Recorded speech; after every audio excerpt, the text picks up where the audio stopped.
Hello and welcome to Africa, this enormous and astonishing continent. South Africa, to be more precise, just a short drive outside Johannesburg. And I'm here to talk to a remarkable man, Creto Mutwa. When I first came to South Africa about 18 months ago, within 2 or 3 days, I was introduced to Creto Mutwa. I'd never heard of him at the time, but from the moment I met him, I didn't stop listening and he didn't stop talking for at least 5 hours. And within the first few minutes, I realized I wasn't just in the presence here of a man of great knowledge, and he's certainly that. I was in the presence of a genius, a unique human being. And Creto Mutwa is without doubt the most incredible man it has been my honor to meet. Creto is what some people around the world call a Sharman, and some deeply, deeply ignorant people call a witch doctor. And to give him his official title, he's a Sanusi in the Zulu nation. Sanusi is the carrier, the keeper of the ancient knowledge of so much, including the ancient knowledge of history of Africa, where all this came from, where the people came from, what the truth of history is, instead of the largely nonsensical version of history that we get through the universities and the schools from very, very well-educated professors, you know. There are only 2 Sanusis left in South Africa. Creto is one. And that's terrifying, because it means the true version of the history of this continent is dying. It's being lost to this official nonsense that we're told is history, but it's absolute garbage.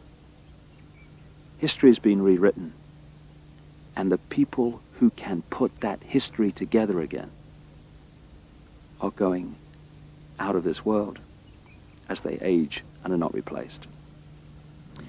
So you're about to have, as I have, the enormous privilege of hearing this man talk and seeing his knowledge preserved for as long as the electronic medium exists.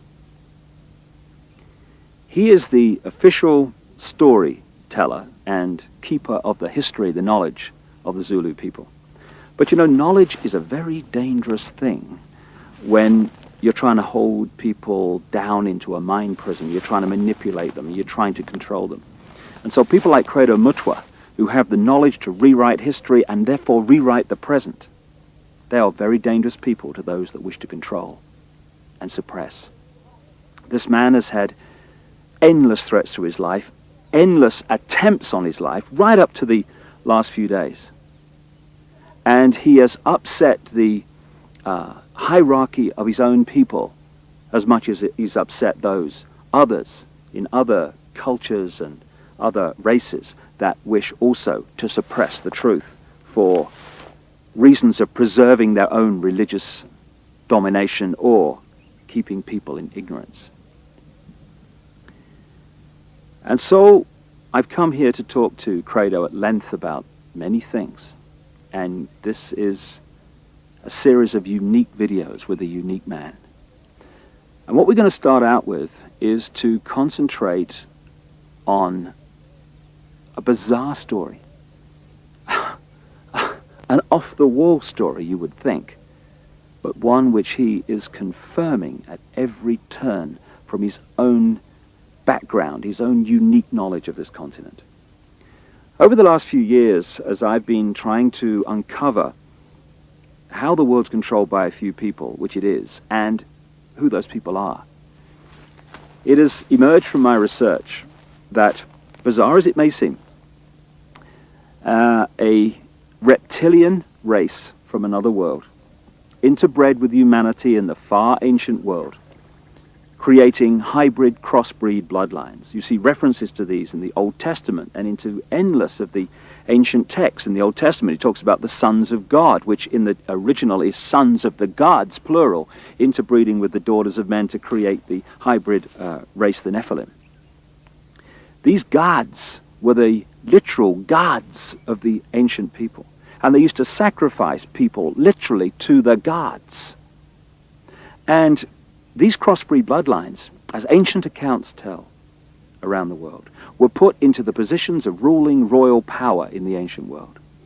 And then, as is happening today, when you do the genealogy of the ruling families and the ruling positions of power in the world, be they the 42 presidents of the United States up to Bill Clinton, be they the British royal family, be the aristocracy of Europe, any of these key ruling elites, the top of the banking system, the top of the global business system, you hit the family lines which go back to these same ruling lines of the ancient world, royal lines, that the ancient accounts say were the crossbreeds between humanity and these reptilian gods. In other words, a reptilian extraterrestrial race has been controlling planet Earth for thousands of years to this day and putting its genetic compatible bloodlines into the positions of power as presidents, prime ministers, banking leaders, business leaders, etc. And this explains so many things, where we get the divine right of kings from, the divine right to rule because of the bloodline, the genetics. Why these ruling families of the aristocracy and the royal families have always incessantly interbred with each other, just as the Eastern establishment families of the United States do, that produce so many presidents and banking leaders and administrators of government in the United States. And astonishingly, bizarre as I keep saying, and seemingly ridiculous as this story may be from our conditioned perspective of life and reality, when I started talking to Creto Mutwa from his African experience and knowledge of the most staggering depths and variety, he tells exactly the same story that I have uncovered around the world, exactly in great detail. And if Africa and the world is ever going to be free, and we are, then they have to listen to this man. And they have to listen now. I started out by talking to Creto about the origin of the knowledge that he is about to share with us for the first time in so many cases. Because this is the knowledge that only initiates normally get. But as Creto says, the world needs to know this. And so, this is a unique video. And this is a unique man. And like I say, I asked him first about the origin of the knowledge that he's about to pass on. When the white man started destroying our religion, when he started demonizing our gods, when he started ridiculing what we believed in and actually using educated Africans to destroy that ancient African religion, in many parts of Africa, say, our ancient religion went underground. And there were, call them secret societies, all over South Africa and Central Africa and East Africa and West Africa, where this knowledge was stored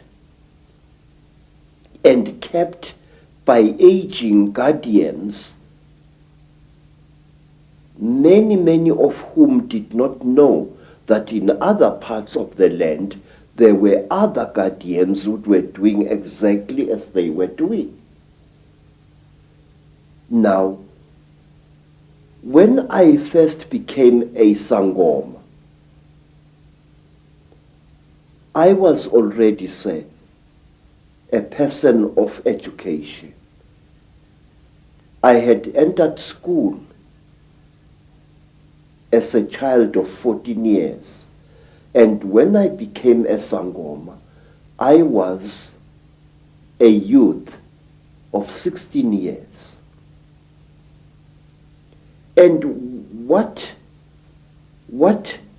my aunt and my grandfather, as well as my maternal grandmother, taught me, shook me to the core of my soul. I found that the mission schools had been teaching me lies about my people all along. Missionaries had told us as children that the only light came to Africa with white people, that before the white men came, we black people had no idea about God. We had no belief in a life after death, and that our people were just a race of savages who used to lie around in the sun, womanize, fight, and drink beer every day. I was suddenly awakened to the fact that Africans had in fact been far greater intellectually than the missionaries were willing to give them credit for. That, like the white men, we had astrology, astronomy, we had surgery. In fact, I found that Zulu surgeons in the early years of the 19th century and the 18th century and even beyond could perform operations which white surgeons were not capable of operating. And the more I learned about my people, the more I wanted to learn. And when my initiation under my aunt Mina and my grandfather Zigo had ended, I wanted to know more and more and more. And sometimes I had to pay a ghastly price in order to gain this knowledge. In one place, here in the northwestern Transvaal, my teachers found that I was really uncircumcised. And they told me bluntly that if I wanted to be a member of this secret society, I had to undergo circumcision. And I did, and it was screamingly painful, I assure you, because it was done with a clasp knife, which somebody must have blunted a little bit, just to make sure that I got the message. Well, I had the same done, but I was asleep at the time, so we have that in common. And say, in some places in Southern Africa, if you wanted to learn the secrets of a certain secret society, you had to do dreadful things which I cannot repeat here. And at one time, in Barotse land, in the west of what is today Zambia, my teacher said, look, how far are you willing to go in order to become one of us? I said, I am willing to go anywhere. He looked at me and he said, listen, educated man, we are tired of people like you. White men come amongst us to milk our minds and then to kill us. We want to be sure that we can trust you. And wait, sir. I said, great one, I am willing to do anything. He said, are you? I said, yes. And then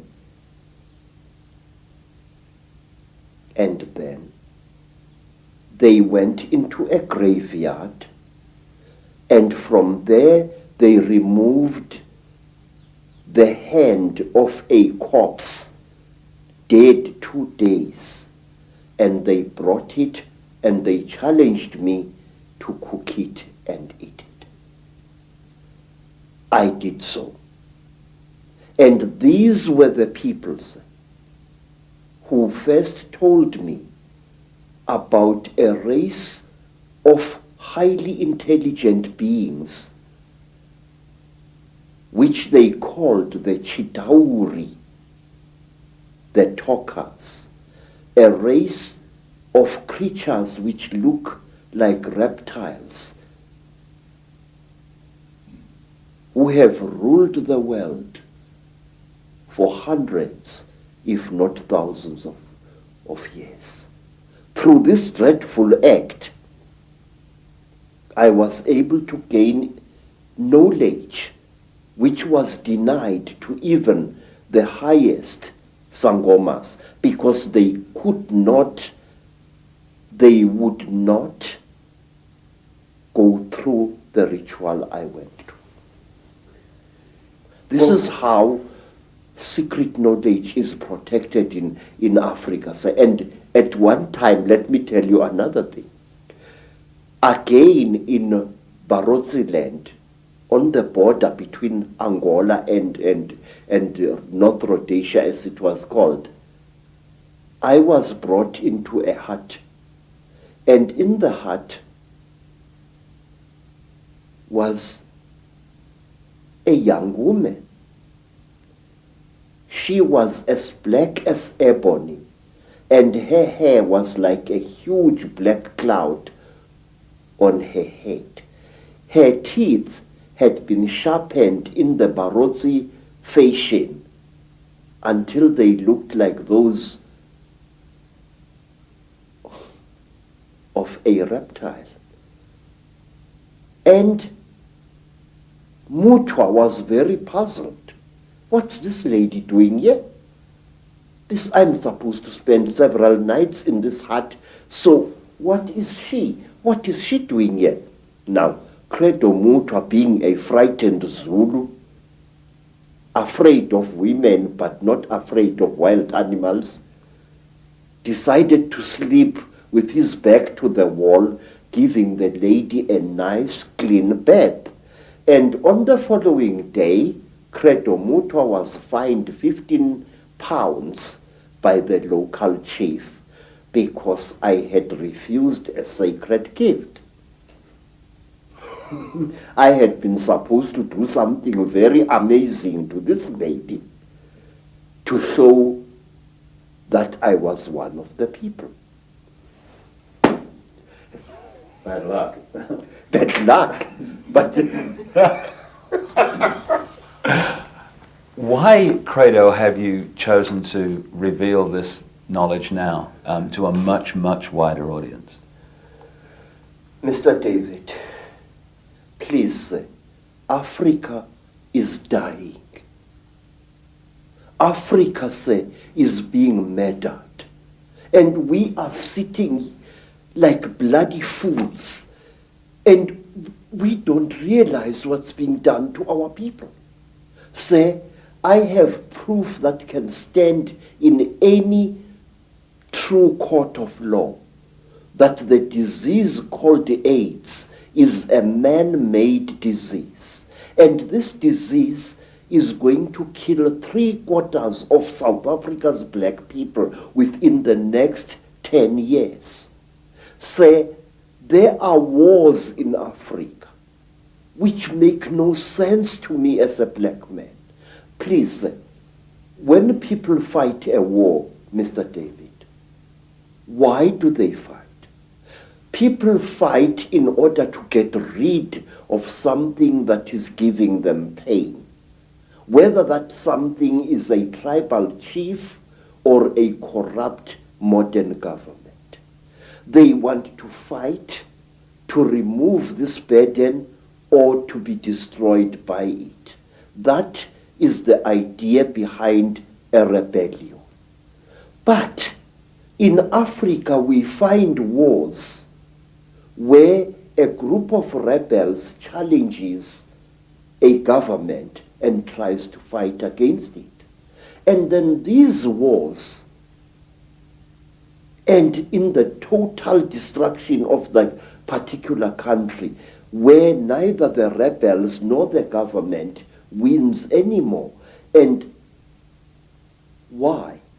Because you find this force of rebels facing the government, and all of a sudden the rebel army splits into little factions which start fighting each other and not the real enemy.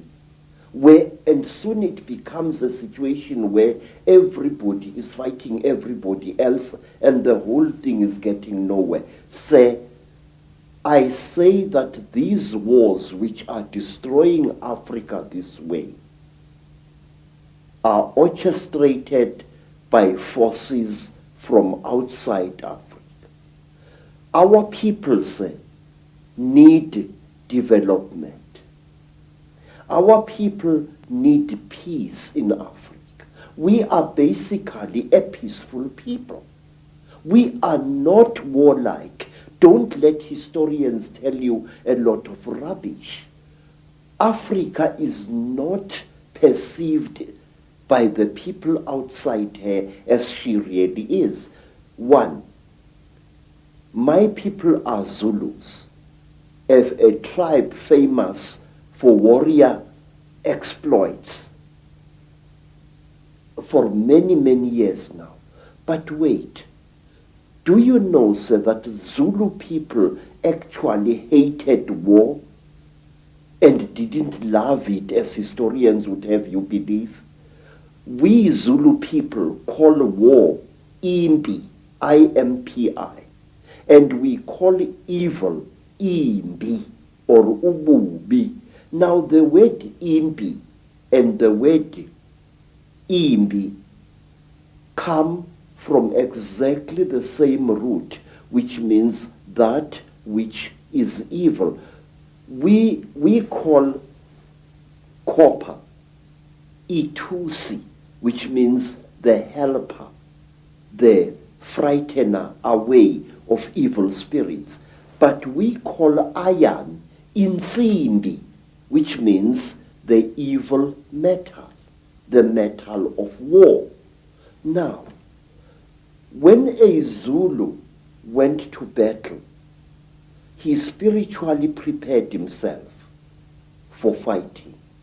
But when he came back from battle, a Zulu would undergo a ceremony of purification, a very, very painful ritual, which lasted for some 7 days before he was even allowed to touch his wife. But wait for this. In England, we have got the lady Sarah Churchill, Duchess of Marlborough, writing in her diary that her husband, Sir John Churchill, the Duke of Marlborough, after the terrible Battle of Blenheim, had made love to her 3 times while still wearing his top boots. Wait, sir. Listen to that.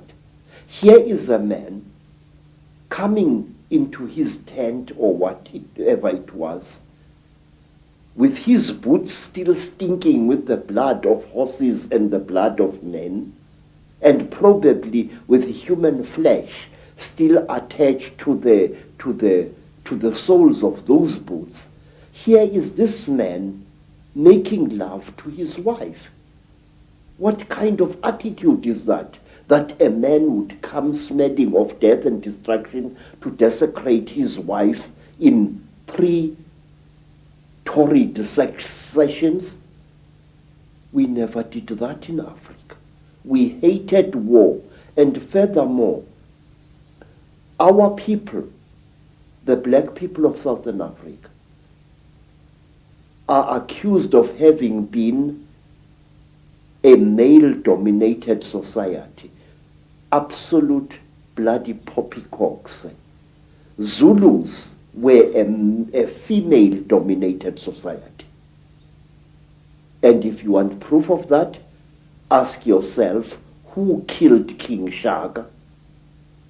who planned Shaka's murder, two women, twins, Mama and Mkabai, Shaka's aunts, who was the greatest advisor of King Shaka.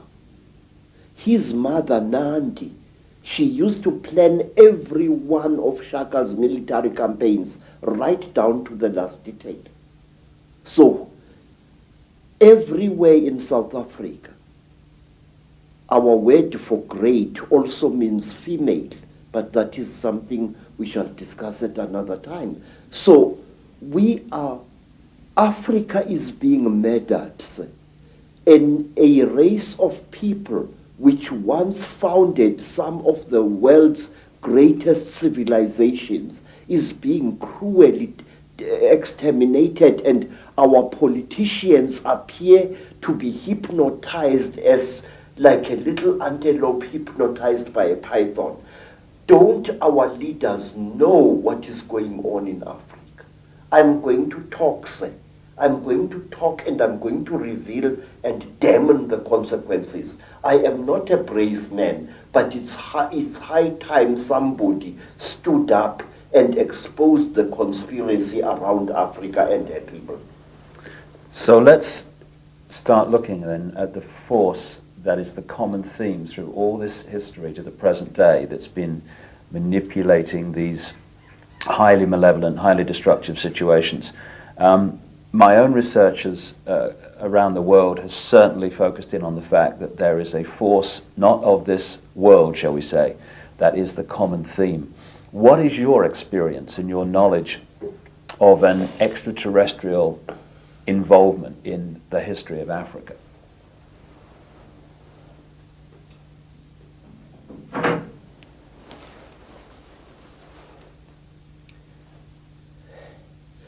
One of the most secret stories that was revealed to me, sir, is about these beings.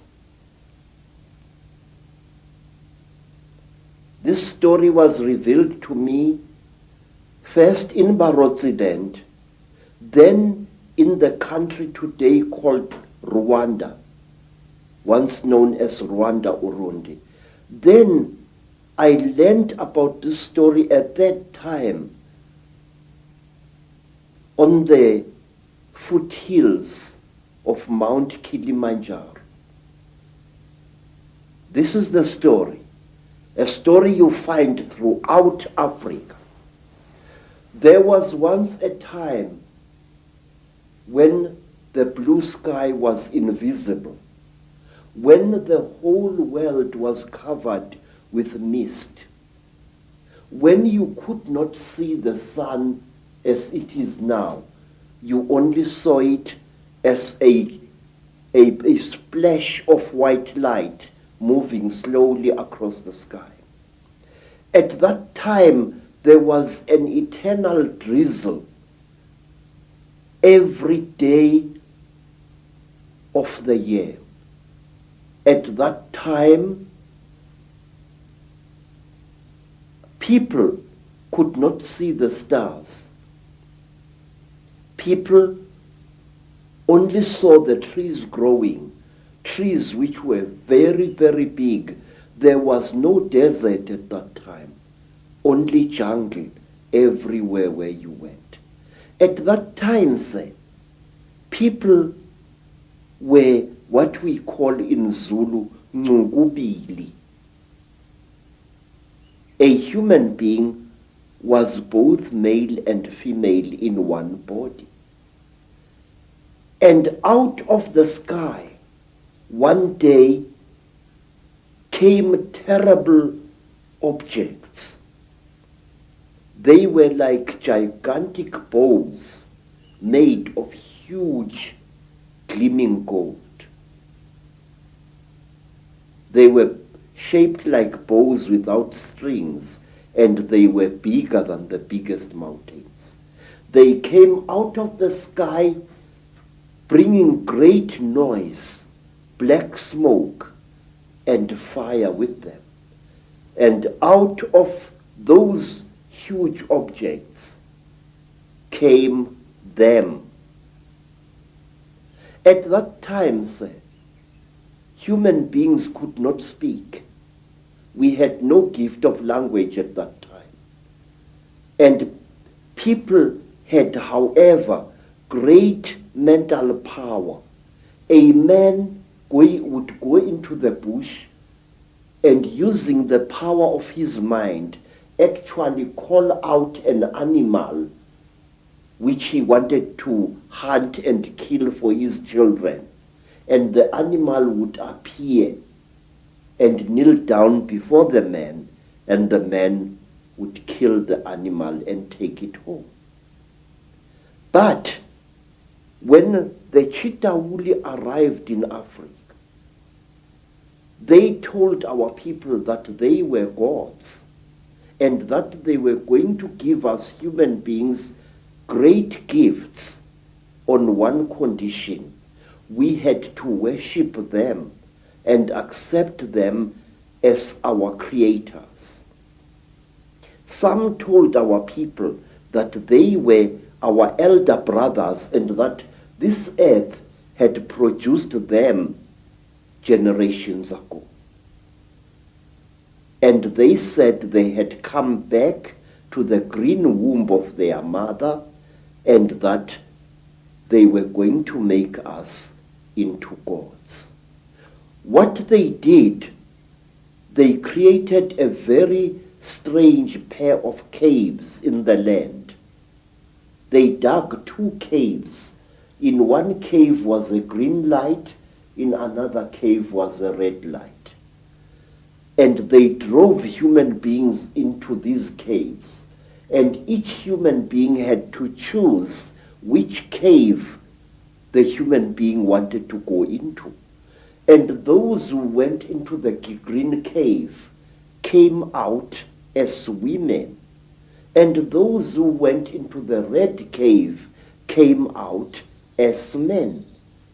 And then the talkers, the Chitauri, told our people that now they were perfect. But the moment the first men saw the first women, a terrible row erupted. The women hated the men because they looked between their legs and they saw what they thought were snakes dangling between the legs of the men. And the men hated the women because they looked on their chests and they saw these big things. What they were, they did not know. And then the Chitauri laughed. It was to them a very, very big joke. And then the Chitauri said, if you serve us, you wretched little human beings, we are going to make you into gods. And the human beings agreed to serve the Chitauri. And the Chitauri gave human beings a second gift, the gift of language. People started talking with their tongues where they had talked with their minds before. And there was a big rubbish starting again, because this man did not know the language of that man. And when this man greeted that man, this man thought that he was being insulted, and so a lot of murder and culpable homicide started taking place all over the world. When our people were given language, they found to their horror that they had lost much of their mental powers. They had paid a terrible price. But the Chitauri were now the masters of human beings. They made them, the human beings, to go into holes in the ground and to mine metal, gold, copper, tin, all kinds of metal the Chitauri forced our people to mine. And the people were very unhappy because they couldn't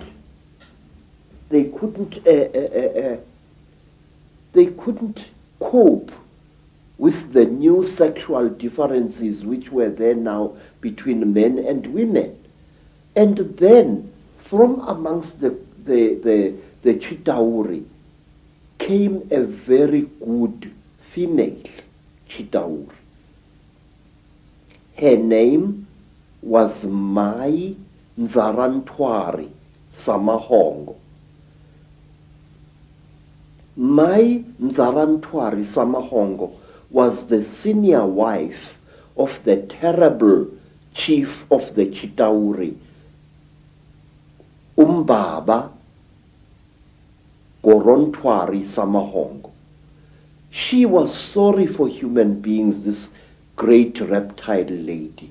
She said to the poor people, "Ow, you are unhappy."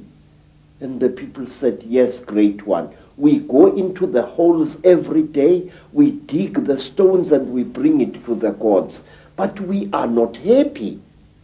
And Mai Nzarantwari scratched her scaly chin and began to think and to think. She was terribly ugly. Her eyes were awful, like lights in the darkness. But she had mercy in her heart, and she taught the men and the women how to make love. And she said, "Look, we divided you into males and females. Now this action is going to bring you together." But it did not, because anyone who receives a gift from the Ntwari, the children of the python, is always in trouble. What happened was that when one guy slept with his wife, he didn't find her much, so he went to steal another guy's wife, and there was a big remorse, as we say in Afrikaans, starting. So men started stealing each other's wives and each other's girlfriends, and women started stealing each other's husbands, and there was a big nonsense in the land. And King Umbaba, the terrible lord of the Ntwari, the reptile people, said, "Look what you've done, you stupid old woman. Now these people, they are making such a noise. Listen to all that screaming in the bush. They are busy making love there, and our gold is not being dug, and you are responsible for this." Nzarantwari thought and thought and thought and thought, and then she got a plan, and she said, "I will make them stop. When they make love to each other, the female is going to get pregnant. And when she is pregnant, the male is going to leave her alone, and that noise in the bush will not be so disturbing to you, my lord." And Umbaba said, "You had better. There is no production here." And so all the women in the world was pregnant, and Umbaba was furious with his wife. And so it went on and on, until one day Nzarantwari activated a black hero called Mweru. And Mweru challenged the great chief of the serpent people to a fight. And he cut off the royal penis of the king of the snake people. And that caused a big war. Mweru ran away. But Umbaba, the terrible chief of the people, caught him and arrested him and brought him to his village. And there, the great chief Gorontwari Umbaba said, "Look, you cut off my thing, and I have replaced it with one made of gold, and I can't make love to my wife anymore. You think too much, you wretched little human being." Now Umbaba had a terrible nail in one of his hands, a claw.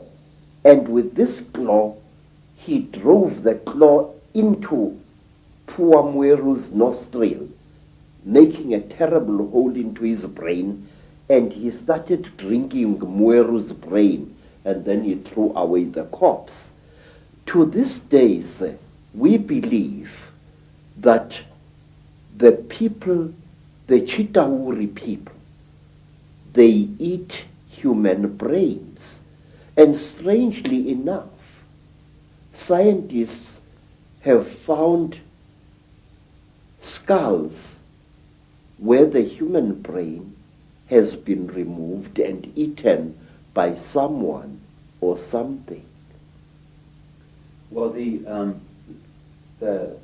hearing you speak here, so many things come to mind. First of all, you're saying that telepathy was the key form of communication before the Chitahuli, the reptilians came. Yes, sir. And I guess it's like a muscle. When you use it, it gets more sensitive and more powerful. So the more you use your telepathy, the more powerful your mind got. And then when language came, it almost brought us into this three-dimensional world and disconnected us from that mind power that we had before. Yes, sir. And it's also interesting that the story that you talk about, the language being given, and then the different languages being given. And of course, that turns up in the Old Testament, in the Bible. It turns up in stories all over the world about the fact that we were divided by language, so we couldn't communicate. And as someone who publishes books, I know today how difficult it is to communicate through books when you've got endless different languages. So it's been a brilliant form of control for a long time. Yes, sir. Even now here in South Africa, today, sir, black people prefer to speak to each other in English if they belong to different tribes.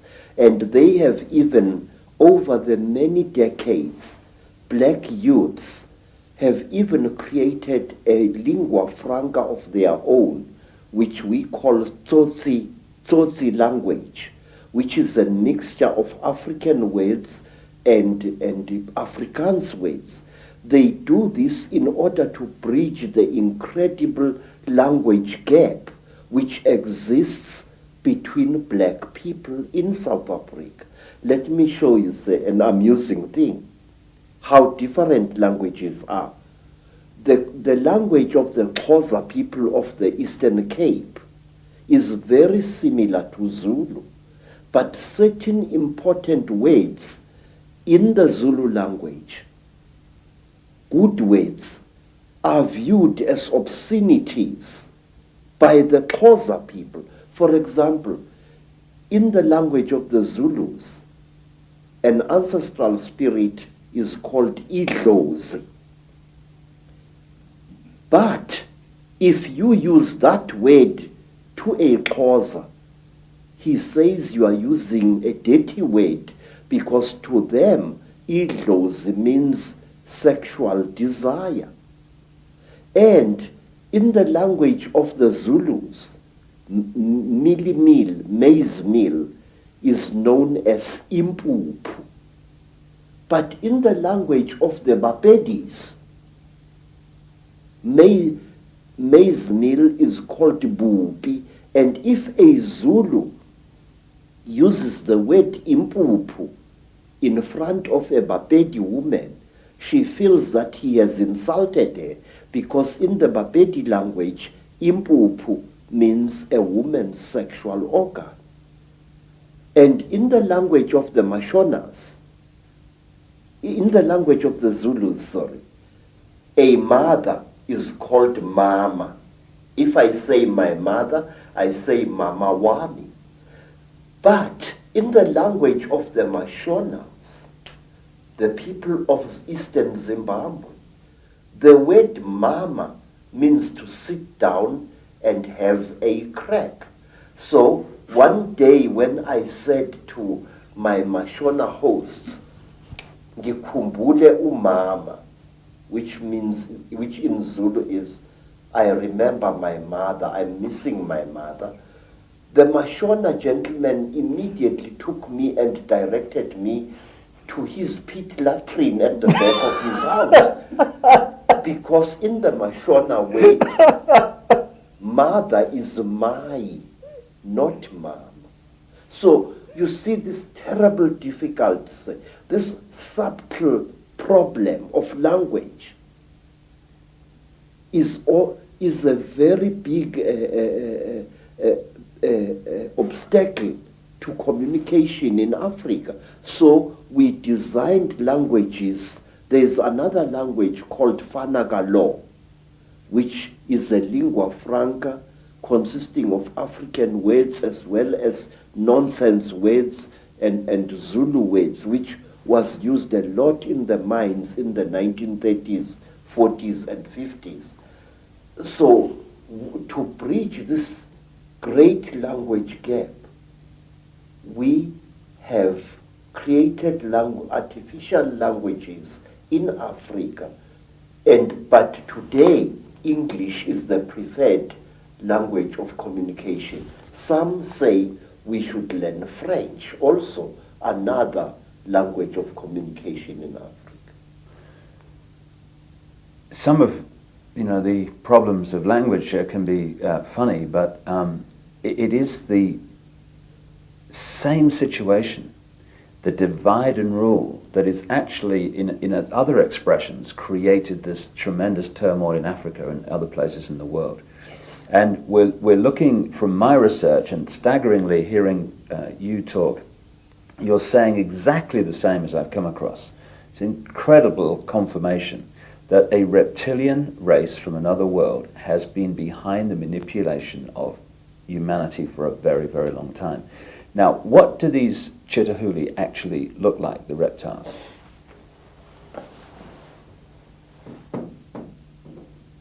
I'm not a good artist, sir. You're better than me, that's for sure. But this is how we believe the Chitahuli look like.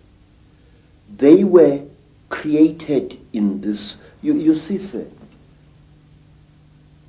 you white people say that there are alien beings on this earth. No, you are wrong. The earth in which we live has produced 24 different races during its long existence. Please, sir, this is how a Chitauli looks like. It stands about 11 feet high. It is a very slender being which seems not to have a bone structure. Its fingers have no joints. They are more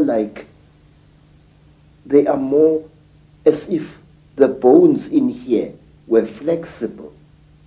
Some of the Chitauri have got 3 claws with a thumb. Some have got 6 claws with a thumb.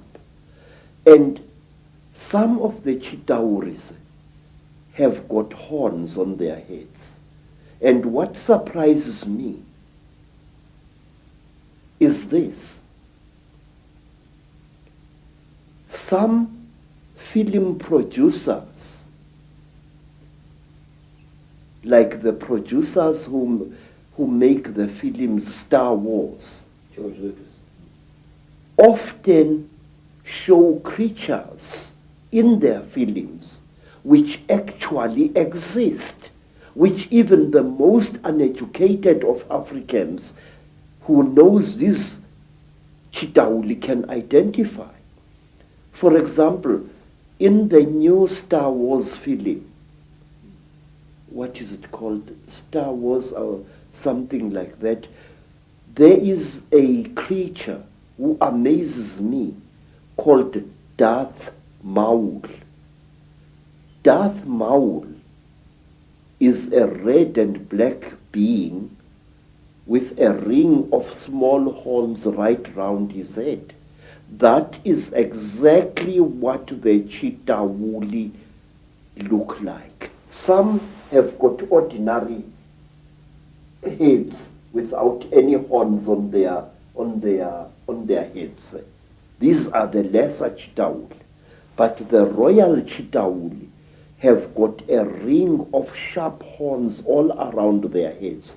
And the very high Chitauli, like their king, Mubaba Samahongo, they have got very long horns which grow this way. Not that way like a bull, but this way like certain antelopes. Now, I just wonder, where these film producers get their information from. And in one strange films, which my student called me to come and watch, the thing called Stargate 2. Mm-hmm. And in that films, there was a creature, a very slimy, cream-colored creature with heavy wrinkles on its face. It was a spitting likeness of Mubaba Samahongo, the terrible emperor of the Chitauri. Well, clearly there's a tremendous amount of knowledge of what's been going on and what is going on, which comes out symbolically through films and areas of communication like Hollywood. But the thing that I'm totally stunned the more I talk to you about this is because I've been all over the world having people give me descriptions of seeing reptilian type figures, particularly people in positions of power in the world, changing into a reptilian figure and coming back again. And what they describe seeing is exactly what the knowledge of ancient Africa talks about seeing. We're talking about the same people there, which is an astonishing confirmation. And the eyes is something that keeps coming up being described. Yes. Tell me about the eyes of the Chitahuli. Say, a warrior Chitauri has got eyes like a snake. These eyes are yellowish with split pupils and they glow in darkness. So if a Chitauri, a warrior Chitauri, one of the lesser classes, is hiding in a cave, you can see its eyes burning. But a royal Chitauri has got 3 eyes. It's got the yellow eyes, which glow in a strange, almost ice-like way, like jewels, like certain types of yellow jewel. And then they have got an eye in the center of their foreheads, an eye which doesn't close up down like a normal eye does, but which closes from side to side and which opens this way.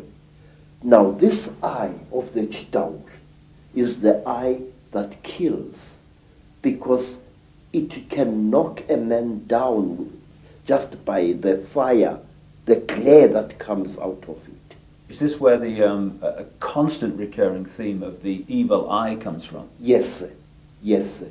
In fact, Mubaba, the emperor of the Chitauri, who is said to be still alive today, Mubaba has got a central eye. His other 2 eyes were stitched shut by a jealous wife. But his killing eye, the Samahongo, the terrible red eye, opens. He can even open it like this. Mr. David, I would like to share a little thing with you. It is this: the best way to protect an evil thing is to deny its existence. And if you talk about things such as the Chitauri, if you talk about things such as the Mandinda, there are many people who say to you, rubbish, this thing does not exist. Now, in this way, this great evil is protected by being denied. One day in my long travels through the world, I was in New York in that place called Harlem. And I saw a graffiti on a wall along a passage. And the graffiti was, there is no such a thing as the mafia, and we will kill any asshole who says that there is. In this, again and again, in America, people deny the existence of the mafia, and by denying it, actually protect it wittingly or unwittingly. There are those who deny that a national and international conspiracy exists. They deny it ferociously. But by denying it, they are actually assisting it and actually protecting it. We must stop denying the existence of these things. We must stop saying that there are no Chitauri, that there are no aliens, that there are no Illuminati. There are. I could tell you for hours. For example, do you know what we Zulu people call a person? A very, very clever person, a very, very wise person, a person who has received light from God. We call him umkhanyiselwa, in other words, the illuminated one. Khanyisa means to light up something, and umkhanyiselwa is somebody who has been lighted up by the gods. So you say Illuminati, I say umkhanyiselwa. It's the same thing. And my research very clearly, and again, you're right, there's tremendous denial of this is the fact. Even among conspiracy researchers, there's tremendous denial that the Chitahuli, the Reptilians, and the Illuminati are actually the same thing. Exactly, sir. Because amongst my people, we say that when two Chitauri are challenging each other for power, and they must fight a duel with their terrible eyes, they start glowing like fishes deep in the sea. And the faster they glow, the angrier they are said to be. Now that is why there are certain parts of Africa where people are advised not to walk at night, because that is where the Chitauri often fight.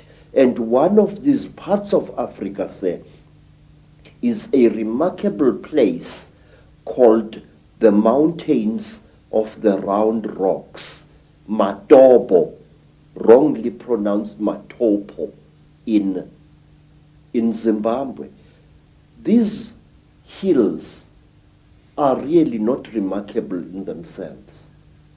These hills are said to be the one place in Africa where the Chitauri have been seen. And these hills is where Cecil John Rhodes lies buried, but there is more. You must visit this place at one time. Amongst the rocks on the Matobo Mountains, you find a species of lizard which you don't find anywhere in Africa or the world. A species of lizard which responds to the call of a human being. When I first arrived in 1958 in the land called Rhodesia, now known as Zimbabwe, I found an African there who was a tourist attraction. He was a game warden who made strange sounds calling out. And as he called out, these strange lizards, the only type of lizard anywhere on earth which responds to the human voice, used to come out of cracks and out of holes in the ground and to gather around this African.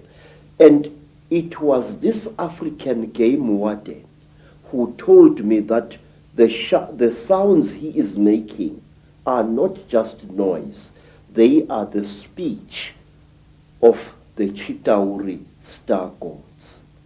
Isn't it a staggering coincidence that Cecil Rhodes, one of the greatest Illuminati frontmen, perhaps certainly of modern times, who did so much to imprison Africa, should choose to be buried at the point where this is all going on? You see, sir, Cecil John Rhodes wormed his way into the hearts of Africans, and in their despair, wise men of the Mashona people, wise men of Matebele people, tried to make Cecil John Rhodes one of them.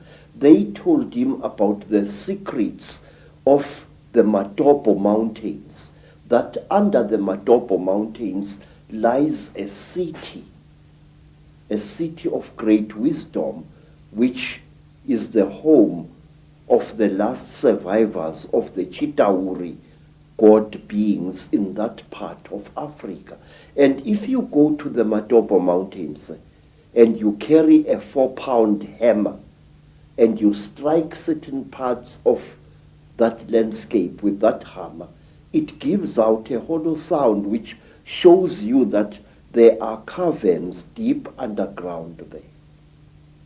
There are two sets of mountains. There is the Matopo Mountains, and then to the east of Zimbabwe, there are the great mountains known as the Inyangani, the Weeping Moon Mountains. There, even now, people disappear without trace. Sometimes a person would disappear for several days and reappear a few days later, not knowing where he had been or where she had been. And white people have disappeared there. Black people in their thousands have disappeared there. It was there that I also went missing for 4 days in 1959 in one of the most traumatic experiences of my life. What happened? Well, it's a long story, sir. My teacher, Elizabeth Moyo, had sent me to get a special herb which grows only on the foothills of those mountains.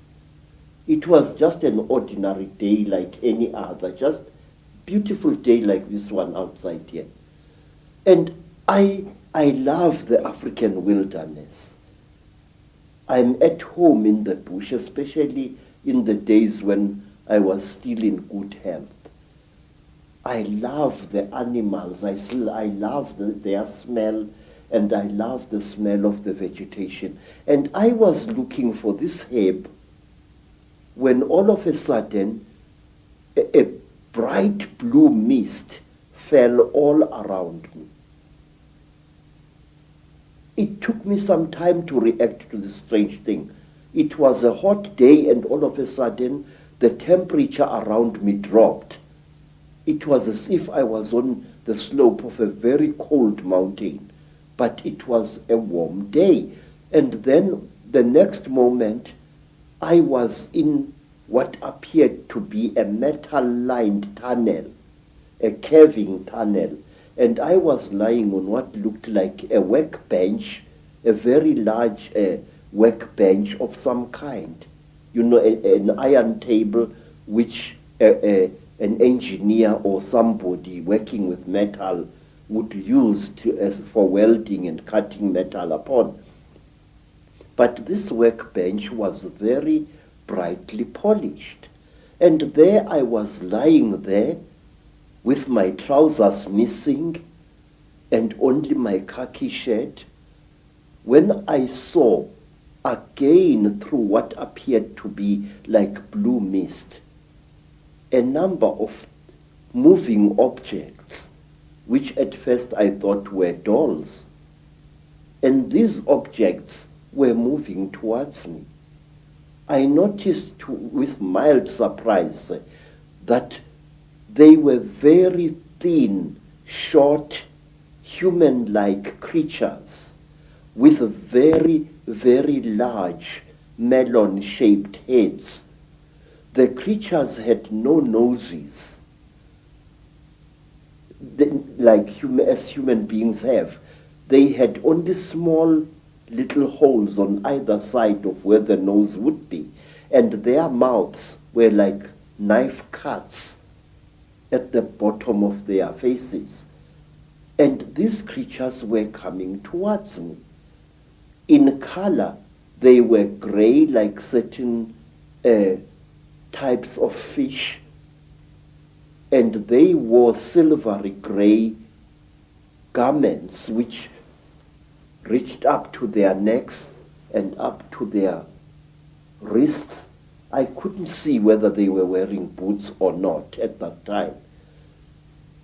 And while I was looking at these creatures, I suddenly was aware that something was above me, standing there, and I looked up straight into the face of one of them, a much taller one than the others. And this creature was wearing a garment like a tight-fitting overall without any buttons or anything, which reached up to its neck, but its wrists were bare. I noticed that the creatures had very long fingers.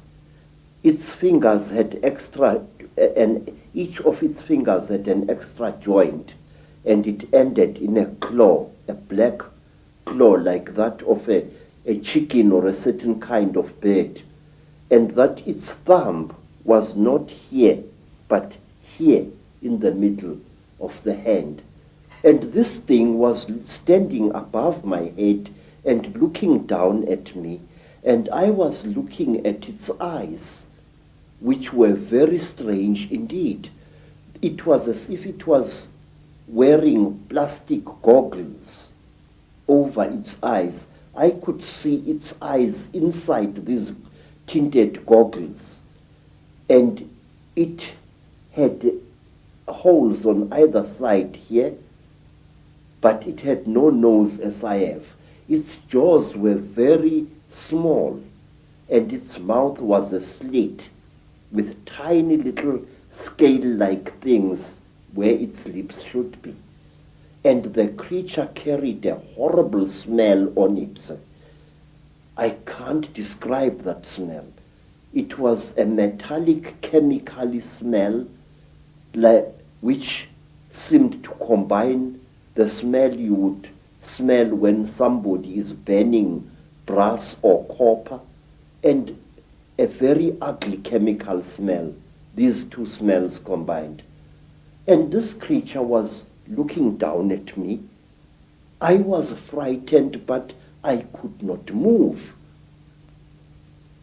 And the next thing I knew was a terrible pain on my left thigh. It was as if somebody had just stabbed me right to the bone. I screamed and I tried to jump away, but my body was inactive. I could not move. I was not tied to any chain. I was not chained to the top of this table. There was no belt tying me, but I could not move my body.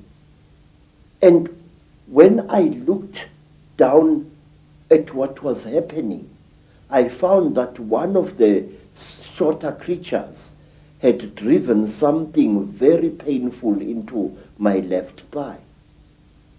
And then, while I watched, horrified, the creature pulled out this thing, and I saw that it was like a pencil made of shining metal with what appeared to be a flexible cable at the back. And before I could do anything, my head was seized by the creature above me. It caught me on either side of the head like this. And then a third creature drove something into my right nostril here. It was as if I had been shot. The pain was so terrible, sir, that I screamed and screamed.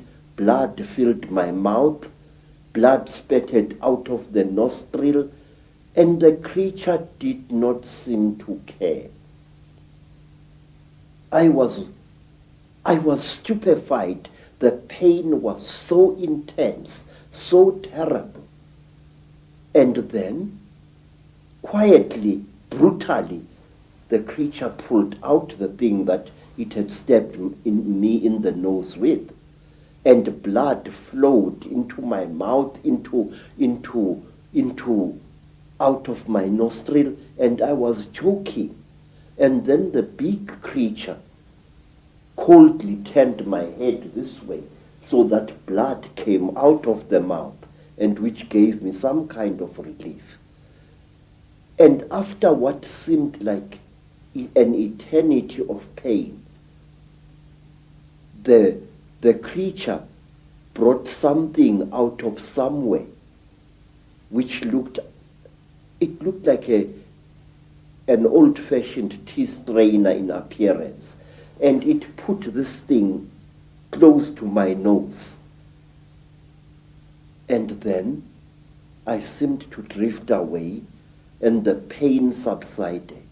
You know, sir, it was torture so intense that even now I can't describe it. And then something else happened. A fourth creature started rummaging between my legs, and it pulled out my organ of manhood and stuck something into that. It was very strange, but I wasn't feeling any pain now.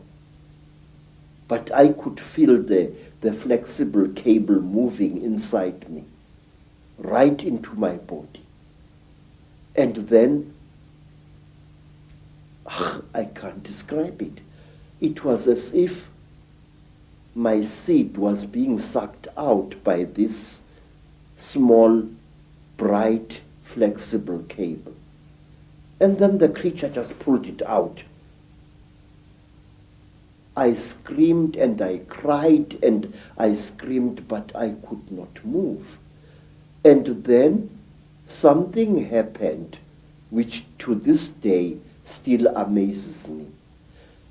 After the creature had pulled out the flexible cable from my organ, the creature just stood there looking at my organ. And I was so terrified that I urinated, and accidentally urinated against the chest of the creature.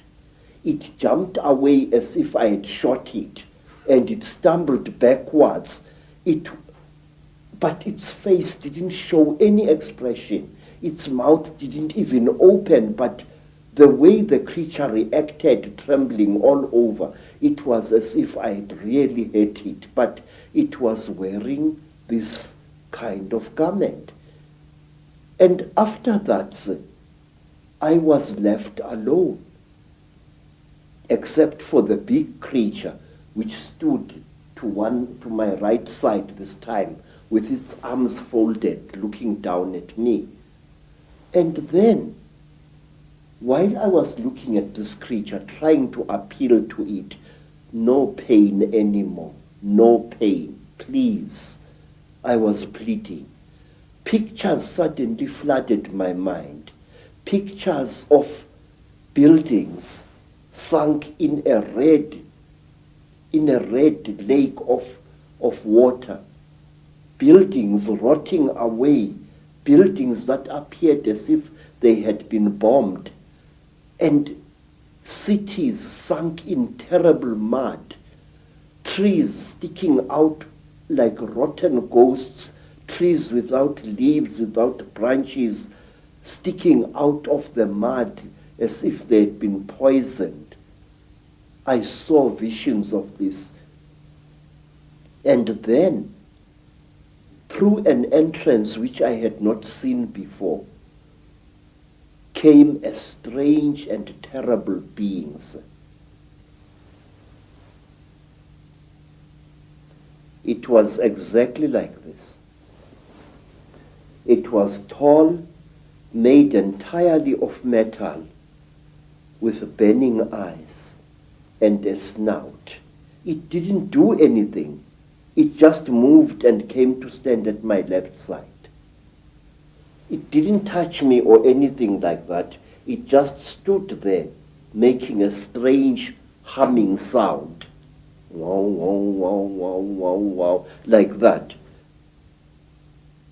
And then, from behind this metal creature, there appeared another creature. It was so radically different from the gray creatures in that it looked exactly like an earthly human being. It had a pink skin like that of a white woman. It had golden hair, and its ears were definitely pointed like those of an animal. Its eyes were slightly slanting. They were pale, pale blue, and never once did they blink. It was like this, nude, and there was a tail-like appendage at its back, which was very visible as it walked away after it had done to me what it did. What this thing did, it climbed over me and made love to me. And I noticed that unlike normal women, its breasts were set too high in its chest, and they were very, very hard in appearance. And that here, the pubic hair as well as the hair in the armpits was a fiery red, as if it had been dyed. And this thing didn't even blink. Its eyes were just like this, looking at you as if there was no liquid in the eyes, just an unblinking, terrible stare. And it was a small creature, about the size of a 16-year-old girl, but it was very, very heavy as it sat on top of me. And there was no emotion in that whole nonsense. There was no, I just... And then the creatures took me out of that room after the metal creature and this pink creature had gone.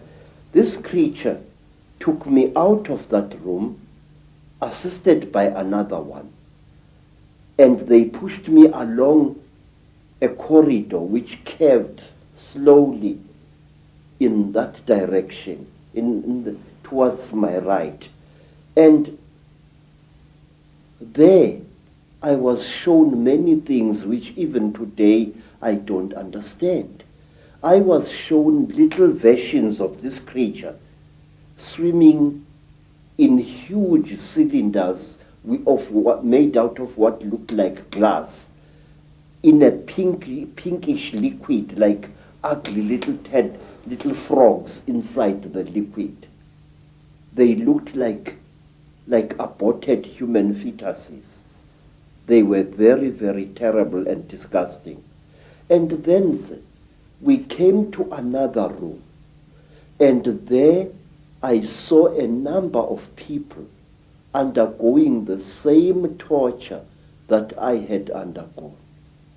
One particular person whom I passed very close to was a white man, definitely a European, with a yellowish beard and moustache and long, straggly blood-crusted hair.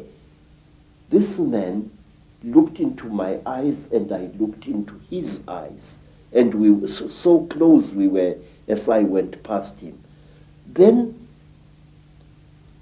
to cut a long story short, I found myself in the bush again. But I was wearing only my shirt. My boots were gone and so was my trousers. So I took off my shirt and wore it around my waist as a loincloth. And I started traveling, not knowing really in which direction I was going. Then I came to a track and I walked along that. And some time later I saw people coming towards me. It was a group of young men and young women, Mashona people, and they were going to a trading store, I later learned. I asked them where Elizabeth Moyo's homestead was, and they directed me to it. But they kept a safe distance away from me. And later I learned why. I was carrying a horrible, non-human smell upon me. When at long last I came to Mrs. Moyo's village, all the dogs in that place went hysterical. They came at me in a pack, wanting to tear me to pieces. And only the villagers managed to save my life then. Mrs. Moyo asked me where I had been, and I said I did not know. And then she said, I know you had been taken by the little ones. I said, yes. I cannot understand. She said, you must not try to understand. You were chosen by the gods as a living sacrifice. So don't even try to talk about this. But how could I not talk about it? I wanted to understand what had been done to me, by whom and why. Even now, sir, I still want to understand what it was all about. And many years later, I met a remarkable white woman, Elizabeth Clara, a famous South African woman who had worked for British intelligence during the war, and who, we are told, had been impregnated by a being from the stars, Icke. I asked Elizabeth what was the meaning of the strange thing which was done to me.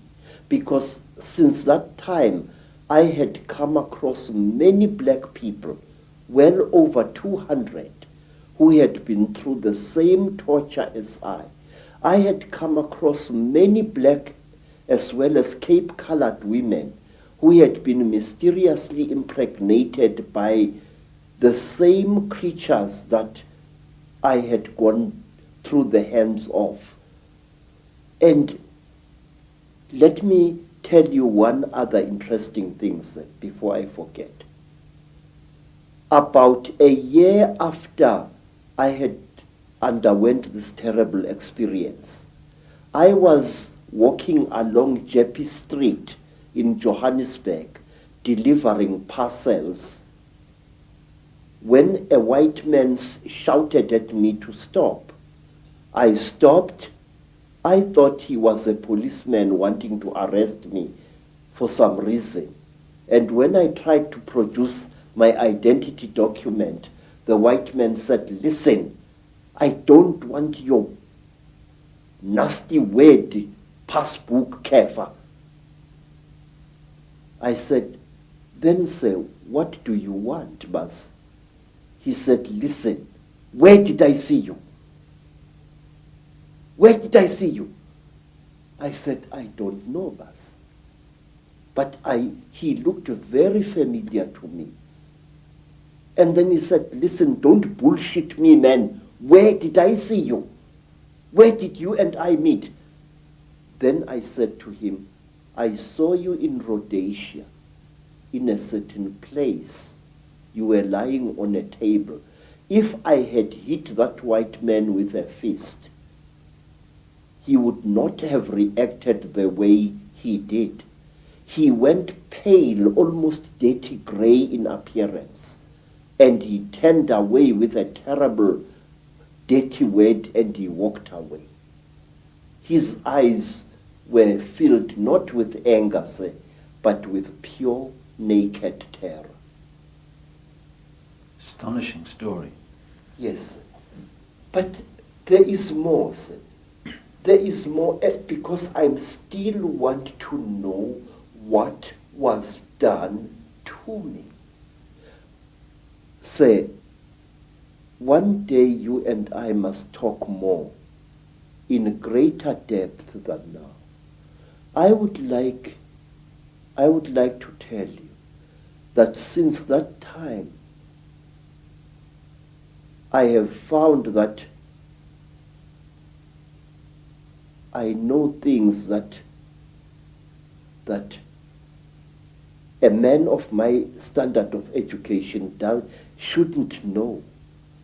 These hands, and those who know me can confirm this, these hands not only have made these sculptures using ancient African metal casting secrets. These hands, believe it or not, can make guns and working jet engines. And one day I wish you to come back to South Africa and I will show you one of these things. I know things which I shouldn't know, and it started at that time. Now, you see, sir, I want to know, what am I? Since that terrible time, my life as a man was really messed up. And one day let me tell you, sir, since that time, I have become a very confused creature.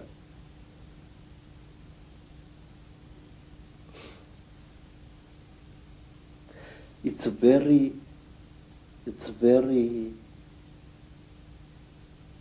embarrassing, really.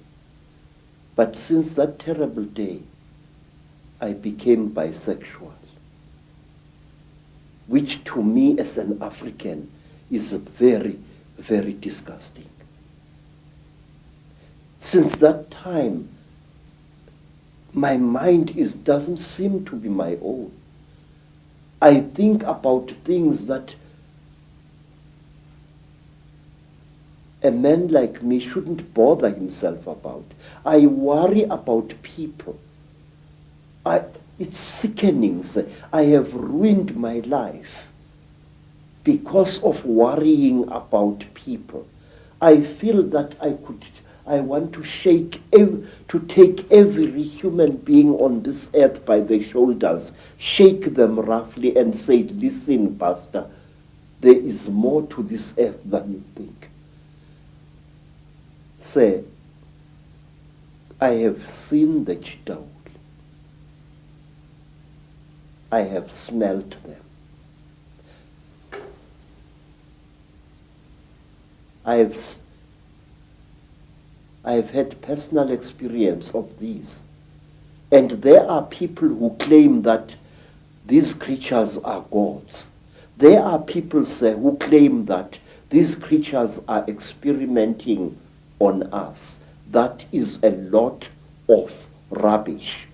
These creatures are harvesting us. These creatures are not aliens, Mr. Icke. These creatures are sexually compatible with our women. And what does that tell you? it tells you that they came from here. They are part of us. And this makes them all the more dangerous. They know us very, very, very well.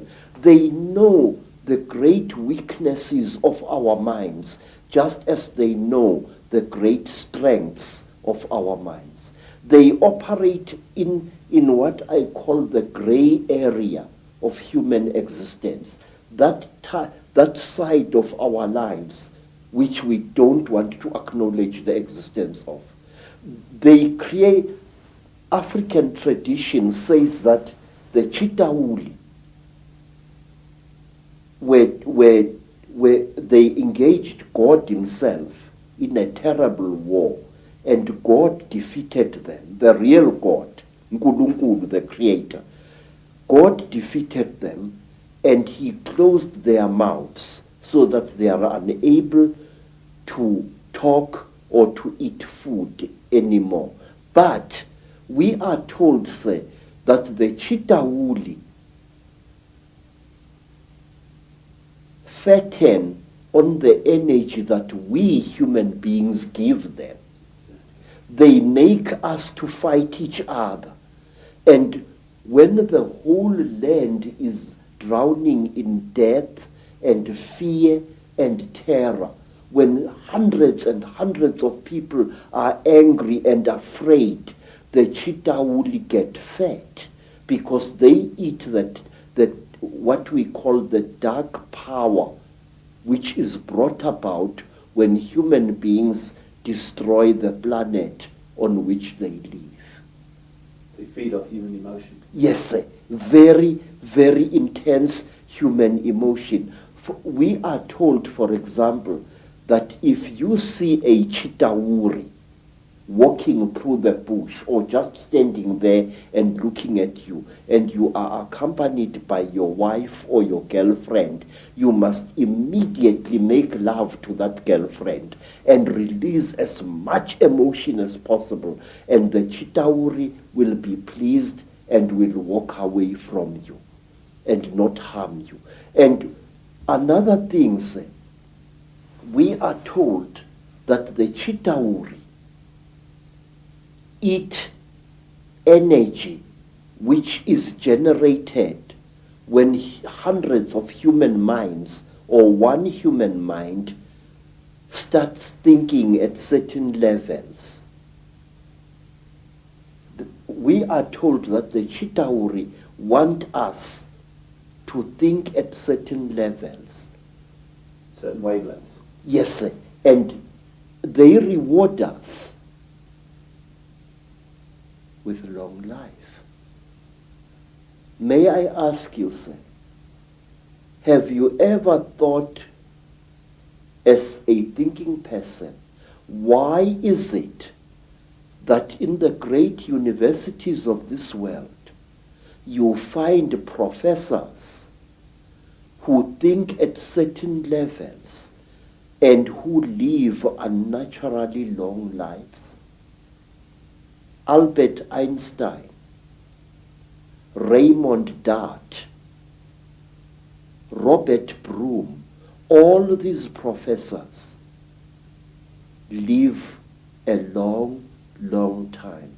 And my Aunt Mina, the last Sanusi in South Africa other than myself, is as active as a young girl, and yet she's close to her 99th year of life. My stepmother, Rose, she has lost nearly all her children, and she is still alive. Extreme longevity is the reward with which the Chitauri reward you if you think at certain wavelengths. The description of your abduction clearly is describing what has become known as the Greys, what I think is also known by some as the Ant people, the grey figures with the big black eyes. How do you think they connect in with the openly reptilian? And do you think that the black covers of the eyes are covering some kind of reptilian truth? Say, the so-called grey aliens are actually the lackeys and the servants of the Chitaur.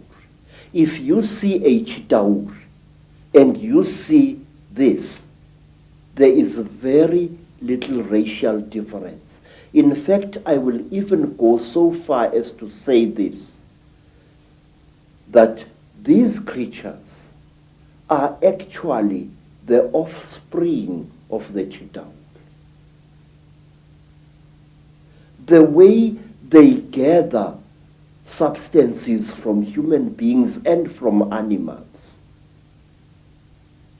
the way they are the forerunners of the Chitauri in any place. And if you are very close to one of these creatures and you look into its goggle-like eyes, you will see round eyes, Mr. Icke, beyond this black goggle-like stuff. And these eyes are the real creature's eyes. Now let me tell you, there is in Lesotho a very strange mountain, a mountain called Leribe, Leribe. On this mountain, very amazing things happen after every 10-year or 20-year period. Now, not so long ago, an African farmer found an object near that mountain, an object which had crashed. And he was driving his tractor and he saw this strange object lying in the ground with tiny little bolts of lightning racing all around its edge. And the African walked up to the object, and when he wanted to touch it, a strange power struck him and sent him sprawling on his back to the ground. The African got onto his tractor and got out of there. What the African had seen had been a crashed UFO, a flying saucer. He described it very amazingly. And he said that after a few days, there appeared what he said was a huge removal van, very big, accompanied by soldiers wearing black uniforms, goggles and berets. And these soldiers lifted the object into the van, and the van drove away. But when people came to the site, they saw that something had fallen there, but they saw no heavy tire tracks of the vehicle that the man had described. Something had crashed there, had been removed, but there were no wheel marks of the heavy vehicle he had described. Now let me tell you something else.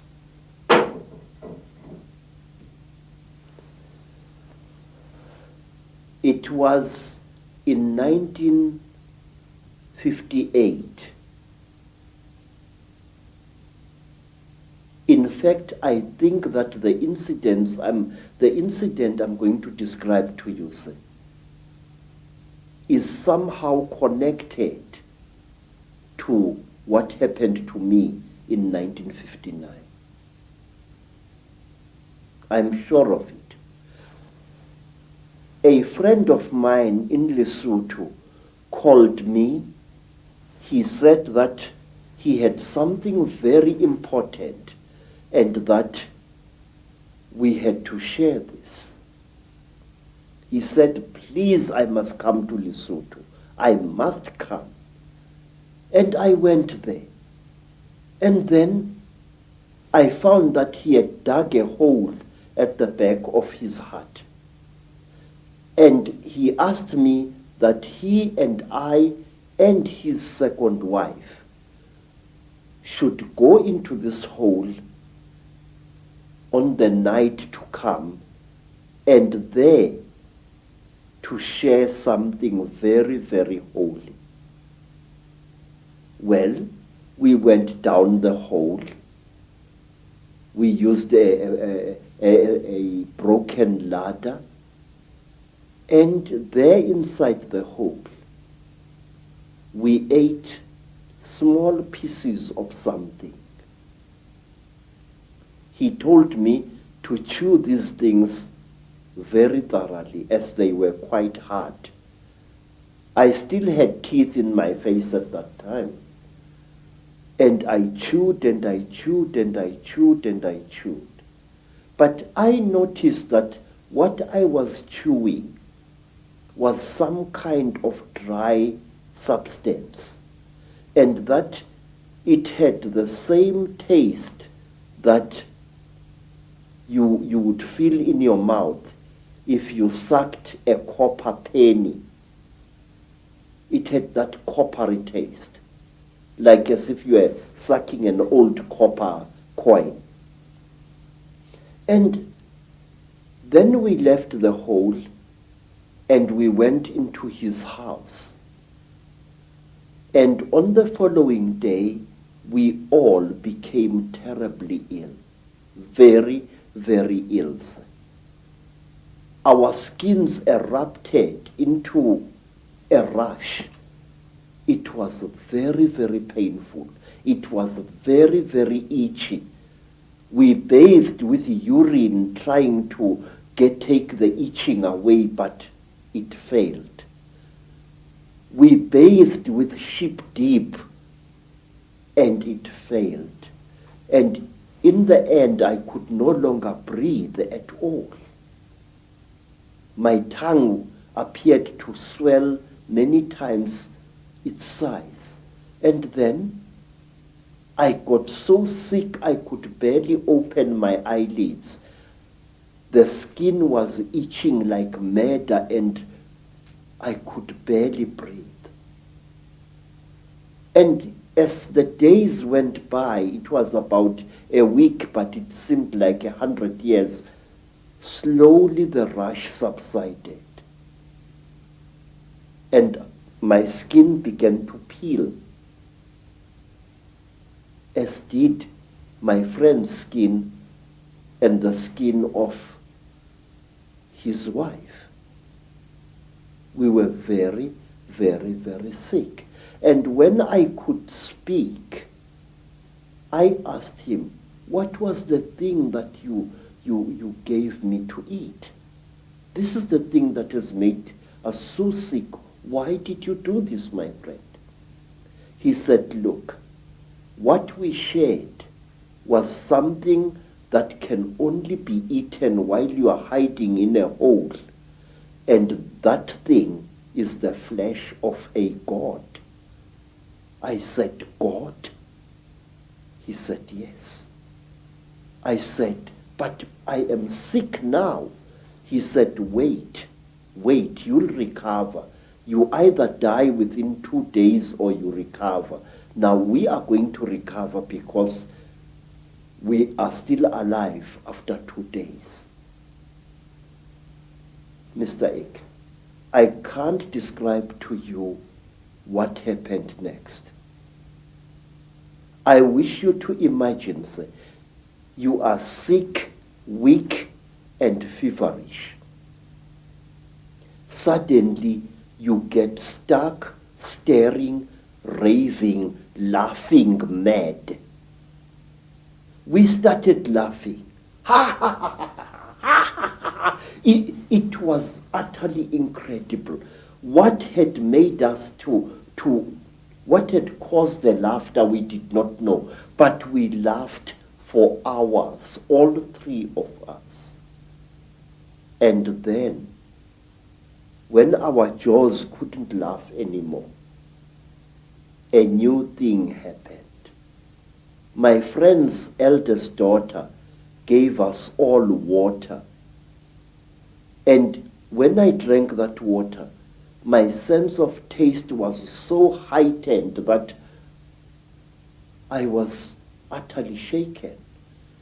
Ordinary water from a mountain spring tasted like, I don't know like what, like wine, like something out of I don't know where. My taste buds must have been souped up somehow. And then another feeling, which I cannot describe, fell over all of us. It was a feeling as if we were one with the entire universe. When I looked at a tree outside my friend's homestead, it was as if that tree was a multicolored living rainbow. When I looked at the mountain far away, my sense of sight was so intense that I could see colors beyond colors. I can't give you any other description. And then say, afterwards,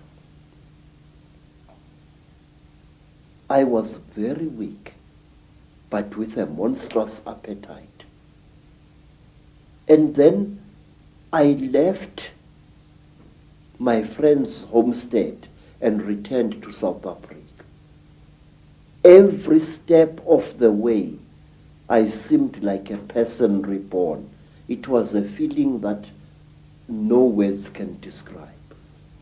And when I asked my friend by letter afterwards, what was this God flesh? He said it had been the flesh of a puana. What we call grave. Yes, sir. People who say that these things don't exist had better think again. They are tangible, they are smellable, and furthermore, they are edible if you are willing to take the risk. In Africa, we have an ancient custom whose existence many people deny today, that anything that claims to be a god should be eaten. There are places in Africa even now where if you are a spiritual person and you are sick, well, let me tell you what happened to me in the country today called Zaire. I got sick, sir. I was undergoing yet another of my 7 initiations, and I fell sick from very bad running stomach. And I was so sick, everything that my friends, white friends and black friends could do failed to help me. And then, one night, some of my teachers came to me and requested that since I was going to die, would I please allow them the honor of eating me after death? Now, sir, it's a very good thing to be invited to a dinner, but not when you happen to be part of the menu. And I recovered so quickly that I escaped from that area in one of their ramshackle buses, and I never went back. Thank you very much. Fear can be a wonderful medicine sometimes, and it was with me. Do you think, Creto, that those senses that you experience, that really heightened sense of everything, of oneness, of whatever, are the very senses that the Chitta Huli have manipulated out of us? I do, sir. I do very much.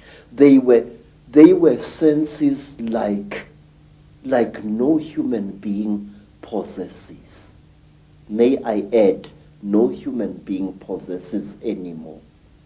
It was as if at one time, say, a voice was speaking in my head, a very amazing voice. And after that, my powers of prophecy were intensified. This is what I think. We human beings are holier and more wonderful than we think we are. And I feel we lost something at some time in the course of our development, or shall I say, in the course of our manipulation. Creto, this is fascinating information, which I'm sure many people in the UFO research community will be very, very interested in. That is that these grey extraterrestrials, or grey figures, whatever they are, don't actually really look like that. They're almost in disguise. Yes, sir, they are. And I will tell you why. Grey aliens have died in various parts of Africa. They have been killed, and they are very, very quick to recover the bodies of their friends which have fallen out of their crashed spacecraft. But sometimes African sangomas steal these bodies before they can be recovered. And believe me, sir, I have heard and I have seen that butchering a corpse of one of these creatures is extremely hard work. What you think is the skin of the creature is actually a tight-fitting costume that the creature is wearing. Under this grey costume, the creature, say, is pinkish white, like a freshly skinned animal, and its eyes are round with split pupils. These are goggles which the creature is wearing. Now, how do I know that? In order to dismember a creature like this, incidentally we call them mantindane in Zulu, which means the tormentors, the torturers. In order to dismember a creature like this, you need a brand new axe from the trading store, a heavy axe sharpened to a razor's edge in order to cut through the creature's skin. The creature's skin, say, is not adhering to the flesh. You know, my skin is clinging to my flesh, yes? But the creature, there is a gap between the creature's flesh and its supposed skin. This is a material and not a skin. So the creature is actually wearing two garments. It's wearing a completely skin-tight garment which covers its entire body. And it is wearing an overall along these lines. Very often there are no gloves.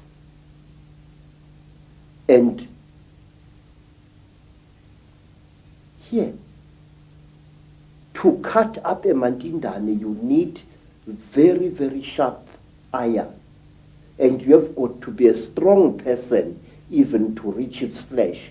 But once you have cut through the cover, the close-fitting covering, you can just open the whole thing and see the dead creature's flesh underneath it. And is it reptilian?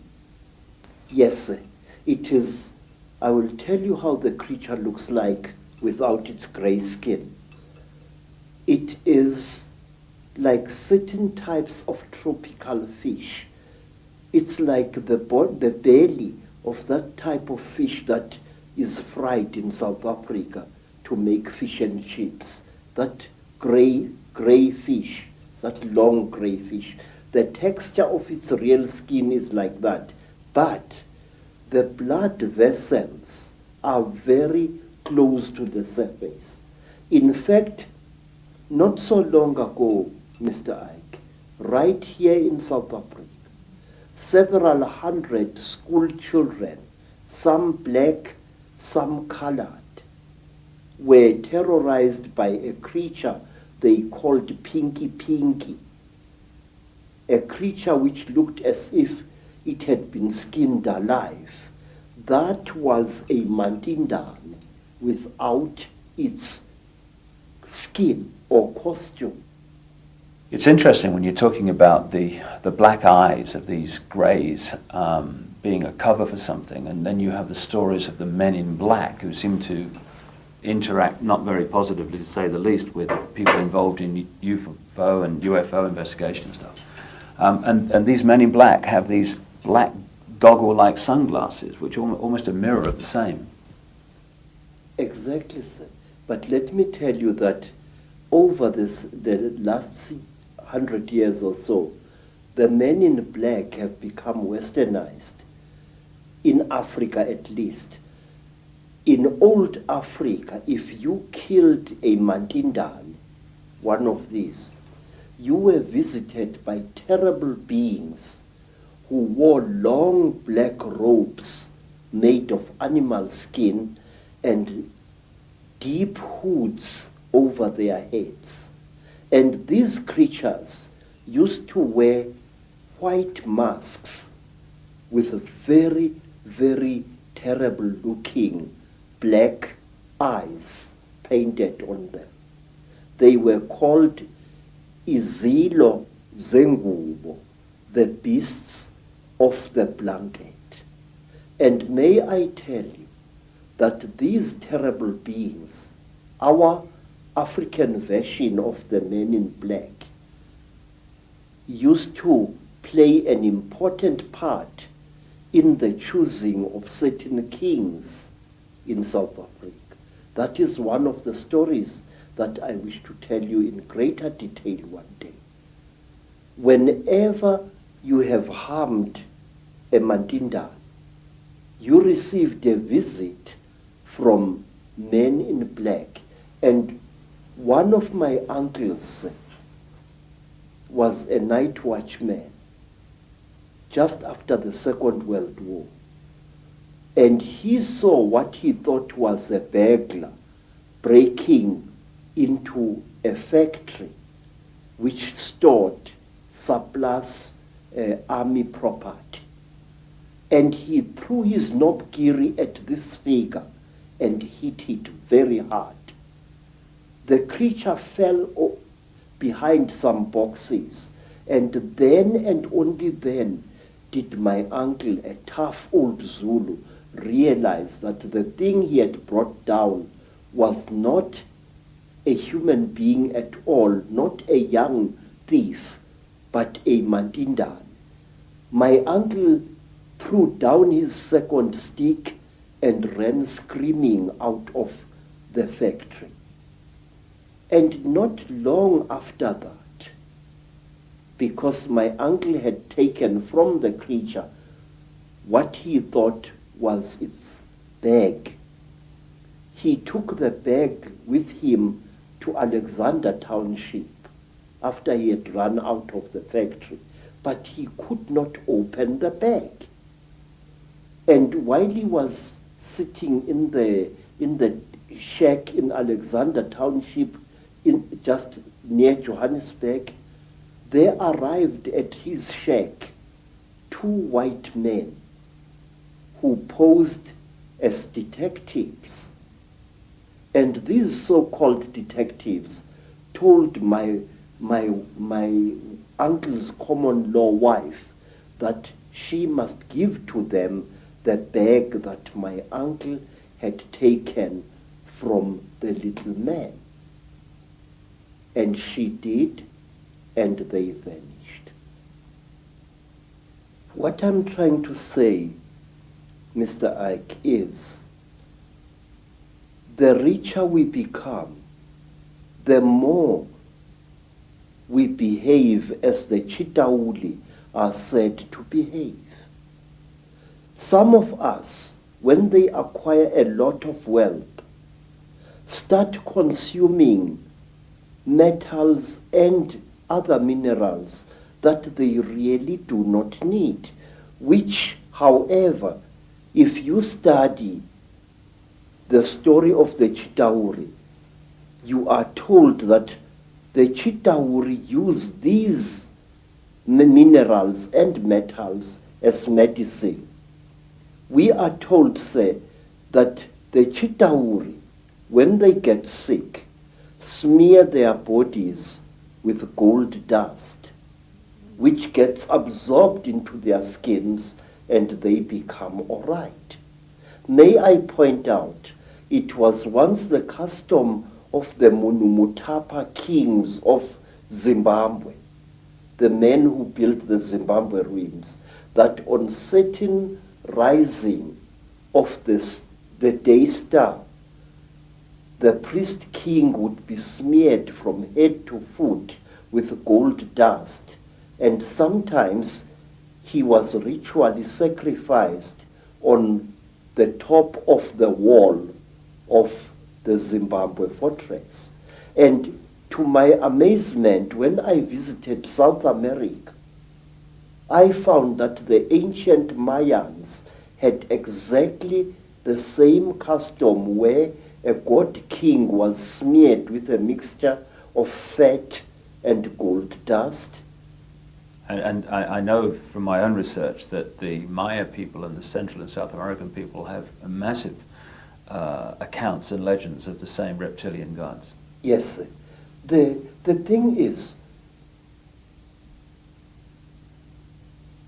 if you read the ancient stories of our people or you listen to them spoken by the storytellers, you find that we human beings are somehow programmed to alter the world in which we live and render it uninhabitable to ourselves.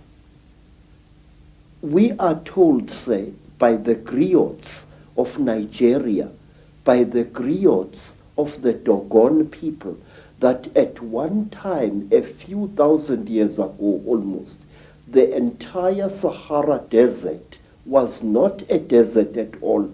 In fact, photographs have been taken of the certain parts of the Sahara from high up, which show ancient irrigation systems where there is now wind-blown desert.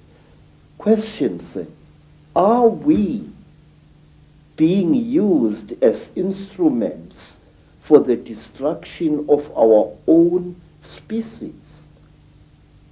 I say yes. The wealthier a person is, the more like a Chitauri he or she behaves. Some wealthy people even go to the extent of throwing away their old spouses and acquiring new ones, exactly as King Samahongo of the Chitauri does.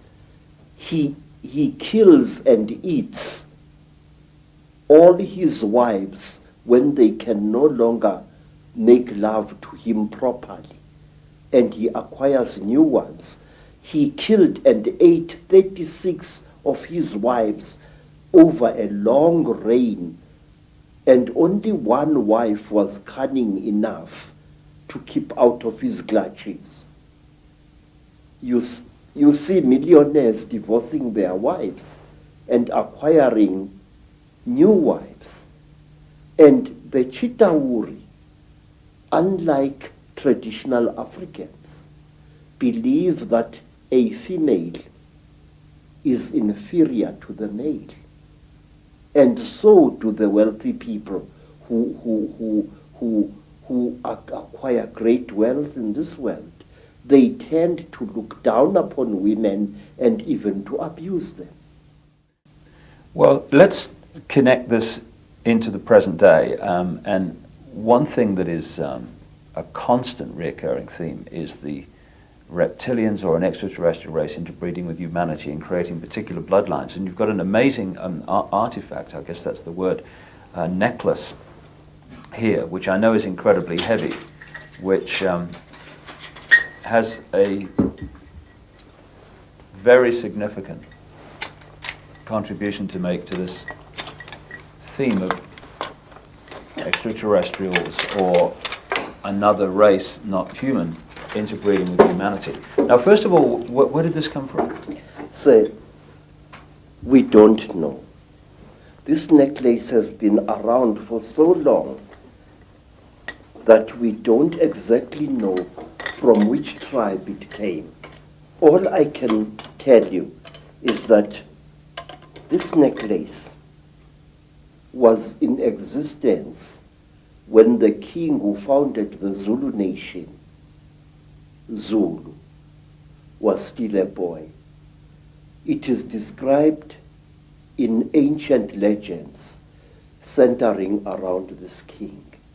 It is called Inweba Yezimfihlo, the necklace of the mysteries. It is really a book which tells 12 different stories. And how old do you think it is? How old do you know it is, first of all? I don't know, sir. All I do know is that... Hundreds of years? Or? Yes, very old. But it's not as old as the green face that I've just shown you. Oh, the Chitauri. The Chitauri face is said to be over 7,000 years old, this thing here. Now, this necklace enshrines several mysteries in it. Inside here are stones which are not from this earth. It is a very amazing story. There are 3 pebbles in here which stories say were brought to this earth by an alien baby which played with a human baby in the northern Transvaal. This... First of all, that looks so much, just well, it obviously looks very much like a spacecraft, like a flying saucer. Yes. This half-molten object here used to be a serpent-like necklace worn by a Mashona chief. He went to investigate something which had landed in the bush and which was killing his people. And he went with his battle axe to attack this object.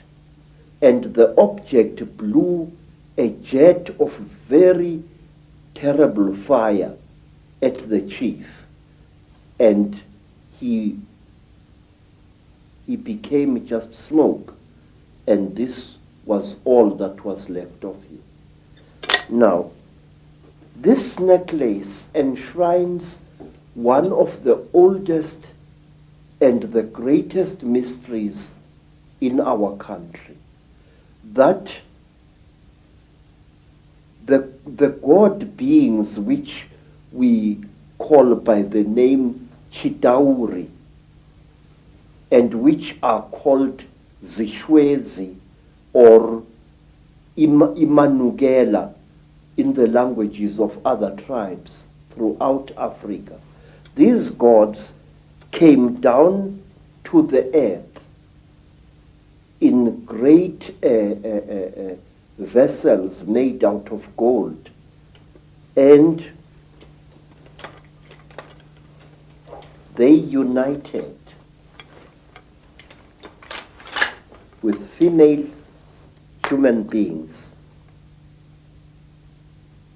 to create a race of kings and queens on our earth.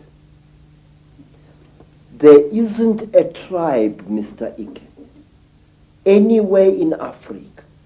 And when you return to South Africa, I will ask you to investigate this very closely. There isn't a tribe anywhere in southern, central, western, and eastern Africa which doesn't claim that kingship was a system that was brought down from the sky by gods who either traveled in swings, as the pygmies of Zaire say, or who came down in huge vessels which were shaped like bows, vessels made of gold, vessels bigger than mountains. I wish to share these things with you, sir, as briefly as I can. The Zulu people believed that they originated from space, and their name Zulu does not mean sky, but rather interplanetary space. And the word Zulu also has to do with traveling. For example, if I say to a child, you are getting about, you are moving from village to village lazily, I say, uyazula wena. Now the word Zula, which is used to refer to Zulus, sometimes contemptuously, in Zula, means really a traveler, a voyager, somebody moving from place to place. Where? In the Izu. Now I ask you, how did a land-bound people like the Zulus know that you could travel in space? Uyazula, ezulwini. You can travel in the great place of traveling.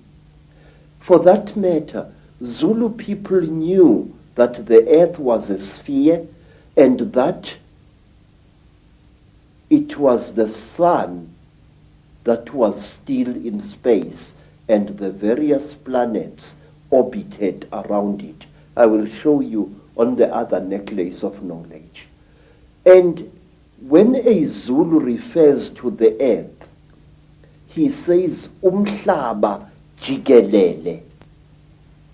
Now, the word jikelele implies a spherical or a hemispherical object. But a Musutu or a Mutswana from Lesotho or from Botswana will refer to the world as Lefatshe, which means that which is down here. And he will say, when he refers to the earth's shape, Lefatshe ka bophara. Now this word ka bophara means the earth in its width. Thus, a Musutu or a Mutswana believes that the earth is flat, but the Zulus believe it is either a hemisphere or a sphere. The Zulu people were the first people to know something that is now attributed to Albert Einstein, namely that space and time are one and the same thing. Zulus knew that long before Einstein was born. They said that one other Zulu name for space is Umkhati. Umkhati, U-M-K-H-A-T-H-I, Umkhati. And they called time Isikati. So you can see, sir, that Zulus, supposedly a nation of skin-wearing primitives, were aware of the fact that space and time are one and the same thing. And further, that if you could find the river of time, you could travel into the future and into the past. And many are the ancient legends which are told in Zululand of a man who traveled through time and accidentally killed a young boy who turned out to be himself in the past, and so he no longer existed anymore. There's an indication on the necklace, I know, around the back that the Earth is round. One of the symbols is indicating that, or a sphere. Yes. But I wonder what you think, Creto, of what is taught to children and students all over the world in the universities and the fancy academic centers, that actually we are now at the cutting edge of human evolution in terms of technological knowledge and knowledge of the world and the universe. And in fact, back in the ancient world, in Africa and North Africa and all over South America, they were just a primitive people. Please, that is a lot of poppycock. In fact, in my long investigation into our past, I can tell you proudly that our ancestors were 20 times cleverer than we are. What I feel and what I think is that in the past, human beings were cleverer than we are today, and that human beings knew more than we know now. We are not progressing, Mr. Icke. We are simply rediscovering things that were known by better men and better women than we are thousands of years ago. I wish to offer you proof of this, some of it at least.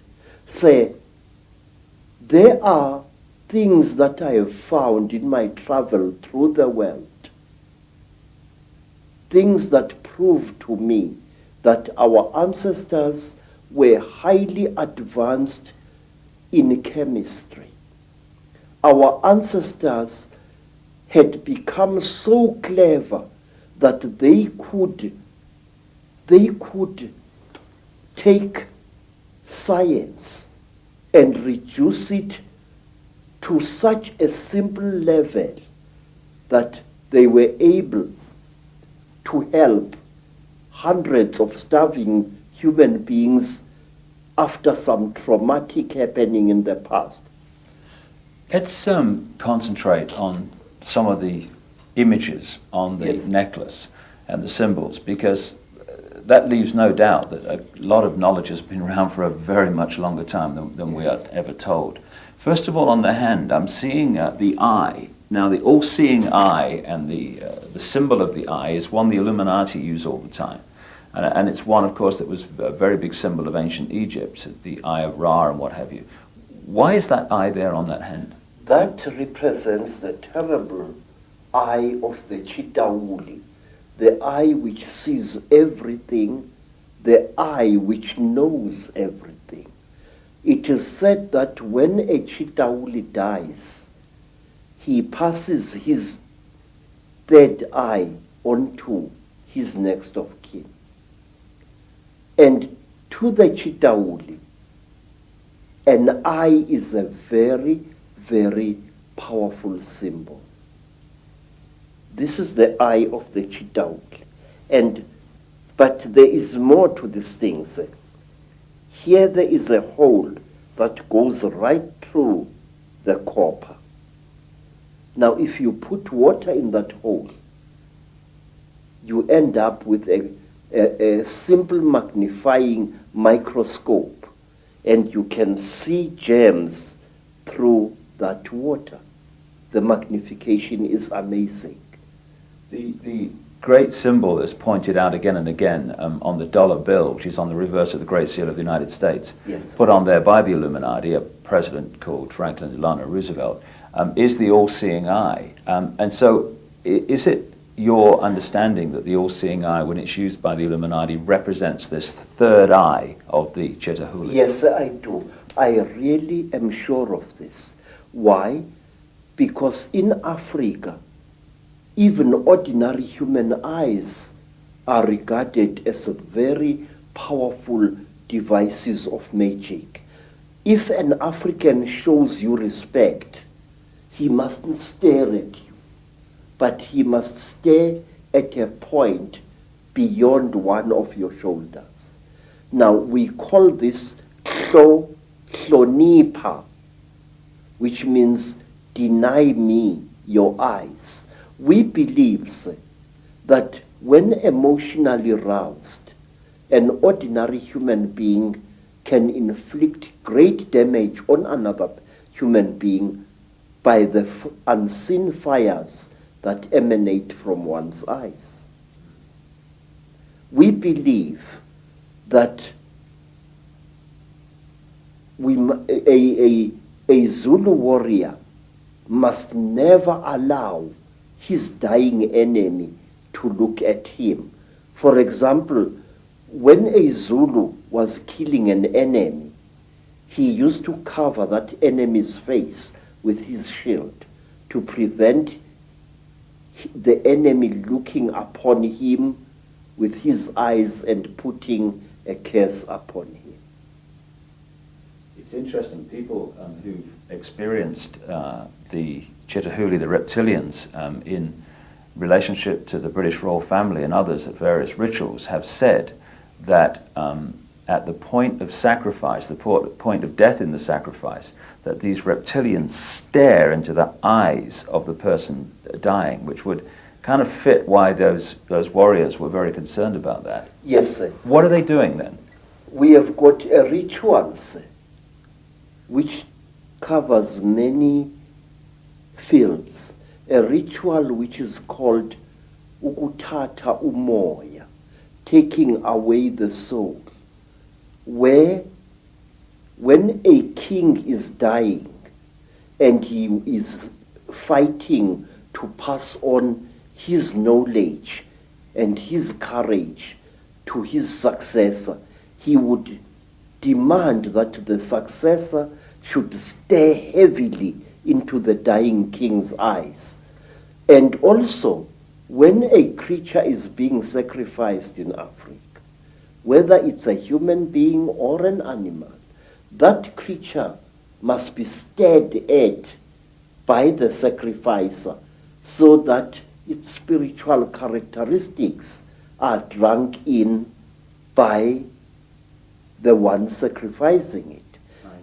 I've seen many times on hunting expeditions in Kenya, Tanzania, and other parts of Africa, when a lion is just about to breathe its last, the hunter, one of the hunters, will stare into the lion's eyes until the lion's eyes start glazing in death. It is drinking in the soul. We believe, sir, that the eyes are not just for seeing, that they are for taking as well. Now, on the hand here is what looks like the symbol of the constellation of Orion. What's the significance of that? Sir, people throughout Africa believe that the original human beings either came from Orion or the gods for whom read the Chitahuli and many other alien nasties actually come from that constellation. We call it the constellation of Umhambi, the one who travels very, very far away. And we call this constellation also the constellation of Matsieng, the giant who was sent by God to this earth to create the first human beings. Matsieng was accompanied by a male lion with a very black mane, and he was also accompanied by his dog. And he traveled throughout the world. He first created the first race of human beings, and they were so stupid in appearance that he buried them alive in a cave, and then he created the next race of human beings, which was clever, and we are the descendants of that race. Also on the hand is what we would call today the Star of David, which of course is not actually a Jewish symbol. It started being used quite relatively recently in that sense, but it's actually a symbol that's been found all over the ancient world. What's the significance of that being on the hand? Say, there are several interpretations of this very powerful magical symbol. We say that there are actually two universes living side by side. A female universe, which is our universe, and a male universe. And to Sanusis, these two triangles, a triangle facing downwards represents the descending female principle, and a triangle going upwards represents the rising male principle.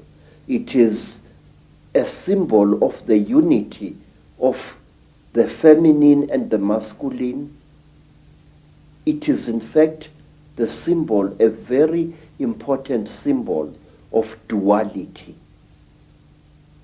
Is this the kind of shape of spacecraft, etc., or flying craft that the beings from other planets were supposed to have flown in, or not? No. This, you see, sir, there are various shapes. There are spacecrafts which are shaped like boomerangs or bows. These are very, very, very big. Then there are spacecraft which are shaped like pipes, like huge pipes roughly pointed at either end. And out of those huge pipes come these little things here. Yeah. They are carried inside these huge pipes. Gotcha. Yes, sir. Now, if we could talk about this fella. Yes. First of all, the penis and all this stuff, that relates, I would have thought, to the penis of Osiris in Egyptian legend, and the same recurring theme. Would that be along the right lines? We say that King Samahongo, who is represented here, yeah, the lord of all the Chitauri, call them what you will, had his penis cut off by Prince Muari, an African hero, and he replaced it with a golden one. Originally, we are told, this thing was made of gold. And now each time when we recall the story of the great marriage between human women and Chitauri men, we unite these creatures symbolically. And sometimes when the necklace is lying on the ground, we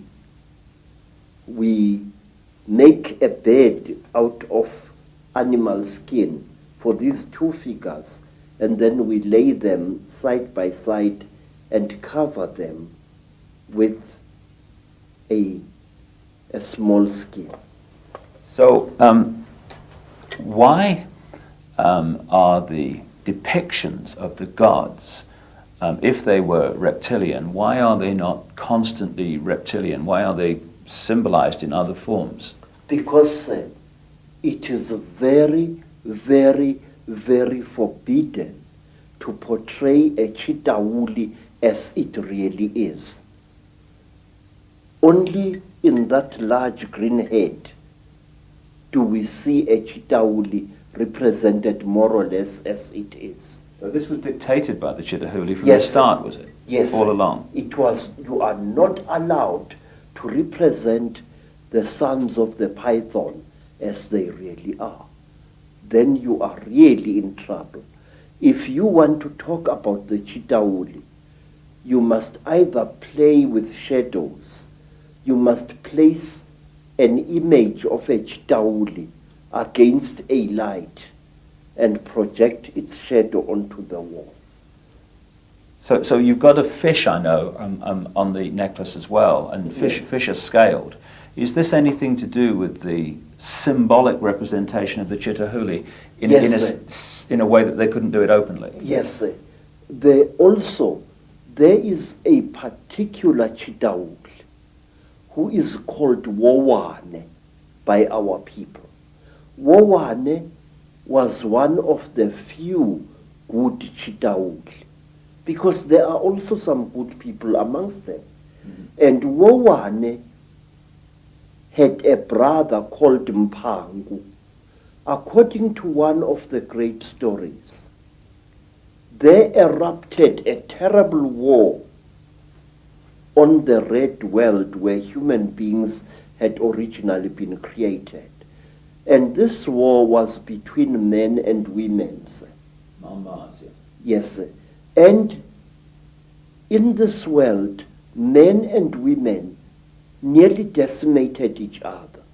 But they were rescued by the Earth Mother, who sent a great Nkanyamba, that is a great dragon, to come out of the sky, to take them into its stomach and to bring them down to, not to our earth, to a beautiful watery world near the star of the red dog, Injebomvu, which the white people call Sirius, the star of anger. There, human beings were settled, but human beings started eating creatures which they found in the sea, which they thought were fishes, but which were really human beings. Human beings, we are told, started eating the Chitahuli who lived in the sea, according to one story. And the Chitahuli fought back against human beings. They attacked them with tornadoes. They attacked them with tidal waves, and the human race was nearly wiped out. And then two brothers, two Chitahuli youths, Mpangu and Wowane, took pity upon the human race. And they went into the sky and looked for a great egg. And they hollowed out this egg, emptied its contents out, and brought the egg to that world and loaded the surviving human beings and brought them to our world here. We say that Wowane gave us the power of kingship. He brought it out of the sky. And if you notice, in many parts of Africa, ancient kings used to wear a wooden helmet with golden horns. It was true in West Africa, and it was true also in Southern Africa in the great Mutwa Empire. This is the horns representing the Chitahuli. Yes, and the power of the Chitahuli. Because to a Chitahuli, horns are not just for goring other Chitahuli as oxen gore each other. No, horns are a symbol of status, and through its horns, a Chitahuli is able to communicate with human beings far across the face of the earth. So the horns were like antennae then? Yes, they were instruments of projecting power.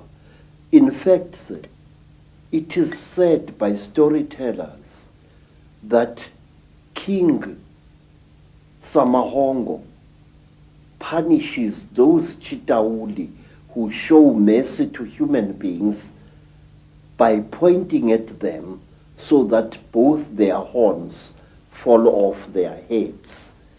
And the Chitauri is therefore unable to direct human affairs through his or her horns. It's also interesting that the descriptions of the Chitahuli with the horns and sometimes the tail and stuff, is very, very close to how Christians and those sort of stories have depicted the devil. Yes, sir. And one thing that interests me is this, that depictions of the devil have subtly changed over the centuries. But there is a difference now. First, originally, the devil was depicted as a hook-nosed creature, like a caricature of a North African Moor.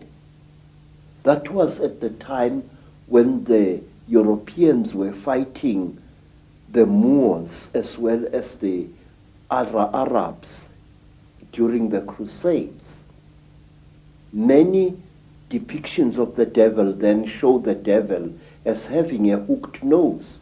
And then later, somewhere in the 19th century early, the devil was depicted as an African with a snub nose, thick lips, and very dark skin. But what amazes me is that now, more than ever before, the devil is represented as a Chitauli. What concerns me, sir, is this, that these alien creatures are now about to reveal themselves, and they are making us aware of how they look like. If you look, for example, at bioscope films which were made in the 1950s, the 30s, and so on, depictions of space aliens of that time are ridiculous, very laughable, but not anymore, sir. Today, we are having films that depict the grey aliens exactly as they really are, and the Chitauli exactly as they really are. My question is why? Are we being prepared for a major event? And let me share this with you. The group of American people who came to visit me a week or so ago and who left a rather unveiled threat about me shutting up or else my wife will die, who warned me about a certain creature called Eleazar or Melchizedek, that this creature is watching me. These people said this, that on Lake Titicaca there is a hidden beam of light coming from the sky onto the surface of that South American lake, and that on the 9th of September 1999, something very interesting is going to happen at Titicaca. Now, I'm interested to know what this is. Well, I know from my own travels to that area that there are endless sightings of craft and beings in that area. I've been there twice myself, and I do think, from my own research, Creto, that we are being prepared for these beings to openly be seen. And being prepared this way, sir, when we do see the nasties, we are not going to react to them with the fear that we would otherwise have reacted. Mm-hmm. Because now what game is someone playing? I think, sir, that they are playing the game that whoever they are, that we should accept these beings and welcome them with open arms, mm-hmm. and make them our masters. Yet again. You see, sir, there has been a steady build-up in books, in children's comics, and in other things of the fact that we must accept these creatures. It started with the film E.T., where a cute little alien creature got lost on Earth and fought hard to be accepted by human beings. I think the same thing is on the cards here. The question is why? One other thing I would just like to raise before we move into the bloodlines and their connection to the Illuminati is one thing that keeps coming up in my work is that some of these Chitahuli, these reptilians, at a high level of their hierarchy are actually white. Have you come across that? Yes. They are not white like white people. If you take white cardboard and you soak it in dirty water, that is the color you will get. That is the color of the Chitahuli. And wait, sir, let us think carefully about this. According to African storytellers, the Chitahuli have got cold blood. They feel cold very quickly. And where they dwell under the earth, where the great sun god banished them, they dwell there surrounded by great fires because their blood is cold. They freeze eternally. And so if you come across them in their caves, there are many, many cooking fires lit there. That's interesting, with the symbolism of the devil being in the fires of hell. Yes, sir. Yes, sir. And there is another thing. The Chitahuli, their eyes, terrible as they are so efficient that if a Chitahuli appears suddenly into the hot African sunlight, two things happen to him. His skin dries and blisters, and he goes totally blind. In fact, sir, there have been a strange race of aliens which have been seen in Africa, even by white people, which I think are actually Chitahuli. When you run and the thing chases you, it stops immediately when a car's headlights hit it and it becomes blind. Another thing, sir, we are told amongst our people that a Sangoma must always have a bogo. This is a sharpened wooden stick which he or she must carry at night. We are told that a sharpened stick is the only weapon by which you can kill a Chitahuli. Well, of course, again and again as you speak, what comes to mind is the story of Dracula. Count Dracula, the stake in the heart, the blood drinker, the blood drinking, which is precisely what this Chitahuli and their crossbreed seem to be into. But it is not just any wood that you must use against a Chitahuli.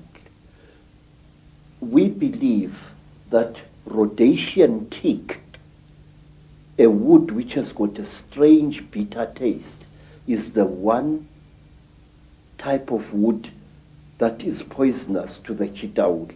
And down there, you see a long stick that I am carving in preparation for the year 2000.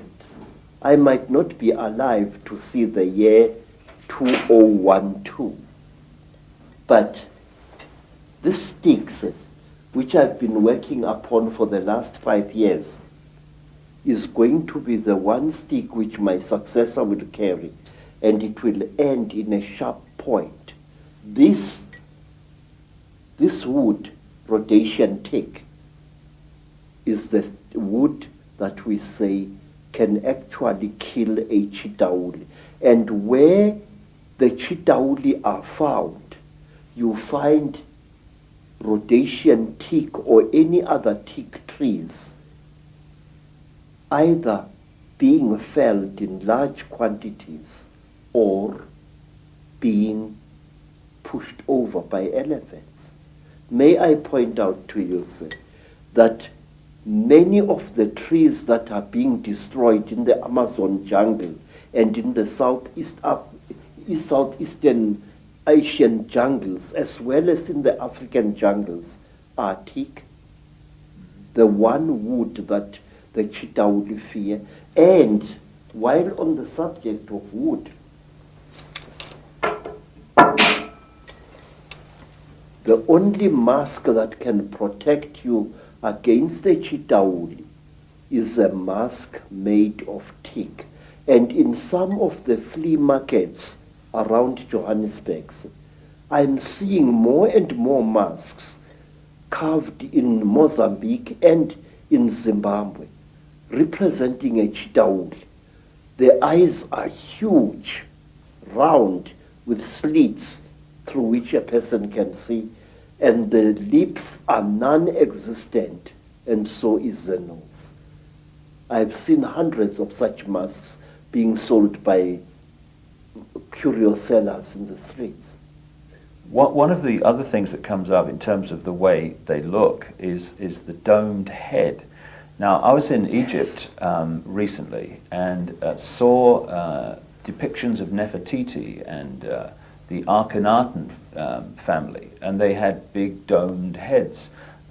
Is this a connection? Yes, yes, sir. You see, we human beings tend to imitate those creatures that we call gods. It's going on even now. When African women saw white people, they named them Abelungu, which literally means the gods.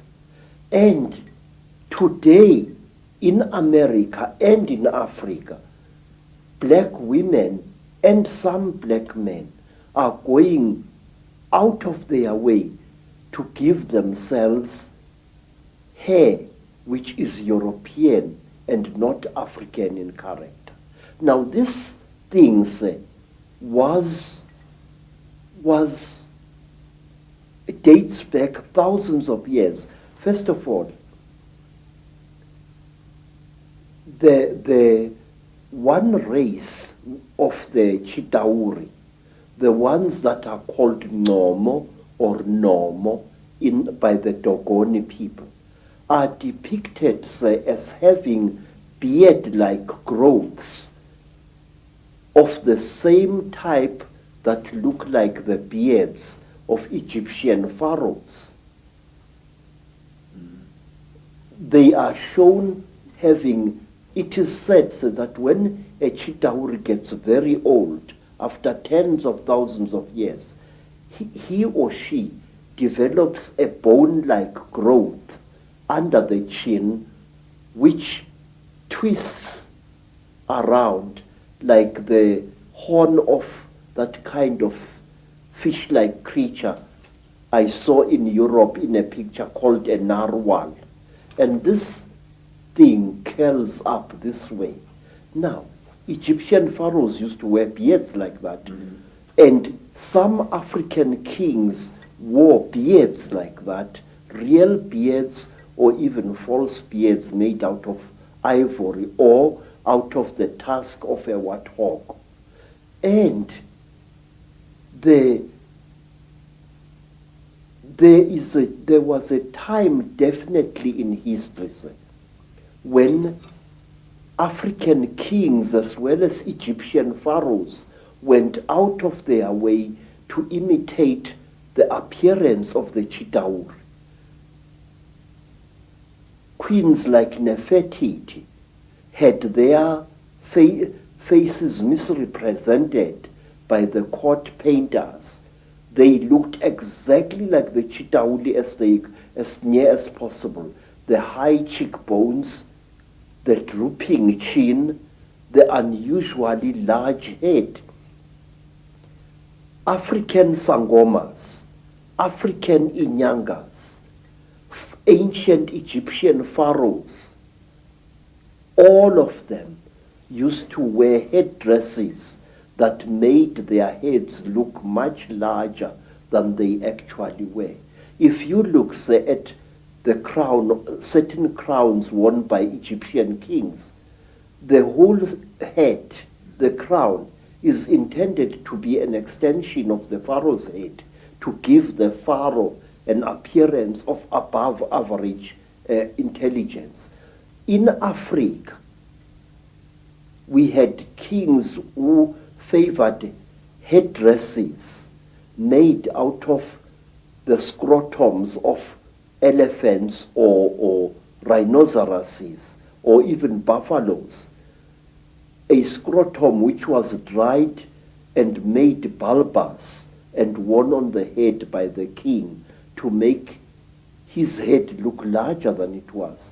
And lastly, in ancient Greece, at the time when Greece reached the great heights in its culture and civilization, the great ruler Pericles used to wear a special soldier's helmet with a bulbous skull, a helmet which made his head look much bigger than it really was.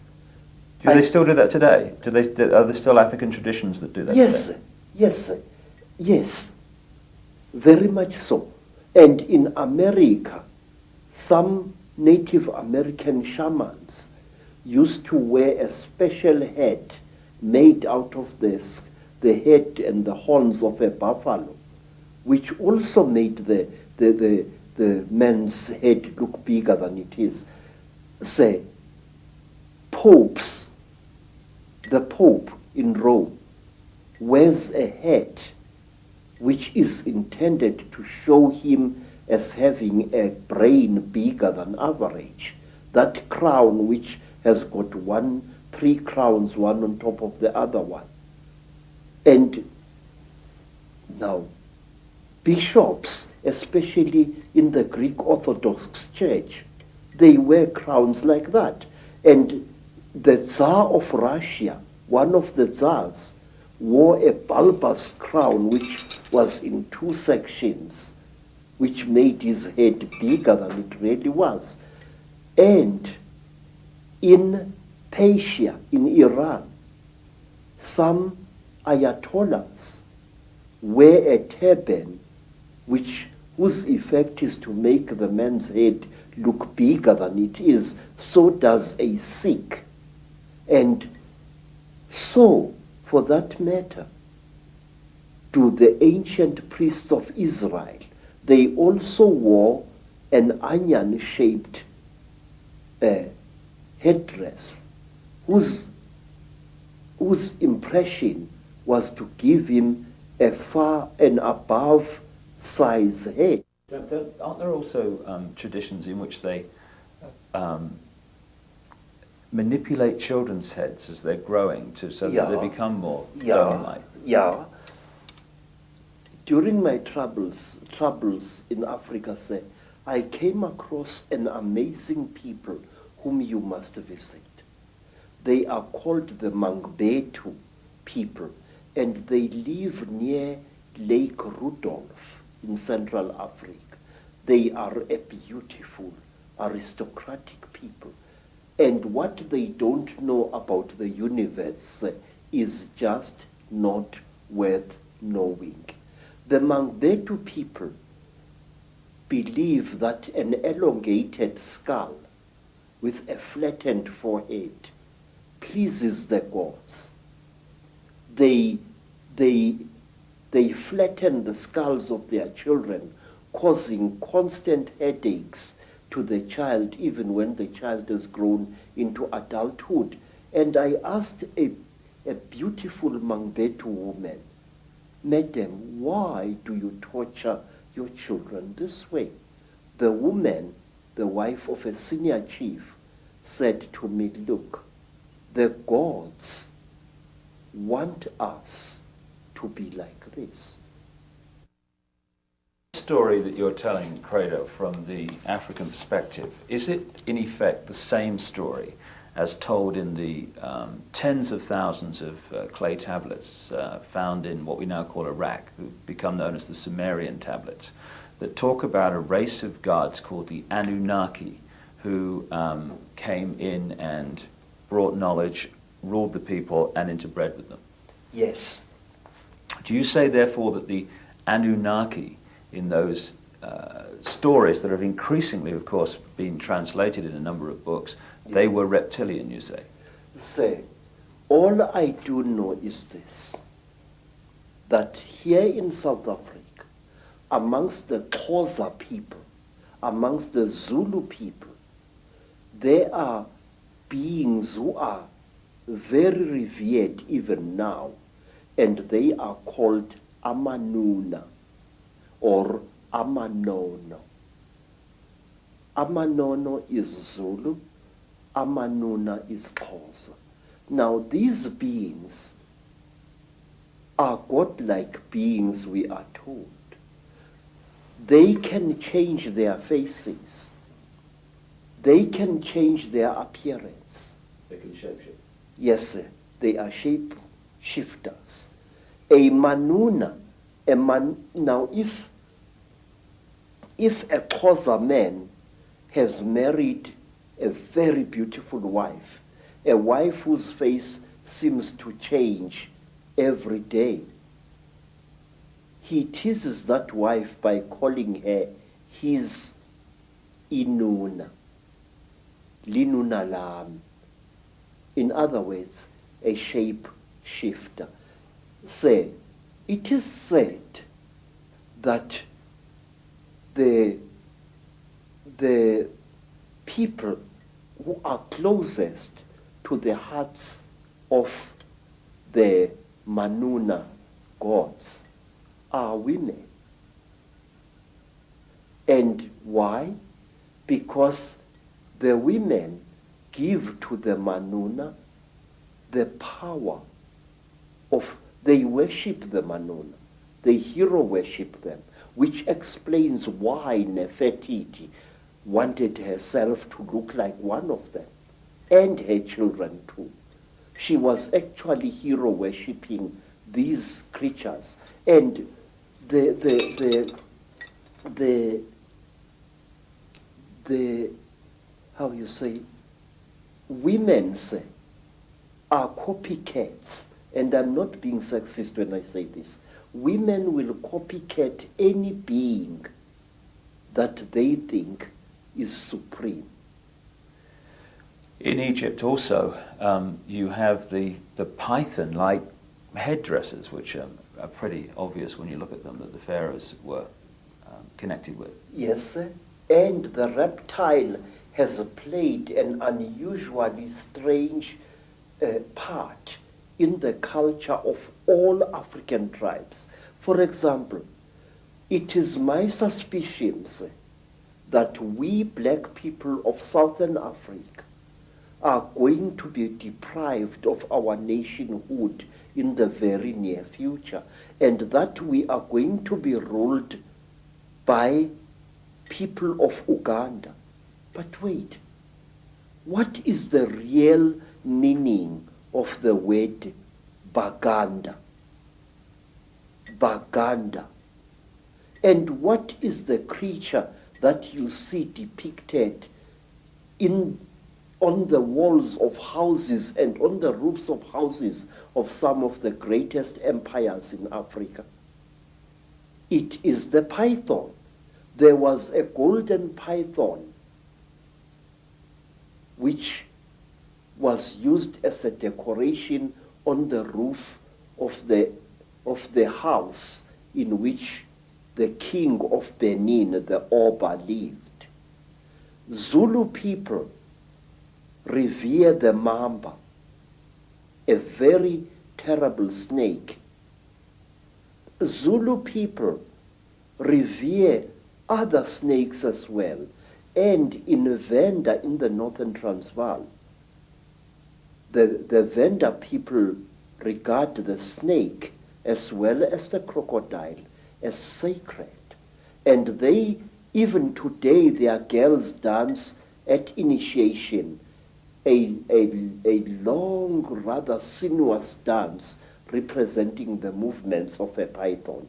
And they call that dance the Domba dance. And Domba is the ancient name for a female python.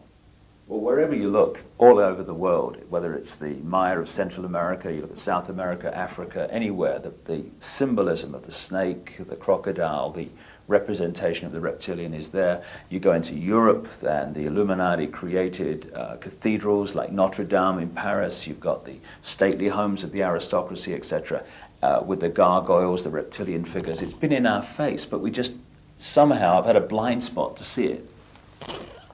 We human beings have idolized the reptile since the very supposed birth of our history.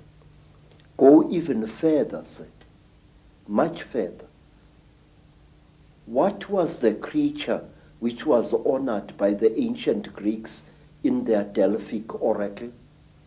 The python. What is the creature that stands next to the figures of the goddess Athena? The python. No matter where you look, go to China, where I once went. Who are the principal characters who brought wisdom to humankind? Creatures, part snake and part human being. One of whom I remember correctly was called Nu, a word which occurs also in Africa. And her brother was Kwa, and sometimes it's turned into one creature, Nukwa, she.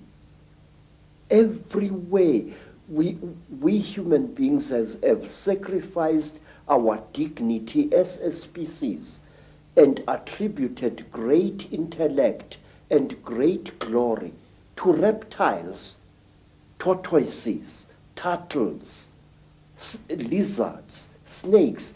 Why? And even now, our fascination with the reptile and the amphibian has not stopped. In fact, it's growing. The popularity of all those dinosaurs, in cartoon as well as in serious form, it makes me uneasy. If we could just pick up this line of bloodlines, which the Sumerian tablets talk about, which you talk about, the interbreeding of humanity, and how the accounts explain that these crossbreeds were put into the positions of royal ruling power, almost as like demigods, middlemen between the gods, the Chitahuli, the reptiles, and the people. Those bloodlines, in my own research, became the European royal families and aristocracy, and today are the ruling, banking, business, and political and royal lines of the world. And the genealogy supports this increasingly. Is there a tradition also that the royal lines of Africa go back to the same source? Please, you don't have to believe me. Go to Rwanda and there talk to the people there. They will tell you that the founding ancestors of their dynasties, the first kings who came from the sky, and they were called Imanugela, the ascending ones. Say, many African tribes believe that when the gods came down from the sky, they found human beings very, very stupid. And the human beings could not come before the gods in order to be taught. So what the gods did, And this is a story that you also find amongst the Dogoni people in West Africa. Because the human beings were afraid of approaching these reptile gods, the reptile gods cold-bloodedly slaughtered one of their number and shed out its flesh with a specially gathered crowd of human beings. And these human beings then became the ancestors of our first great kings. Now say, African kings jealously guarded their blood. If the royal lines of Africa claim descendants from the same source, basically, have those lines interbred as obsessively as the European aristocracy and royal family, and not bred outside of those lines? Yes, sir. Royalty had to marry royalty. That was one of the strictest laws in ancient times. Which is obviously where we get the term the divine right of kings from. It's not actually God, it's actually the gods. Yes, sir, yes, yes. Royalty intermarried with royalty. You were not allowed to take a commoner as your senior wife if you were a king. You could take commoners after your senior wife. Once the genetics has been achieved. Yes, sir. Now, another thing, it is like the Sangomas. Very, very strictly speaking, a Sangoma who was sometimes viewed as a king or a queen was not allowed to marry outside her caste or his caste. Sangoma had to marry Sangoma, otherwise the non-Sangoma blood would pollute the god blood inside the Sangoma. The lady that I've quoted in my books, Cathy O'Brien, who wrote her own book, Transformation of America, about being a mind-controlled slave of the American elite, she talks in there about seeing George Bush as president and vice president shapeshift into a reptile. And so many other people have told me this story of world leaders today changing into reptiles in front of their eyes and then changing back again. And Miguel de la Madrid, the president of Mexico at the time of George Bush, said to Cathy O'Brien, as she quotes in her book, that a reptilian extraterrestrial race interbred with the ancient Central American people because they needed to create bloodlines through which they could operate. Yes.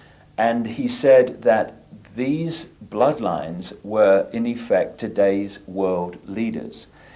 Does it fit with your knowledge, Creto, that the royal lines of the Chitahuli reptilian human interbreeding that become the demigods and the royal families, etc., that they have gone on in Africa, as well as the rest of the world, to become the ruling lines and the ruling people of these countries? Yes, many of them have. In fact, some of Africa's most terrible warmongers, men who have drenched large areas of Africa in unnecessary blood and suffering, are directly descended from some of our greatest emperors of 600, 500, or even 1,000 years ago. Just as the American presidents are. Say, I would like to tell you about a man called Jonas Savimbi. Jonas Savimbi is a descendant of some of the greatest Angola kings. In fact, the entire land called Angola was a breeding place of kingship in Africa. The word Ngola means a king, and Angola means land of many kings. I must say, the way that the evidence that I'm uncovering is going, and it's going there very fast, and it syncs so much with what you're saying, is that a race from the stars, a reptilian race, interbred with humanity, they created crossbreed bloodlines, which became the middlemen, the demigods, the royal kings and lines and ruling power in the ancient world. And through interbreeding has become the presidents, the ruling people at the top of the power structures of banking, of politics, of the military, of all areas of our lives, of business, all of it.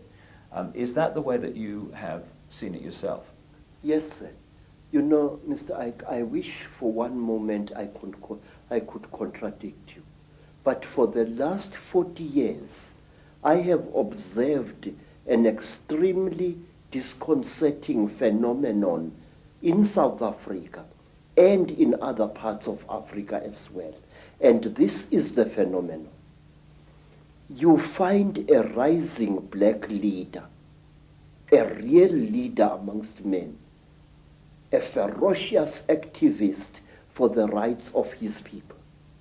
This man starts something, whether it's a revolution or whatever, he starts it. And you look at his ancestry, because in Africa we look very closely at a man's ancestry. And you find that this man is nothing. Although he is doing such great deeds, he is actually a descendant of very peasant people. Ow. And you are worried. And all of a sudden, this black man will come to a sudden violent end, and a person who is totally new will take his place. And when you look at the ancestors of these people, this man, you find that he, or even she, is a person of very, very ancient African royalty. Now, let me show you. There was this war in Rhodesia, and many people got killed there. And there was a very fierce and dedicated general. His name was Tongogara. And Tongogara fought in Rhodesia. And just when victory was won, Tongogara was killed in a terrific explosion. Somebody put a bomb thing in his car and killed him very badly. But wait, Tongogara had been a descendant of a blacksmith. His surname, Tongo Gara, means powerful hammer. Now, who replaced Tongogara? A man called Robert Mugabe. Now, you can't get more royal than that. Mugabe is descended from ancient Mashona kings, and what is more, he knows it.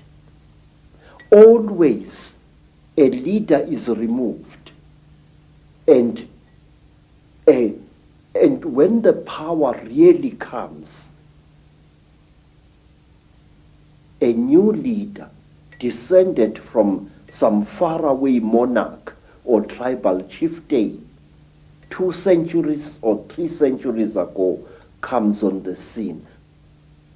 Again and again there seems to be this particular force which elevates its descendants over ordinary human beings.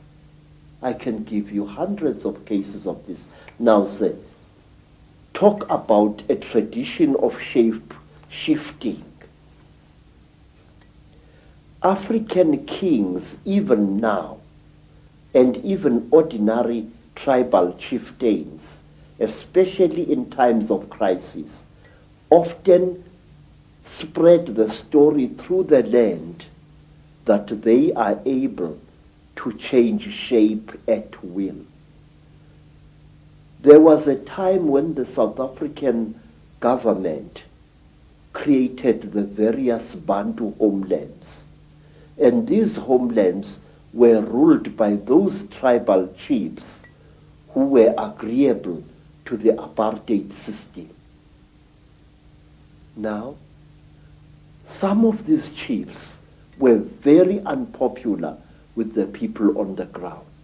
And so, to build a charisma around themselves, these chiefs used to tell people that they are capable of changing shape at will. It was spoken about a certain African chief in the Transkei who became one of the first rulers of one of several black homelands there, that one day his enemies were looking for him to assassinate him, and when they broke into his house, they found a huge lion sitting on the floor, and this lion growled at them. And because of that story, because even today word of mouth is a very powerful media of communication in black communities, all enemies of that particular chief left him well alone because they feared his shape-changing powers. The final question on this particular video, Creto, Yes, because we've got a lot more to say on others. Why is it that if the Chitahuli are all around us, which I certainly feel they are, and they're operating certain bloodlines, now some people see them shapeshift. That's absolutely without doubt. I mean, so many people I've met all over the world have seen it. Into reptiles and then back again, the George Bushes, the Henry Kissingers, these key people. Why don't most people see it? First of all, sir, I have said to you, Mr. Icke, that we human beings have got a blind spot in our brains. And this is what the Chitauli and other alien nasty boys are exploiting. Look, sir, if we are a crowd and we are standing on a city street, we will see a man suddenly grow an extra arm. And many of us will see that, but will refuse to accept what they have seen. I have seen, sir, people going through severe trauma in train accidents, in car accidents, but they refuse to accept what they went through. I have seen women who have been raped several times, ferociously refusing to admit what they underwent. I've seen it many times. And these alien creatures know our weakness. They know that very often we human beings tend to censor what we see. If you are an educated professor and you see a spook, your educated mind will refuse to accept what it has seen. You will reject it and throw it to the back burner of your brain, and it will stay there. Hundreds of us see very strange things every day, but we refuse to accept what we see. Say, one of the things that a trainee Sangoma has got to learn, it is the ability to see. If I am standing here and looking at that bush over there, and I see something odd there, I must know what I've seen. But wait, sir, there is something else, something very, very, very, very important, which I and many other thinkers in Africa have found. Mr. Icke, whenever you talk about such things, people call you paranoid. Mm-hmm. But no, you are really more sane than they really are. Say, there are certain vaccination things that are done to our children which rob them of the ability of seeing spiritual entities. Believe me, I can prove this. In Zululand, we were sometimes called before our chiefs, our inkos, and we were told that there is a great smallpox coming to the land and that all children must be vaccinated. Do you know that my mother's father, my grandfather, used to dodge that? He said that the white man's mjovo, the white man's vaccination, makes you blind. And if you are to look after my cattle, you must not go to the trading store to get your vaccination. But wait, the school inspectors used to come into the land and check each child for signs of vaccination or lack of it. Now, do you know what we used to do, Mr. David Icke? Our grandmothers used to give us great pain in order to save our spiritual eyes.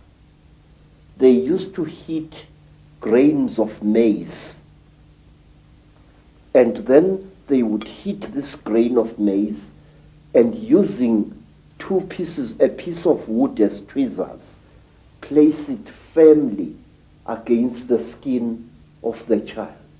So when the school inspector came, he saw these blisters and assumed that the child had been vaccinated, but in fact it had not. And this was done to us many, many times. And I noticed that school children in mission schools who had been vaccinated for smallpox or for measles could not see spiritual entities at all. A ndondo, that is a flying saucer, a spuputeg, would fly through the sky at great speed and be seen by many men and women. But the child who had been vaccinated would see nothing. And I noticed this hundreds of times. Well, what you've just said about vaccines and their effect and shutting us down spiritually and multidimensionally is fantastic, given that no matter what your background, creed, culture, parents on every inch of the planet almost are being pressurized to have their children vaccinated more and more and more. And to summarize what you've been saying, and indeed it's so much in line with what I've come to the conclusion about as well, an extraterrestrial race, reptilian race, disconnected us from our true magnificent senses in the long, long ancient world. They've been manipulating us ever since, and the more that time has passed, the less we've realized this is going on. And now we're at a point where we are in a prison without bars, a massive prison, and we don't even know we're in prison. We don't even know the jailers are. Indeed, when the jailers are exposed, people just laugh and ridicule and all that stuff. So we're in an unbelievable situation. And we're in a jail we deny we're in. And there are jailers we deny exist. And we call it freedom. Yes, sir. Yes. You know, Mr. David, one of the reasons why I've joined forces with you is because I have serious reason to believe, and I will repeat these words until somebody shuts my mouth in death, I have serious reason to believe that on this planet, things are coming to a head, and our invisible jailers are going to fight tooth and nail to prevent this. Say, our people say that the blackest night often heralds the brightest dawn. The human being, captive as he is, slave as it is trying to fight back, sir. And this is where the crunch is going to come. I believe that we are not far away from the bloodiest crunch in the world. And I will tell you, my visions tell me that we are going to be struck with the most terrible sword of all, the sword of money, sir. Something is going to be done to money which will bring us all to the level of beggars. And do you know why, sir? Let me tell you. I used to work for big game hunters in Kenya. And one of them was an Italian gentleman. This Italian gentleman was such a powerful hunter, a white hunter. He used to shoot 2 bull elephants a day in Kenya, and he used to celebrate the shooting with a huge bottle. He called it a magnum of wine. I remember him pouring some of the wine onto the heads of the dead elephants. And then one day we went with this man to the land now called Rwanda, which used to be called Rwanda Urundi. We went up the mountain, and there, accompanied by pygmies, he shot a gorilla, a huge ngangi with silver fur all along its back. And the great beast died so bravely that this Italian hunter started weeping like a woman. He fired us, told us that the job is finished, and he never hunted again. Say, what I'm trying to tell you is this, that something inside us human beings is beginning to fight back against the Chitauri. Something inside us human beings is beginning to say no. And the Chitauri are going to drag us all right into hell itself in order to restore their power over us. Let me show you. Who would have thought in the 1950s, during the time of the Cold War, when everybody was expecting a bloody Third World War between Stalinist Russia and the Western nations, when British, American, and even Russian nuclear bombs were exploding all over the place, who would have thought that a few decades after that, there would come a time when a group of young men and women, the people of Greenpeace, would sail their ship, the Greenpeace Warrior, into a nuclear zone to prevent the French from testing one more atomic bomb. This tells us that something inside the human soul is fighting back. 40 years ago, it was once a very glamorous thing to kill animals. Today, a big game hunter like my Italian friend would never dare show himself in some hotels. He would be spat at and he would be beaten up by people because the hero of yesterday, the Bwana Banduki, the gun Bwana of 40 years ago, is today a murderer. Now, things are coming to a crunch. 40 years ago, nobody cared a damn about the environment. People did not even know that there existed such a thing as an environment or a food chain. Today, there are people who would rather lose their lives than not save a bug which is drowning in a river. A God is being born inside us, all of us. But herein lies the danger. We must be aware of the Chitauri. They are real entities. They leave scars on human bodies. They kill people. They are murdering South Africa even as we are talking now. Every word you and I are speaking now is spoken too late, Mr. David Icke. AIDS is rampaging through our communities. And I have found a new disease in Botswana, which nobody is talking about even. It is 20 times more vicious than AIDS. It is called Ebola. Oh my God. And we must please be aware. Let nobody laugh when we talk about conspiracy theories. But there is one thing, sir, that I beg that you and others like you should discard. Una momento, as they say in South America. Stop calling the conspiracy a theory, sir. Theories do not kill people, Mr. David Icke. Theories do not murder innocent children. Theories do not put multiple murderers of Kabila's stripe into power in countries. Absolutely. Theories are just ideas floating in the air. The conspiracy is real.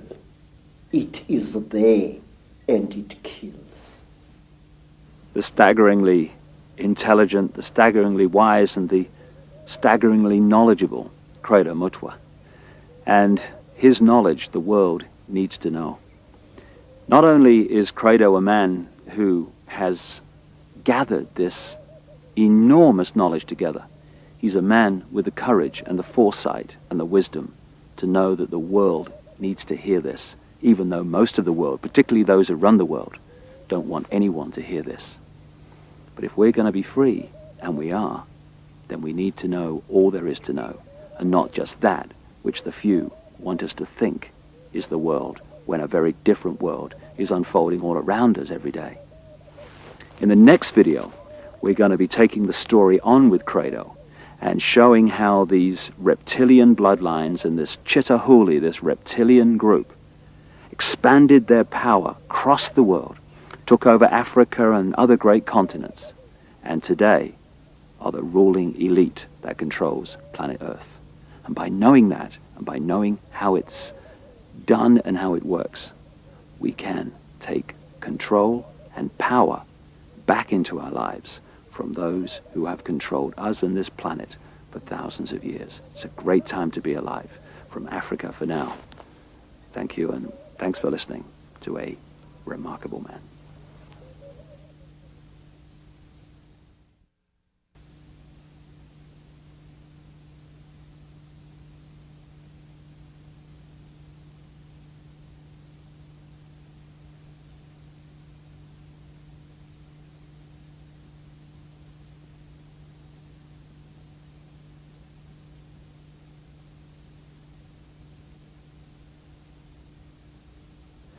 Hello and welcome for a second time to Africa, the countryside of South Africa, just outside Johannesburg, for the second in our series with Creto Mutwa, the Zulu Sanusi, or Sharman, as many people around the world would call him, the keeper of the history, the true history of Africa and the Zulu people, and the official storyteller, in other words, the carrier of the knowledge and the symbolic stories of the Zulu nation.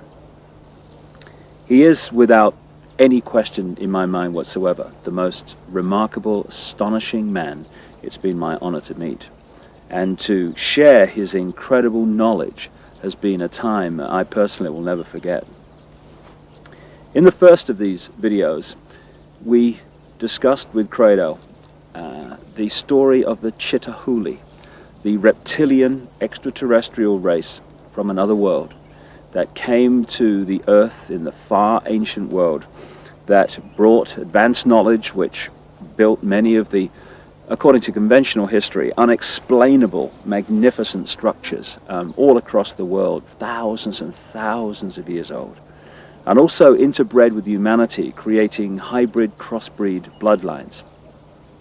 These bloodlines, as my own research for books like The Biggest Secret and Creto's immense knowledge of the African history, which he's gathered in his nearly 80 years of traveling this vast and amazing continent, both correlate the same story, remarkably, that this Chitahuli, this reptilian race, interbred with humanity, and the bloodlines became the almost demigods, the royal ruling lines of the ancient world, particularly in the ancient Near and Middle East, which were the middlemen, if you like, between the extraterrestrial gods to which people were literally sacrificed and the people in general.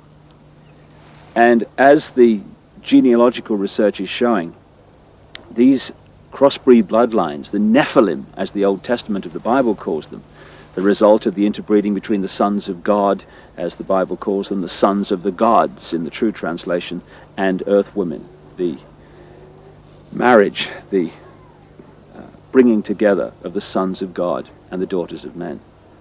This Nephilim crossbreed race, as the genealogy has shown, came out of that area and into Europe to become the aristocracy and the royal families of Europe, and then through the British Empire became the ruling bloodlines of most of the world. In fact, today, almost all of the world.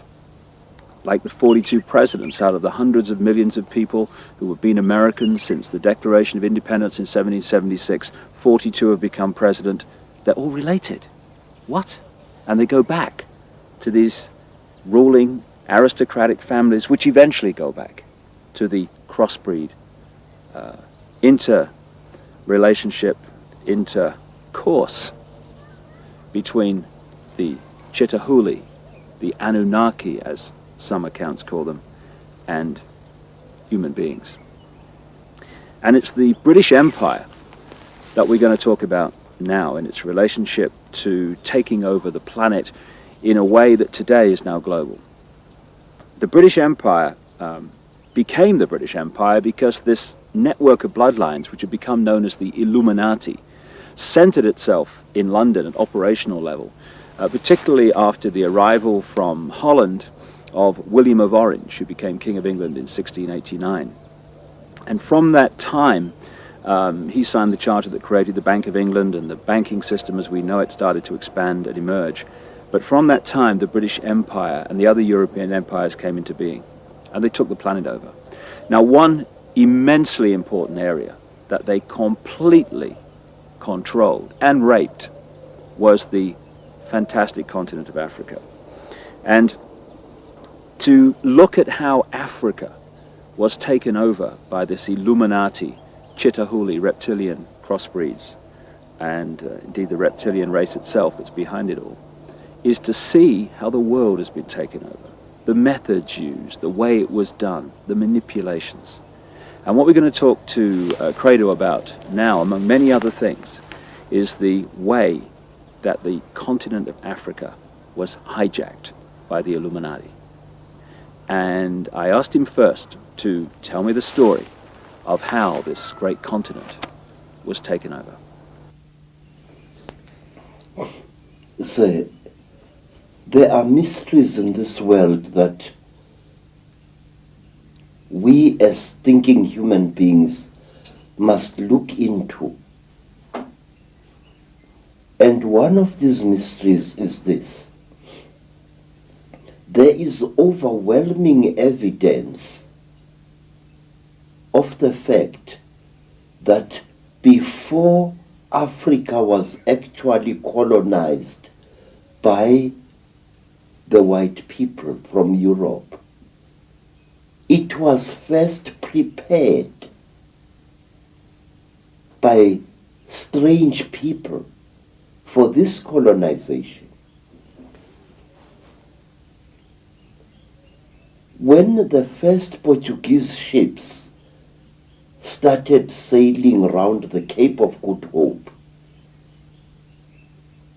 strange beings appeared amongst our people, strange human-like creatures, usually creatures of great height, abnormally tall, human-like beings, some of them with only 1 foot, appeared amongst our people, and they started doing things there which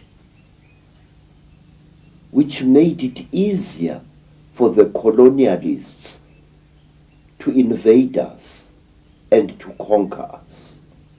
What were they like in terms of their color and skin, Creto? Say, we do not know, but there are those who described them as very, very white, chalk white in appearance.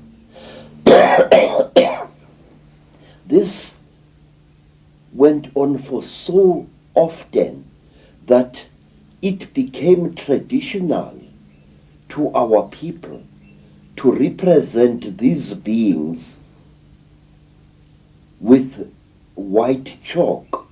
You found masks amongst our mask makers which were smeared entirely in white chalk to represent these creatures. These creatures were usually about 8 feet tall, very, very slender, and they used to wear robes made of the tanned hides of certain type of antelope, usually the intensely black sable antelope. What name did the people give to them? We gave them the name Izilo Zengubo, the beasts of the terrible blanket. These creatures were dressed exactly like Christian monks, with hoods and long robes. In fact, I will draw you a likeness of one of them as it is shown in a rock painting. Now, these creatures used to live in holes in the ground or in underground caverns or in gullies over which a roof of logs and vegetation as well as sods was placed. And it may be of interest to you, sir, that Portuguese explorers and Portuguese seamen used to see these one-legged creatures hopping about and sometimes disappearing into the ground as if by magic. And these creatures were called by the Portuguese sailors monopods. They wore a long robe that reached down to their ankles, and they appeared as they moved through the bush as if they only had one leg. Monopods were seen in Africa, and they were also seen in America before America was colonized by the white people. Among the Native Americans? Yes, sir. One of the one of the things that amaze me is that the story of America and the story of Africa was the same. It is said that these monopoles introduced certain knowledge to our people.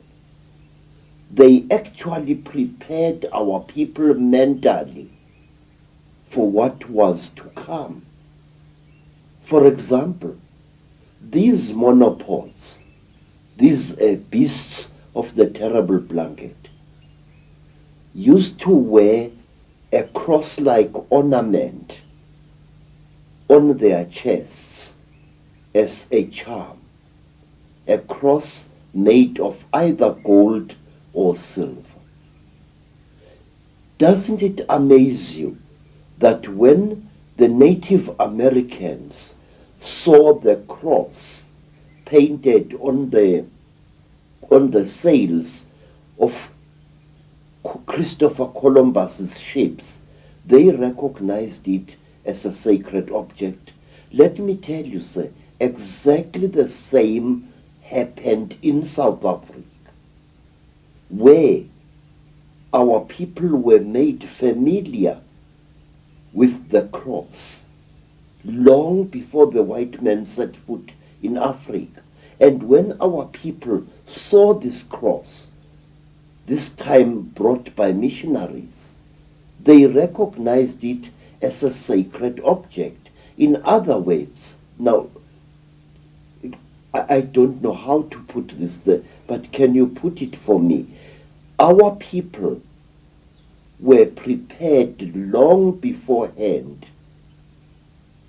to recognize certain Christian symbol and Judaic symbols. And when they saw them in the hands of the colonists later, they saw them for what they were. This is one of the reasons why, Mr. Icke, Africans accepted and protected Christian missionaries, even while fighting a life and death struggle against white colonialism. How is it that a man would accept the religion of an invader while at the same time fighting a life and death battle against the encroachments that this invader was making into his native land? This happened in America, and this happened in Africa, and the sources of this acceptance were the same. I wish I could put this in much better English than I'm using now, because I feel it is important. I think you're putting it very clearly, that it seems that this Chitahuli were going around the world preparing for the occupation from the Illuminati center in London and Europe of these various areas like Native America and Africa. Yes, sir. The story, you see, a great fraud is being committed in educational circles, in that the educationists in their ivory towers force our young people to look at the colonization of Africa and America as if they were two separate incidents. But certain factors in this colonization were the same in Africa and the same in America, and they achieved exactly the same results. This is why I always argue that the conspiracy, the international conspiracy, began long before colonial times in Africa and in the Americas. And the results were the same. Look at this. Here is the great Zulu king, Shaka. Shaka is a warrior second to none. Shaka is also a prophet second to none. Shaka welcomes white people to his empire of Natal. Shaka allows missionaries to operate freely through his country. And when Shaka dies, before Shaka died, he warned his half-brother Dinga that he must under no circumstances attack the white people, and that he must allow missionaries to operate freely amongst the Zulu people. In fact, during the reign of King Dingaan, Shaka's half-brother, two missionaries, Reverend Halstead and Reverend Owen, had a mission station within sight of King Dingaan's great village. But wait, sir, let me point out one thing. These missionaries were converting our people to Christianity, and they often went out of their way to criticize and undermine the king's authority in the eyes of their converts. In other words, we have an amazing phenomena here where a great king is being undermined by the very people he has allowed to preach freely in his country. Why? Not a single South African scholar has ever asked himself why. Why were our people so seemingly stupid as to allow a foreign religion into their country? Now, let me show you, sir, two horrendous tragedies. When the Belgians colonized the Congo, which is today the Democratic Republic of the Congo, King Leopold declared that the Congo was to be his personal property. And King Leopold and his men tortured and murdered several million black Congolese people in an act of genocide equal only to what the Nazis were later to do to the Jews. But under savage ill treatment, under savage torture and humiliation, the Congolese, virtual slaves in their country, still respected Christian missionaries and followed them and gained hope from them. And in 1907, this time in the country today known as Namibia, the Germans embarked on a policy of genocide against the warrior people known as the Hereros. They murdered so many Hereros. They tortured and slaughtered so many men and women of that nation that until as recently as the 1940s, Herero women were still so traumatized by what had happened that they were not producing any young at all. But in spite of the hideous genocide committed by General Van Trotha, in spite of the multiple murders, the Herero people clung to the Christian faith. Why? Exactly why? I now come to my people, the Zulus. When King Dingaan murdered the four-tracker leader Piet Retief, the act was watched by Reverend Owen and Reverend Halstead from their mission station, which was built on a hill overlooking King Dingaan's great village.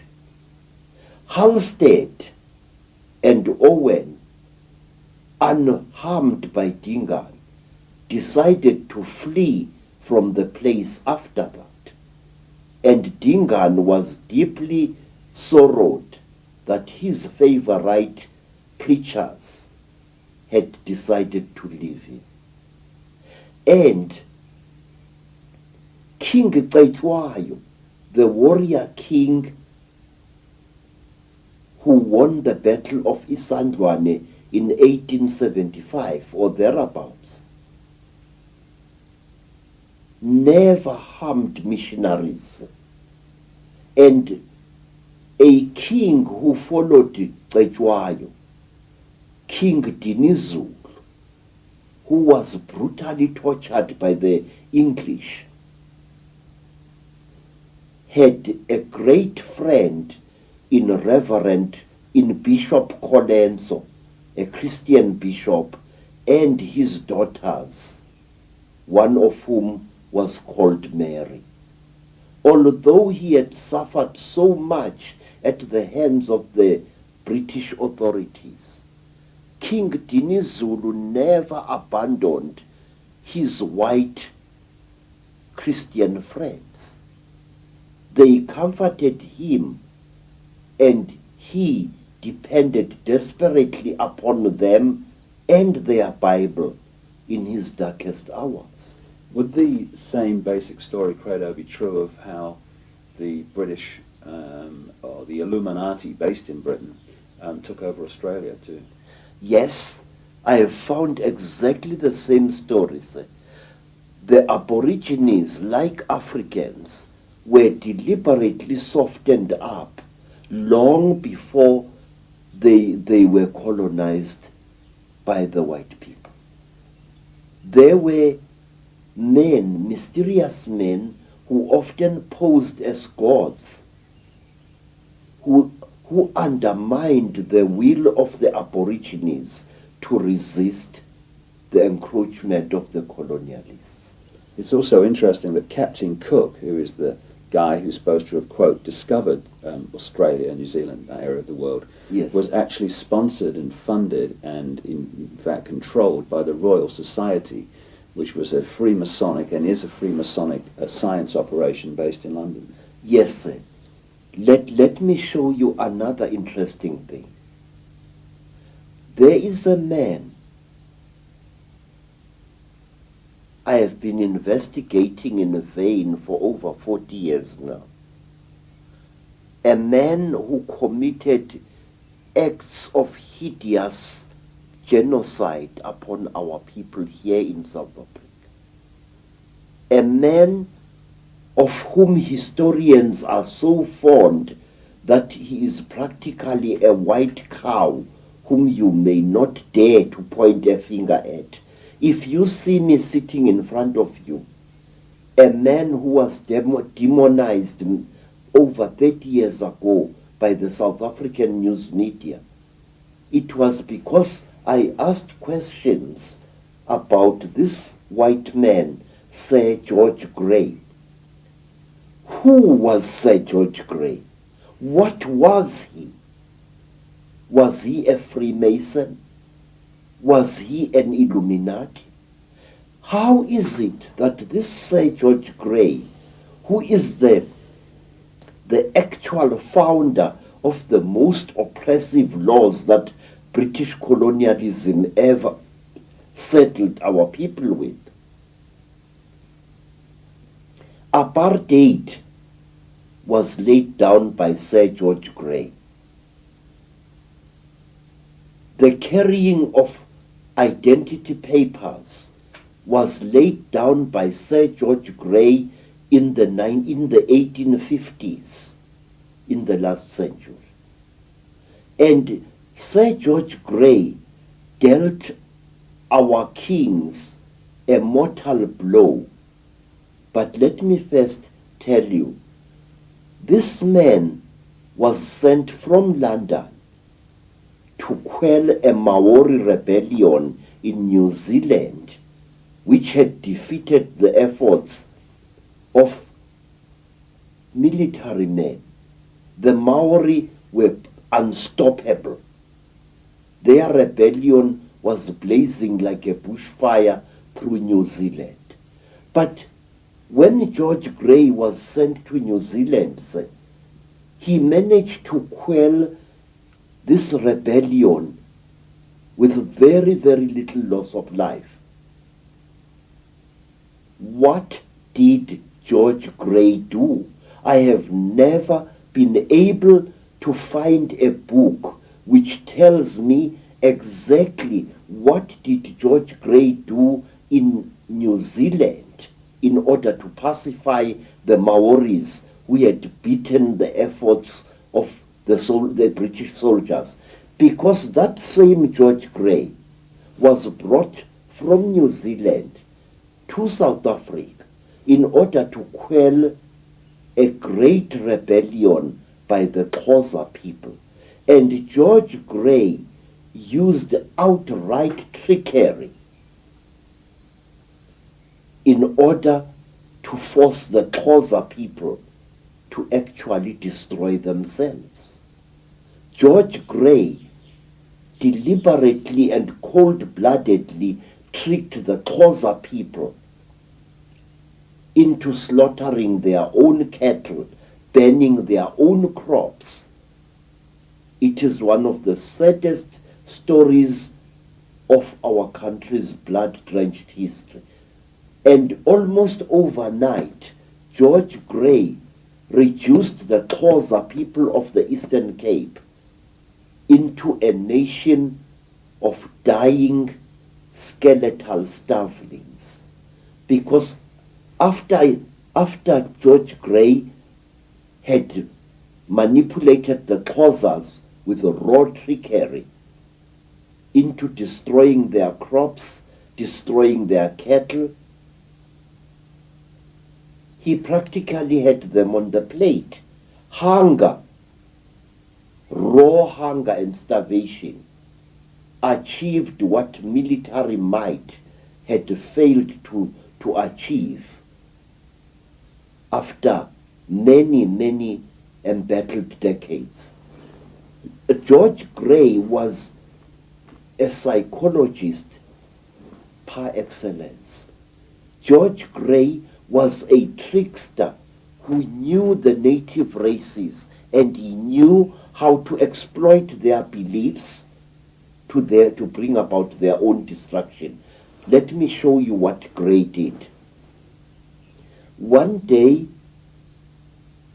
when great tension was boiling up in the Cape, and when the colonialists were threatened by yet another border war between themselves and the Xhosa people, a number of Xhosa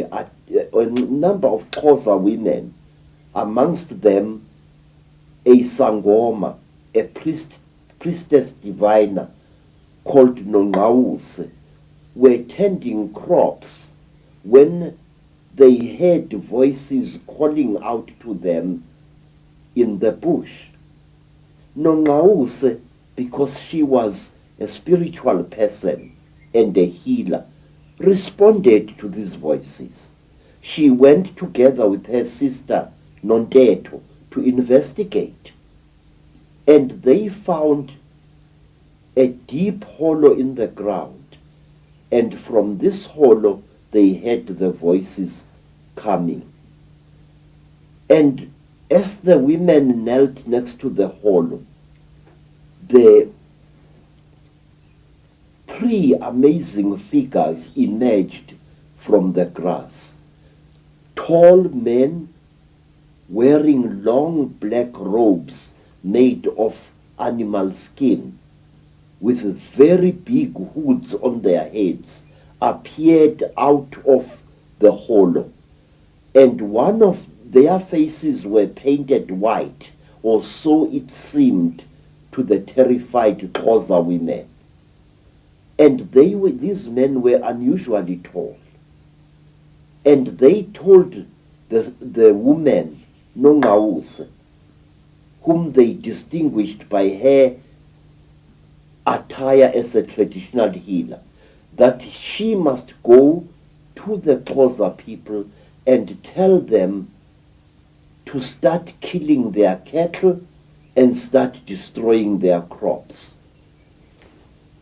Mr. Icke, I want to show you this book, a book which was published many years ago, a book written by me, and which made me one of the most hated black men in South Africa by the white establishment. In this book, I write, amongst other things, about a man called Sir George Grey.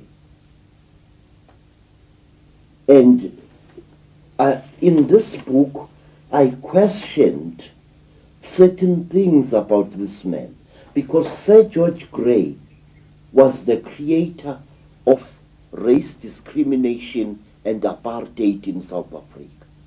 Apartheid was not really created by the Afrikaners. It was created by this man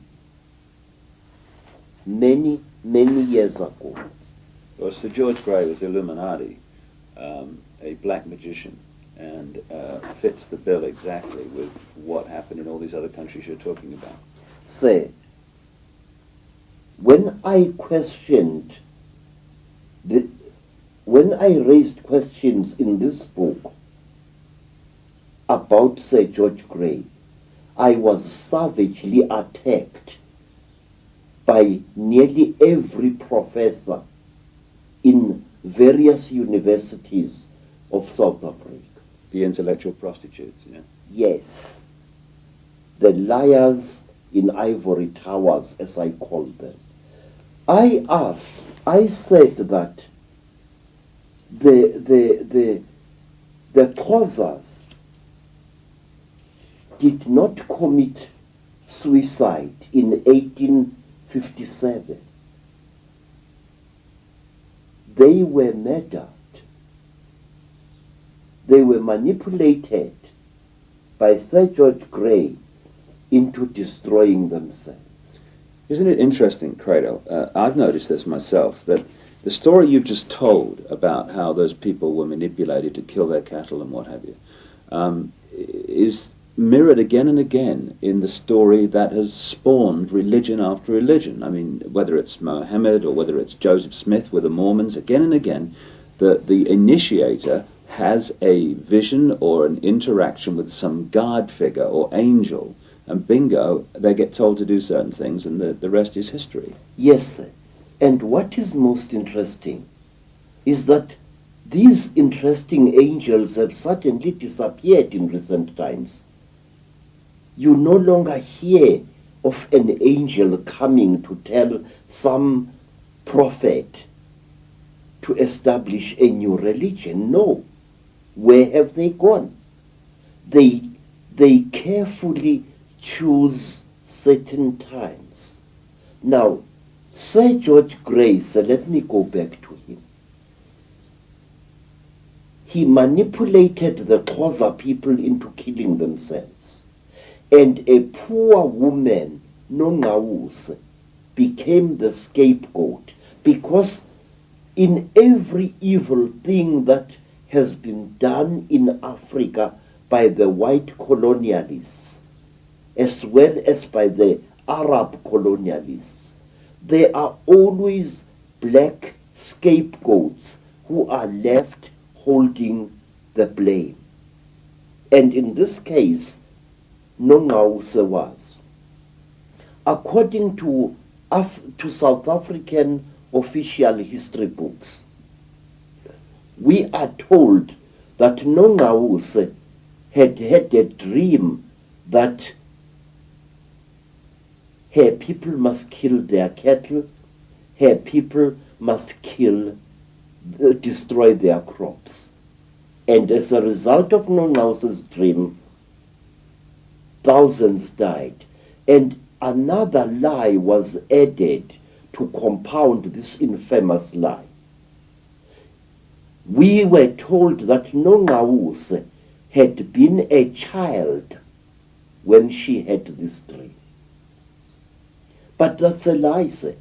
Photographs of Nongause taken after the terrible disaster show her as a mature woman who is wearing a beaded blanket, and on that beaded blanket it is shown clearly in beaded patterns that she was a Sangoma who had undergone several initiations. She was not a girl, but a spinster woman in her 25th year. And Nongause had not had a dream whatsoever, sir. She had seen apparitions. She had seen men who posed as gods, who were disguised as supernatural beings, and she had not been alone. And another thing, sir, the Xhosa people would never have listened to the word of any mature child on a serious matter like this, because to all African people, cattle and crops were not regarded as their property, but rather as the property of the ancestral spirits. Now, Nongause became a scapegoat. For a long, long time, our people hated Nongause for the dream she had supposedly had. And after I had brought questions about this story, after I had been torn apart by newspaper men, Nongause's story was suddenly changed and totally omitted in South African history books. I can show you some of these books where this story doesn't occur at all. Creto, is this story that you're telling in this one incident, can you repeat that again and again across southern Africa as the Europeans took over? Was it a method they constantly used? Yes, yes. You see, I can tell you a lot of things that were done. Some of the bloody wars which were started in South Africa between white men and black men were actually engineered by supposedly ancestral spirits, where a king suddenly saw an apparition. Mm-hmm. Now let me tell you, sir, one of these amazing stories, of which there are well over 100. And it is a true story that is known to every student of history in the land known as Lesotho. There was a great king, sir. The king's name was Muhlomi. Muhlomi was a priest king. He was a man who was both a healer and a king. Muhlomi was getting old, and he had received many wounds in battle, fighting to protect his people against invaders. One day, Muhlomi was in his house when somebody knocked on the door frame of the house. And Muhlomi asked the intruder to come in. and into their heart there came a frightening being, a being whose face was as white as the face of death, a being which wore a hood over its head, a being with unnaturally wide shoulders, a being who wore a long robe of sable antelope skin. This being squatted near the entrance of the hut in which Mutlomi was. And the being told Mutlomi that he was to take one of his golden earrings, the earrings of kingship, and go on foot for a long distance to find a young man known as Dipoko, and to give him this earring. But what are you saying, Great One? Said Mutlomi, utterly terrified by this unearthly being. You are saying that I, Mutlomi, must go and find this boy and make him my successor? And the being said, yes, we, your forefathers, order you to do this. Mutlomi was thunderstruck. He tried to argue, because Mutlomi had sons whom he was hoping would succeed him after death. Now he was now being told to go and seek out a strange young man and make him future king of the Basotho people. And as Mutlomi tried to speak, the terrible tall being stood up in the hut and threw a handful of black powder on into the fireplace. There was a terrible flash, a burst of white smoke, and as Mutlomi shielded his eyes, the being left the hut. On the following day, Mutlomi told his people this in a council meeting, and the people advised Mutlomi to obey. You are the king, Mutlomi. You have been our king for a long time. You are blameless and you are as brave as a lion. But against the gods, what can you do? And thus it was that King Mutlomi was given a tame ox by his people, and he rode on the back of this ox, accompanied by 2 of his best warriors, and he went out to seek this strange boy whom he had been ordered to make future king of the Basothos. He found the boy with his companions high up on a mountain. The boy was a bandit. He lived by stealing cattle from rich men. He was a typical black Robin Hood. And Mutlomi greeted this boy, Dipoko, and he pinned his golden earring to Dipoko's right ear and said, I am commanded by the spirits of my forefathers to appoint you, Dipoko, future king of the Basotho people. I am told that you are going to make this nation great. I am told that you are going to protect it. I, Mutlomi, the armed one, have spoken. Mutlomi left Dipoko, and Mutlomi sickened and died some time later.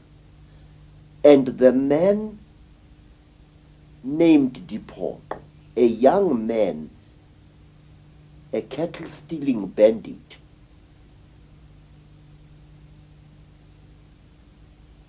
became known as King Mushweshwe, the first of the Basotho people. As the so-called God had spoken, it so did happen. Mushweshwe, who had now discarded the name of Dipoko, which means disappointment, and assumed the name Mushweshwe, which means the barber or the beard shaver. Mushweshwe himself started seeing visions, and he started obeying the instructions of these visions that he should build a great nation out of the Basotho nation. He collected together all the fugitives who had fled from the wars in the Cape. He collected together all the refugees who had fled from the wars by Shaka in Natal, and he molded them into the nation known as the Basotho nation, which today inhabits the land called Lesotho. But wait, there is more to the story of Mushweshwe. Mushweshwe was under attack by the Afrikaners. And one day, he received another vision, a vision that told him that if his people were to be saved, he had to place himself and his people under the protection of Queen Victoria. And he did just that. When I was a child, when I was a young scholar, the land today known as Lesotho was known as the Basotho Land Protectorate. Here was a king actually destroying his sovereignty as a ruler. Mushweshwe enjoyed the loyalty of his people. Mushweshwe was greatly loved by the nation that he had formed. Mushweshwe had not really needed to make himself the subordinate of the British Empire, but he did on advice of visions that he had. My God, you can see how it was done. But there is more, Mr. David Icke. Say, I think these men were secretly manipulated. I think these men had their fears and secret beliefs played against them. It is the easiest thing, sir, to manipulate a man who rules a country and who suddenly feels himself insecure.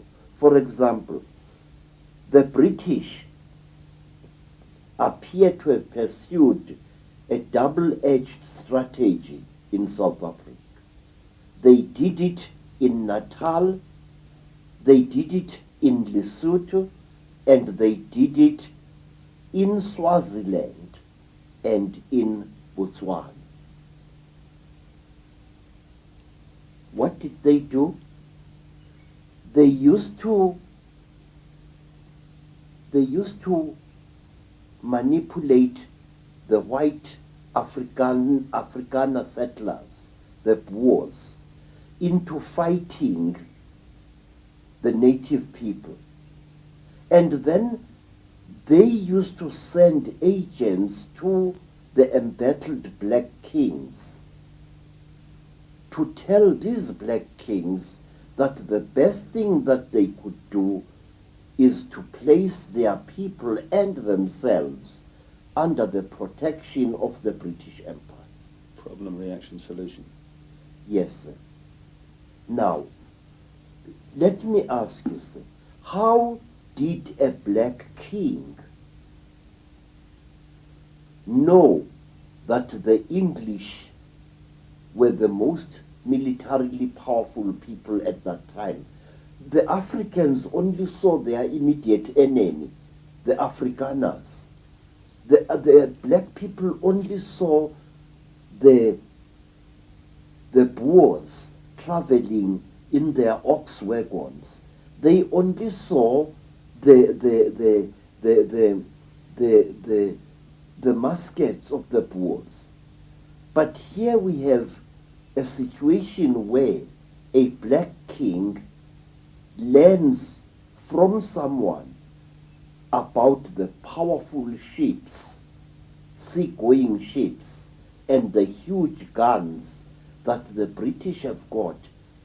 And this king is then advised to place himself and his people under the protection of the British. It was a strategy that the British pursued in different forms deep into Africa. They often won huge swaths of mineral-rich territory without even firing a shot. They had gun runners who smuggled bundles of muskets, tower muskets, and even Snider rifles to black tribes. And wars between the Afrikaners and the blacks came into being in Lesotho. One of the reasons that forced Mutwa to make Lesotho a protectorate under Great Britain was because he feared the repeated attacks which the angry Boers were launching against him, because some of his people were attacking the Boer farmers and stealing their cattle. Can we talk about people like David Livingstone and those that charted the interior of Africa, etc.? Because it seems, Creto, without question, we're looking at an unbroken stream here, with one element of the takeover following another. So surely those, quote, heroes of Britain that charted the interior of Africa must have been involved in the story. They were. They were. In fact, I can say to you now, sir, that the man in whose home Livingstone stayed, namely Reverend Moffat, was the one man who was grinding down King Khama's mind. He was the one man who used to send books and newspapers to Khama. They were living in the land of the Botswana, and they lived alone, a missionary and his wife. Reverend Moffat had a family of children at Kurumane in the Northern Cape. And Reverend Moffat received Livingstone. Reverend Moffat because he was viewed by the Batswana as a man of God, could do what he liked in the land of the Batswana. He carved himself a huge stretch of land. He planted any vegetables or fruits there that he chose. Early in his arrival, he found that area teeming with buffaloes, which is why it is called Kuruman. It's really a corruption of the Batswana word Udumane, the gathering place of the buffaloes. Moffat used to welcome explorers and hunters, many of whom traveled alone through South Africa. And these hunters and adventurers, people like Reverend Campbell and others, were going through South Africa, exploring. Some of them wrote books about the local customs and the local tribes that they encountered. And I think these explorers were much more than what they seemed to be. So how was Christianity used? We've talked about the fact that the beasts of the terrible blanket, these strange people that appeared before the Europeans, had introduced all the symbols and what have you that prepared people for Christianity in Africa. How was it used once the Christianity the Christian religion arrived? I will tell you, sir, from what I saw as a young child. The Christian religion, or rather the missionaries that brought it, behaved like dictators. They ill-treated our people. They humiliated them. And they stole huge tracts of land from our people using the name of Jesus Christ. I want to give you this historical fact, sir. If you go to Natal, near Durban, and you come to a place called Marian Hill, near Durban, you will find one of the biggest and one of the oldest mission schools in South Africa. Marian Hill sits on huge tracts of land. These tracts of land were stolen from the Zulu people by a missionary called Chimlet. And even to this day, the people of Marian Hill can tell you that that man was not just a missionary, he was also a crook and a pitiless exploiter of the black people. He was a monk, but he was much more than a monk. It was said that this Chimlet worshipped not God, not the Virgin Mary, but Satan himself. Well, that fits like a glove from the way the Illuminati work. And the other thing that must have happened, fundamental in so many ways, is that the original knowledge, the knowledge that you carry and people like you carry, must have been destroyed, pushed underground, and basically the true story of history lost. Yes, sir. Let me tell you what the missionaries did. The missionaries used to employ the tactic of preaching the so-called gospel to our people. And at the same time, they used to manipulate our people into partying with some of their holiest relics. Please, sir, there is in London a place that I saw near the London docks in an obscure street. It is a heavily guarded warehouse which belongs to the British Museum of humankind. We were allowed to visit this place when I was in London in 1970, in 1997.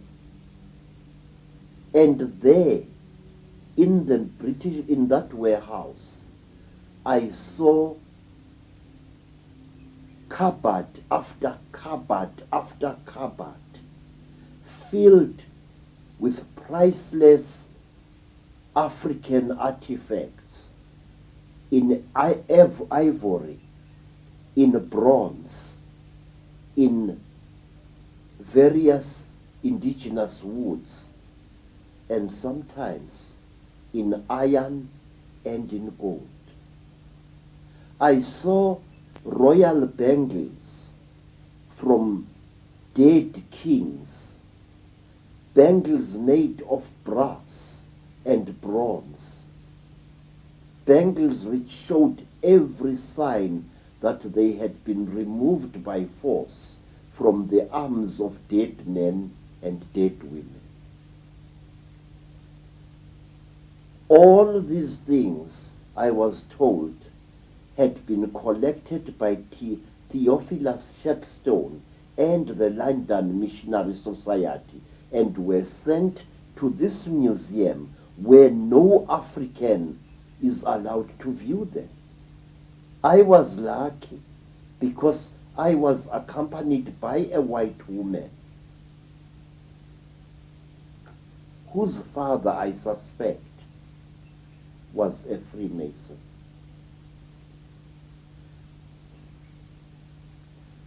Now, let me tell you, sir, what the missionaries did also.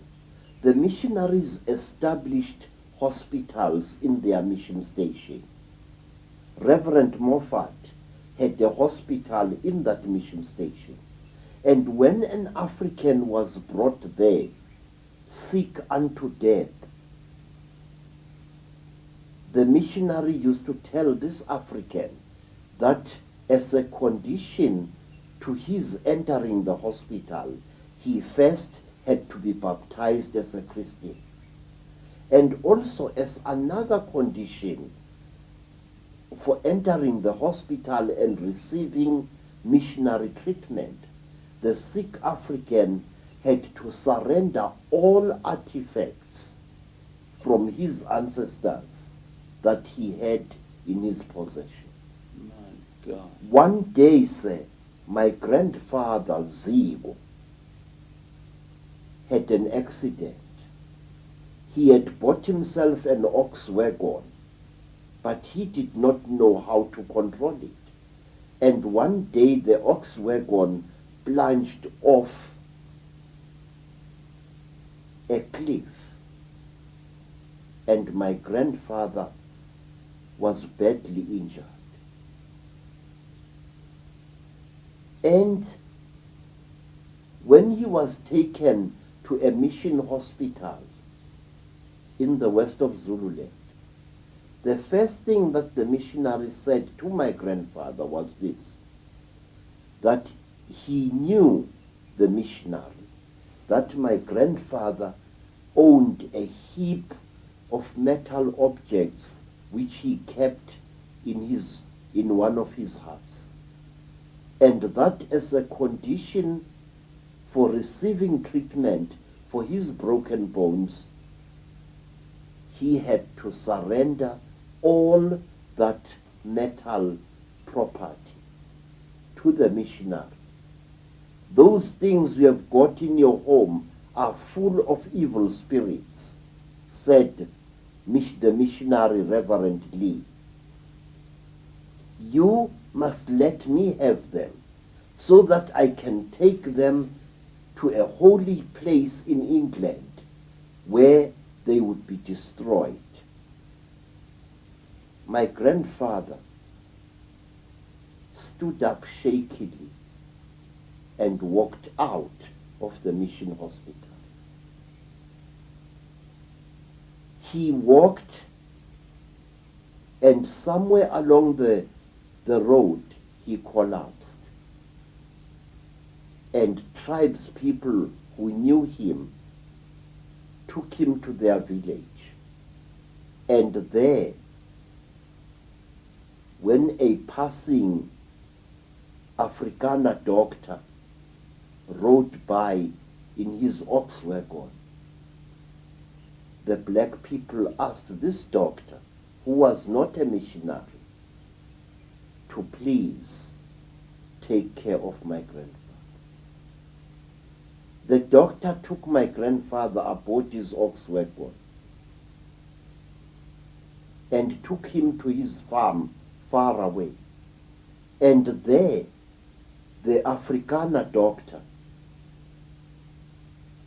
a herbalist really, as he was called, a Genees Jeren, he treated my grandfather free of charge, and he didn't place any conditions for his treatment. And my grandfather, out of gratitude,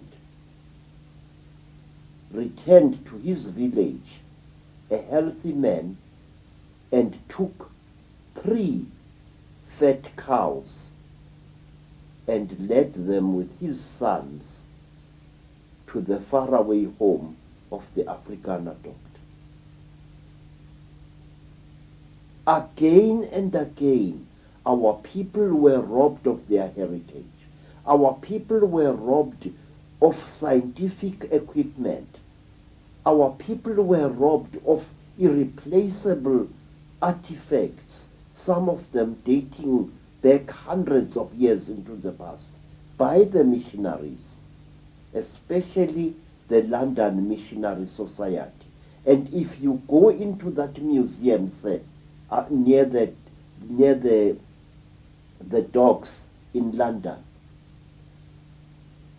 you will find what I saw, and it will make you weep. What's your own experience in your life, Creto, of the use of Christianity in Africa to divide, rule, and suppress the people? Now, let me tell you, sir. When missionaries came to South Africa, they deliberately created a huge wave of enmity between those blacks that they converted and those blacks who resisted Christian conversion. They created such a divide that they actually broke up huge families. And it got worse when Catholics, Anglicans, Methodists, and Presbyterians spread through South Africa. There was developed deliberately in Africans of different religious denominations the same enmity that exists now between the Catholics and the Protestants in England. Black Protestants were forbidden from talking to black Catholics. Black Wesleyans did not even ask the time of day from black Presbyterians. It was such a total chaos, and the only beneficiaries were the missionaries themselves. But let me tell you more what used to be done. Missionaries used to forbid any converted Christian black from having anything whatsoever to do with an unconverted black. Love relationships between so-called heathen blacks and Catholic blacks were forbidden by the missionaries.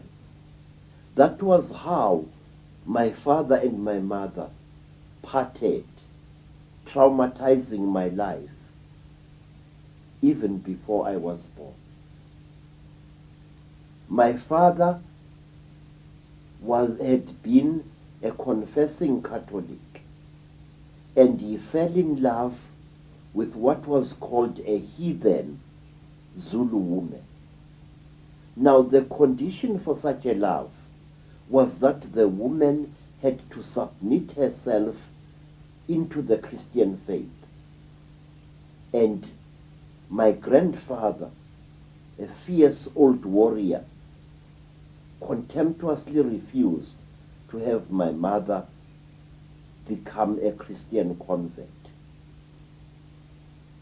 I used to kill white men at Isandlwa, and I am not going to allow a daughter of mine to follow the religion of spear food. And said, if in a mission station a church-going black paid court to a heathen black, the church-going black was brutally punished by the missionary, and he was punished in a way which to Africans was horrible. Inside the mission church, there were the pews, the benches on which the congregation sat. But next to the door, just as you entered the door of the church, there were special benches for those Christian blacks who had broken the law. And so, if it was found by the white missionary or the black missionary that a certain person had had anything to do with a heathen, that person was punished in a very terrible way. He or she was made to sit next to the door of the church inside, so that all who entered the church would look at this one and know that here is a lawbreaker who had broken the laws of Jesus Christ. Were you pushed into the Christian religion to start with, Creto, before the penny dropped, if you like? Yes, sir, I was. You see, after my mother and my father had separated, my mother gave birth to me. And for a long time, I suffered as a child because I was born illegitimate. I was called a bastard. I had no rights as a human being. The law of the Zulus at that time was very, very strict regarding illegitimate children. My mother suffered. She was often beaten up by other girls in the village. And I suffered too. Other children were forbidden from playing with me. And I herded cattle in the bush alone. And there, many strange things happened to me which do not concern us here, however. And when I was 7 years old, there came to my grandfather's village a brother of my father's. And he asked to take me away from there.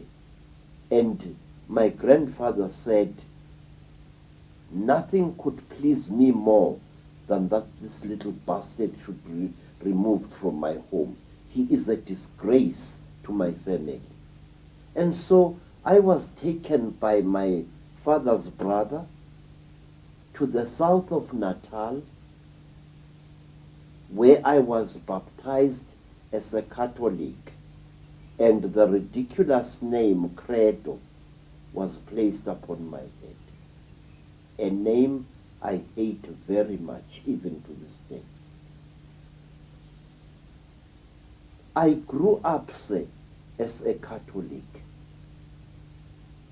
And we were all Catholics in our home, as most people in Natal are. And then one day, after we had left Natal, my father left the Catholic Church and adopted one of the worst branches of the Christian religion that you can find. My father started following the teachings of an American woman called Mary Baker Eddy. She, who was the leader of the Christian Science Church. Under the laws of the Christian Science Church, you are not allowed to take medicine under any circumstances, no matter how seriously ill you are.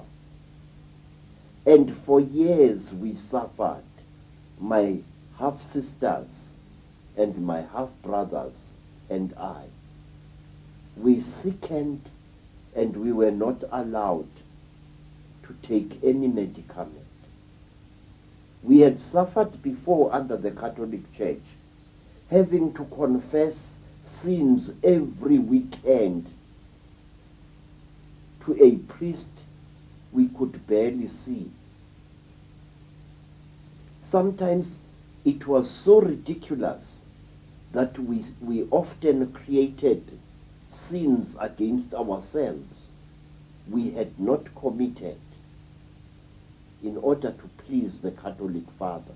And now we were suffering under the teachings of Mary Baker Eddy, teachings which I now see in my adult life as having been the very essence of the purest rubbish. Then, after a great sickness in 1937, I was taken, during that great sickness, I was taken back to Zululand by my father's brother, Anton.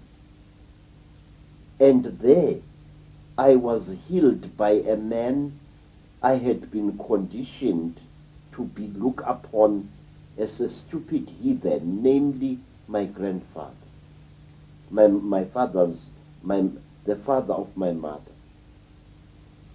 After that, I began to see how great the knowledge that the black people possessed was. I began to see that the missionaries were actually deceiving us, that they were teaching us lies at school about our people. And then one day I got into serious trouble. I was now a budding artist, painting pictures for the mission school. And I made the mistake of portraying the Virgin Mary as a Zulu woman based upon my mother's face. And I portrayed Jesus Christ as a Zulu boy. And for that, I was caned and expelled from school. The reason I was not caned, say, by the white missionary only. I was caned also by the black teachers who accused me of having insulted Jesus Christ by painting him as a black. So you can see, sir, the stark mental confusion into which our people had been plunged. Men caning a boy because he had painted Christ as a black man, and saying that by blackening Christ's face, this boy had blasphemed. Just makes you see, Creto, how easy it is for the few to control the world when most of the world gives its mind away. Yes, sir, but one must understand, Mr. David Icke, that we human beings are weak creatures. We fall victim to ill health. We fall victim to sometimes nameless fear. And that is where the forces of darkness pounce upon us when we are afraid, sick, or insecure. Many black people who were converted easily to Christianity were people who had been traumatized by war. You see, during the great Zulu wars in Natal, thousands of black men and women used to run away from Zululand to Durban, where huge refugee camps, bigger than anything we have ever seen in Africa, soon blossomed. These refugee camps were fertile ground for Christian missionary operations. These refugee camps were places where many a self-seeking missionary was sure of walking away with several hundred converts. Creto, all these methods we've been talking about here can be connected to this one stream, unbroken under different names, that came out of London. The next major stream I'd like to look at was that represented by Cecil Rhodes and the British South Africa Company, which, from what I've seen, transformed, perhaps more than anything, the structure, the economy, and the life of South Africa. What about him and that time? Many stories are told about Cecil Rhodes. Many stories. And one day I shall amuse you with one. Cecil Rhodes was a strange man. Like all great men, he was a weird mixture of great viciousness and mercifulness. Cecil Rhodes was a seeker after knowledge, and he used to do many things for those blacks who gave him the knowledge he sought. First, Cecil Rhodes was interested in legends that he had heard about Africa and the Africans. He wanted to know where our people used to mine minerals. And his men used to go from village to tribal village, carrying cheap blankets, traveling shawls, and Stetson hats to bribe tribes people into showing them where mines were, ancient African mines were. In fact, I can tell you, sir, that many of the mineral deposits that are in South Africa, from the diamonds of Kimberley in the Cape to the coal fields of Natal, to the gold mines of the Witwatersrand and of the land now known as Zimbabwe. All these mineral deposits were pointed out to Rhodes and his men by Africans. Africans willing to do anything to impress this strange white man. Cecil Rhodes smiled very often, especially before he ordered the slaughter of an entire tribe. Cecil Rhodes got to know how deeply our people respected a powerful man who reconciled two clashing factions. And one amazing thing, when confronted by black people who were asking him pointed questions, Cecil Rhodes used to deny that he was the leader of the white people, for example, in Rhodesia.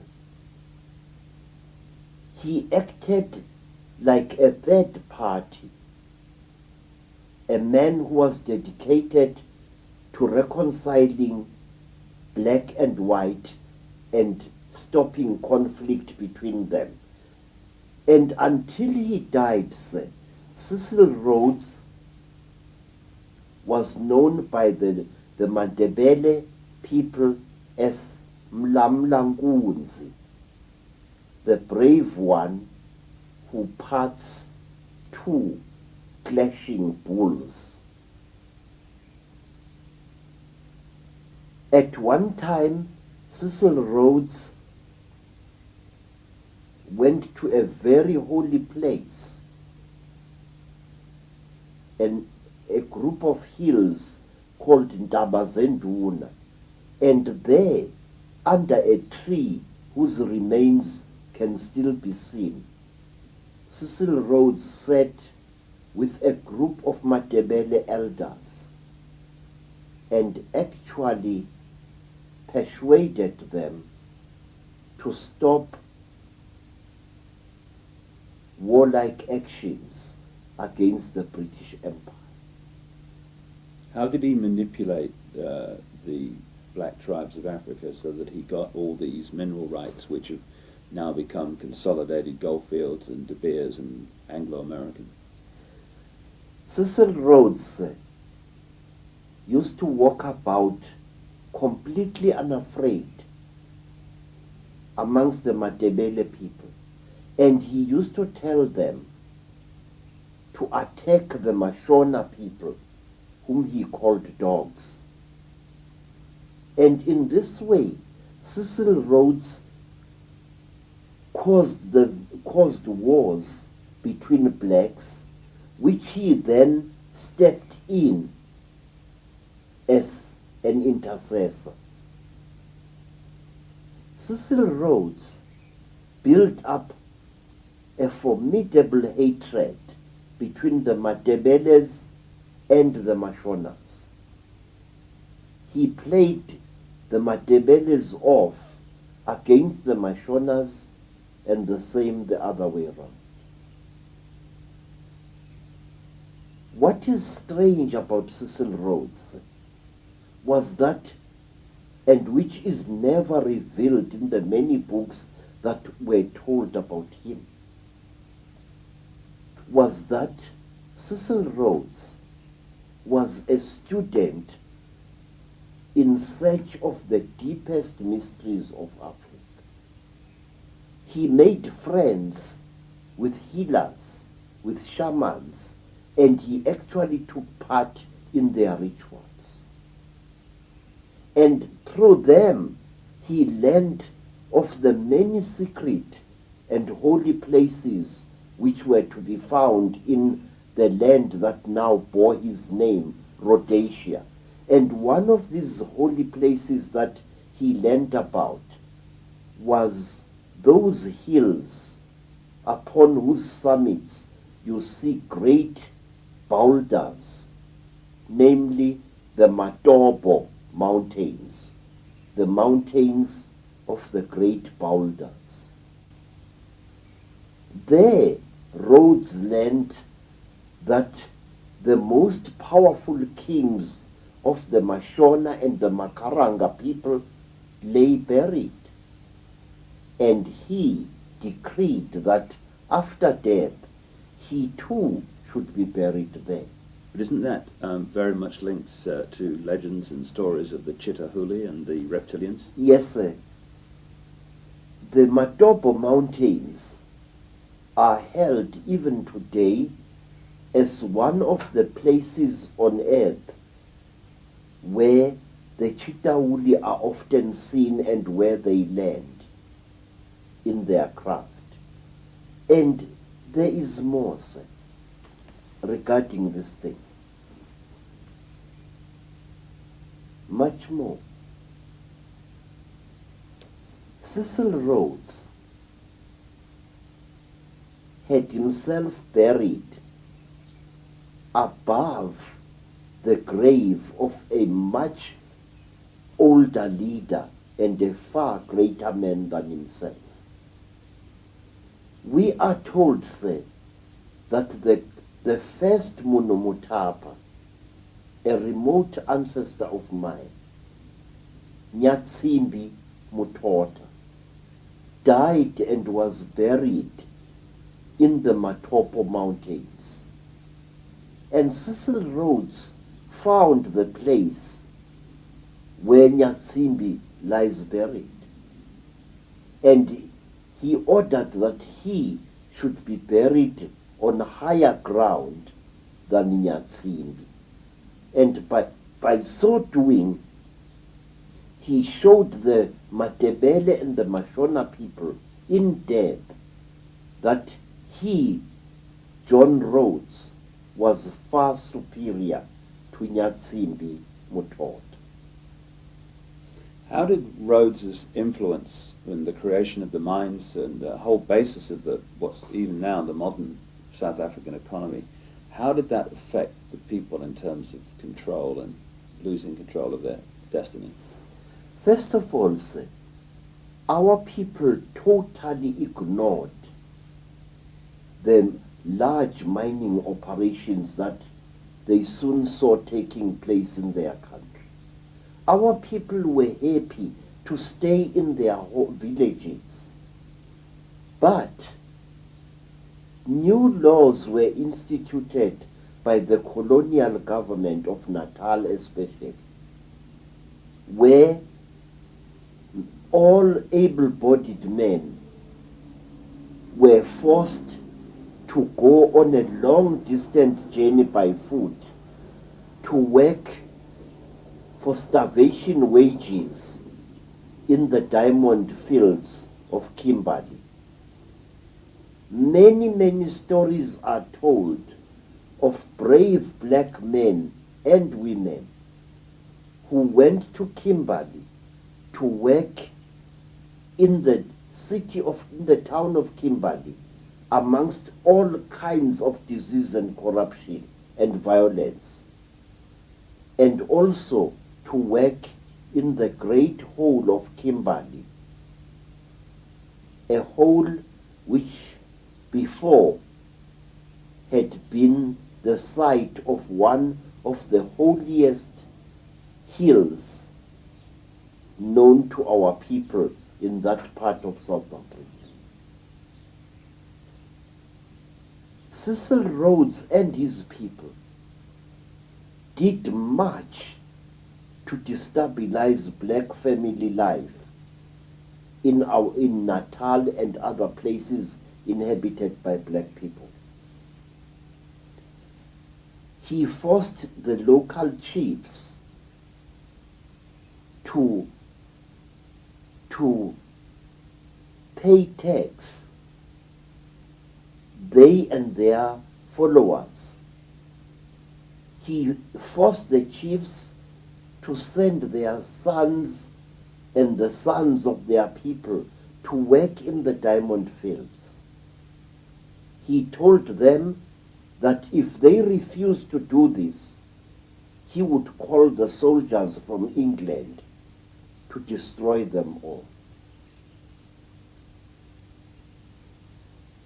Tax was now demanded of our people, not in cattle, as had been the case before, but in gold sovereigns. So a young man had to go, leave his father's home, and go by foot over the Drakensberg Mountains, walk great distances to Kimberley, and there to work for one gold sovereign a year, a sovereign which would then be turned over to the chief, who would in his turn turn it over to the colonial authorities as tax. the South Africa company, the British South Africa company of Cecil Rhodes, created so much of the economy of South Africa that we see today. And this has been taken over by other companies, not least the ones controlled by the Oppenheimer family, who seem to me to be the Illuminati's branch managers in South Africa. They are involved in the Anglo-American Corporation, in De Beers, the diamond operation. Then there's another offshoot of the Rhodes network, which is the Lawn Row Company, London Rhodesia Company, which to me has grotesquely manipulated and abused Africa since its creation. What's your view of this post-Rhodes network that so controls South Africa today? Say, in answering your question, I want to be very, very fair, because my philosophy as an African warrior priest commands me to be fair even to my deadliest enemies. The Anglo-American Corporation has done a lot of good in South Africa during the course of its existence. Sir Ernest Oppenheimer assisted in the building of several townships near Johannesburg. He did not do it for love, of course. He did not do it for altruistic reasons. But the fact was that on a massive scale, he and his company created roofs over the heads of many black families. In fact, a large part of Soweto, near Johannesburg, is his company's creation. But the Anglo-American Corporation also has a lot to answer for in front of the throne of God. This corporation has caused the deaths of hundreds, if not thousands, of black men in its mines.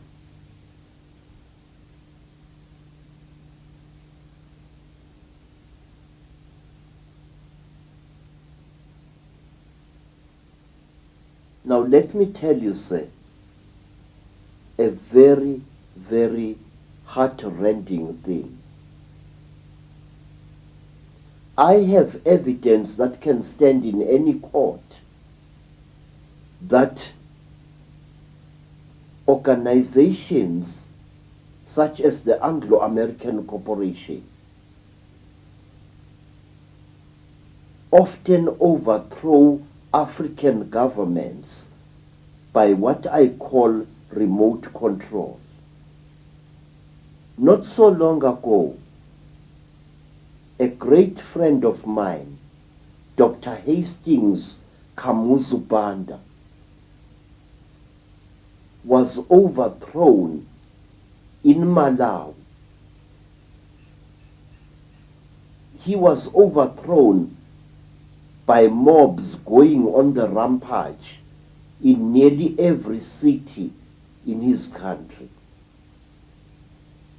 Before the overthrow of Dr. Banda, the Anglo-American Corporation and other gold mining corporations in South Africa had barred hundreds of Malawian miners from coming to seek a living in South Africa in the only way they know how, namely by mining.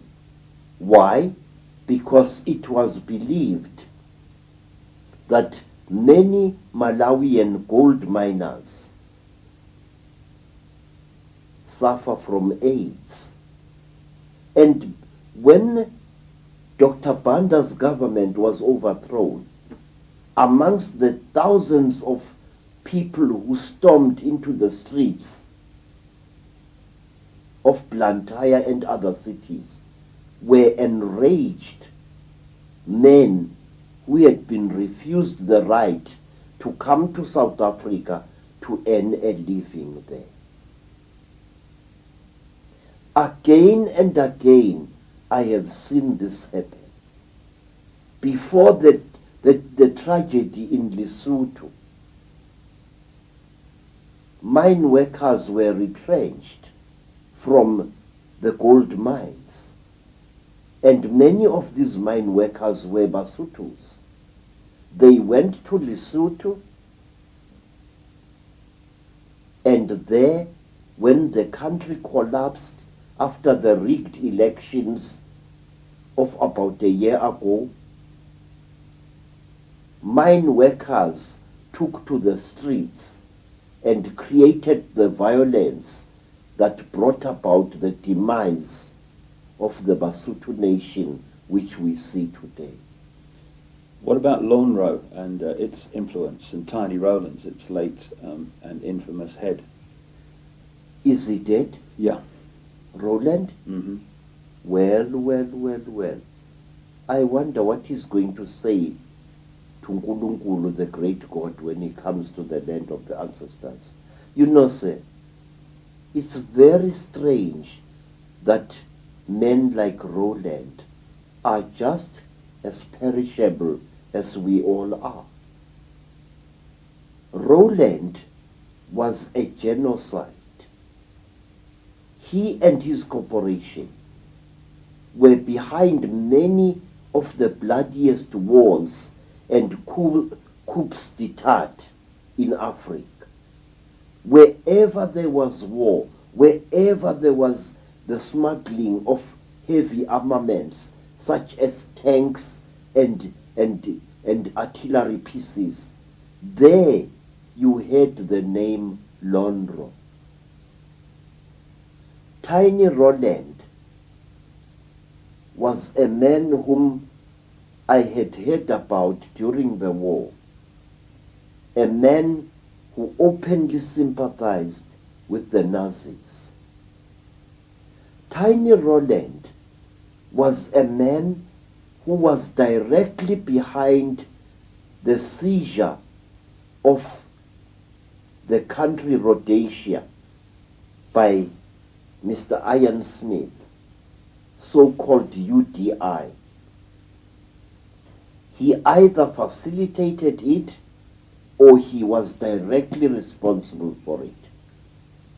Tiny Roland was one white man whom thousands of black people hated throughout Southern Africa.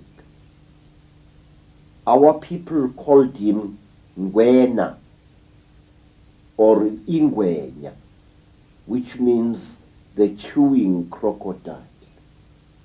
One reason why Roland was so bitterly hated was because not far from the Victoria Falls, there is a small town called Wangi. That town was once a very, very sacred place to the Makaranga peoples. Wangi stands in what was once a huge forest, which was once sacred to the great Earth Mother in ancient times. Tiny Roland's men so heavily polluted that place in their mining operations that today it is a ravaged ghost of its former self. Isn't it the case, Creto, that these various names like Oppenheimer, like Rhodes, like Rowlands, are actually puppets of a force we call the Illuminati? And is it your view, from your experience, that the Illuminati and the Chitahuli, the reptilians, are actually the same thing, and that actually through various forms it is the reptilian force that has been behind this whole story you've been articulating? I think so, sir. In fact, I'm positive so. But what I cannot understand is why do rational, highly educated human beings allow themselves to become the instrument of the destruction of the only home that we have, we human beings, namely the earth upon which we live. Please, are you going to tell me that men like Mr. Oppenheimer and all those who work under him don't have what are called environment impact studies, which give them a long-term view of what the ultimate results of their massive mining operations will be? Of course, they will have that done, but as we've discussed in another video, maybe destroying the environment is part of the agenda in terms of changing the planet from one which suits humans to one which suits the people that have been controlling humans. Yes, sir. But this seems to be a terrible war that we see in front of us. A war which is taking place relentlessly, cold-bloodedly, and whose effects upon all our lives and upon the planet are becoming more evident as we go into the millennium.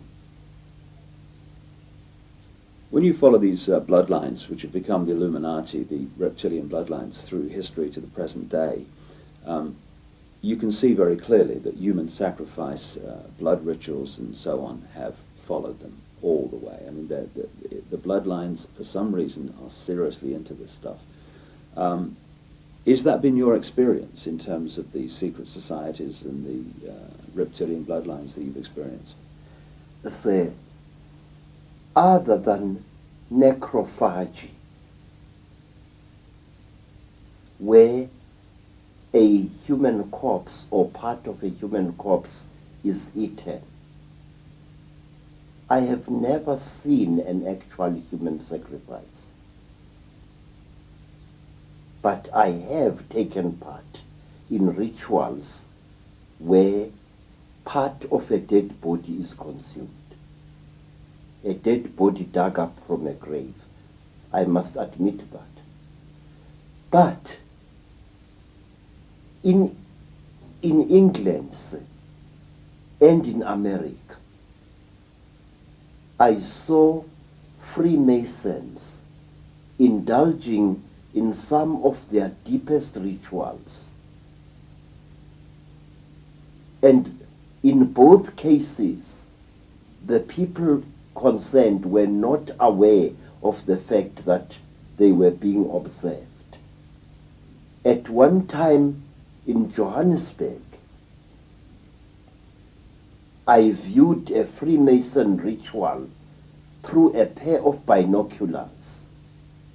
They were performing this ritual in a brightly lit room, and we watched nearly every detail of what they were doing. In England, I saw again the same thing close up. And again, the people concerned were not aware of my presence or the presence of the friend who had brought me to see what was happening. You know, sir, before I go deep in answering your question, can I ask you, sir, are you a religious man? No. Good. Then another question, sir. Please. It is African courtesy that I should ask questions just as you ask me questions. Please, sir, exactly why do human beings or the Chitauli perform human sacrifice? What is the reason behind this ghastly practice? Well, first of all, from people I've spoken to who've taken part in these rituals, they tell me there's something in the blood which they want to consume because for some reason they need it, and it appears they want blonde-haired, blue-eyed people for that more than any other. And the other thing, I guess, is that if you can perform a very malevolent, terrifying ritual in a particular vortex point, then you're going to affect the energy field very powerfully. And another reason which we've talked about is that at the point of sacrifice, this evil eye, this hypnotic stare, which these Chittahuli crossbreeds and the Chittahuli themselves seem to have, can suck a person's energy, consciousness out of their body. Yes, sir.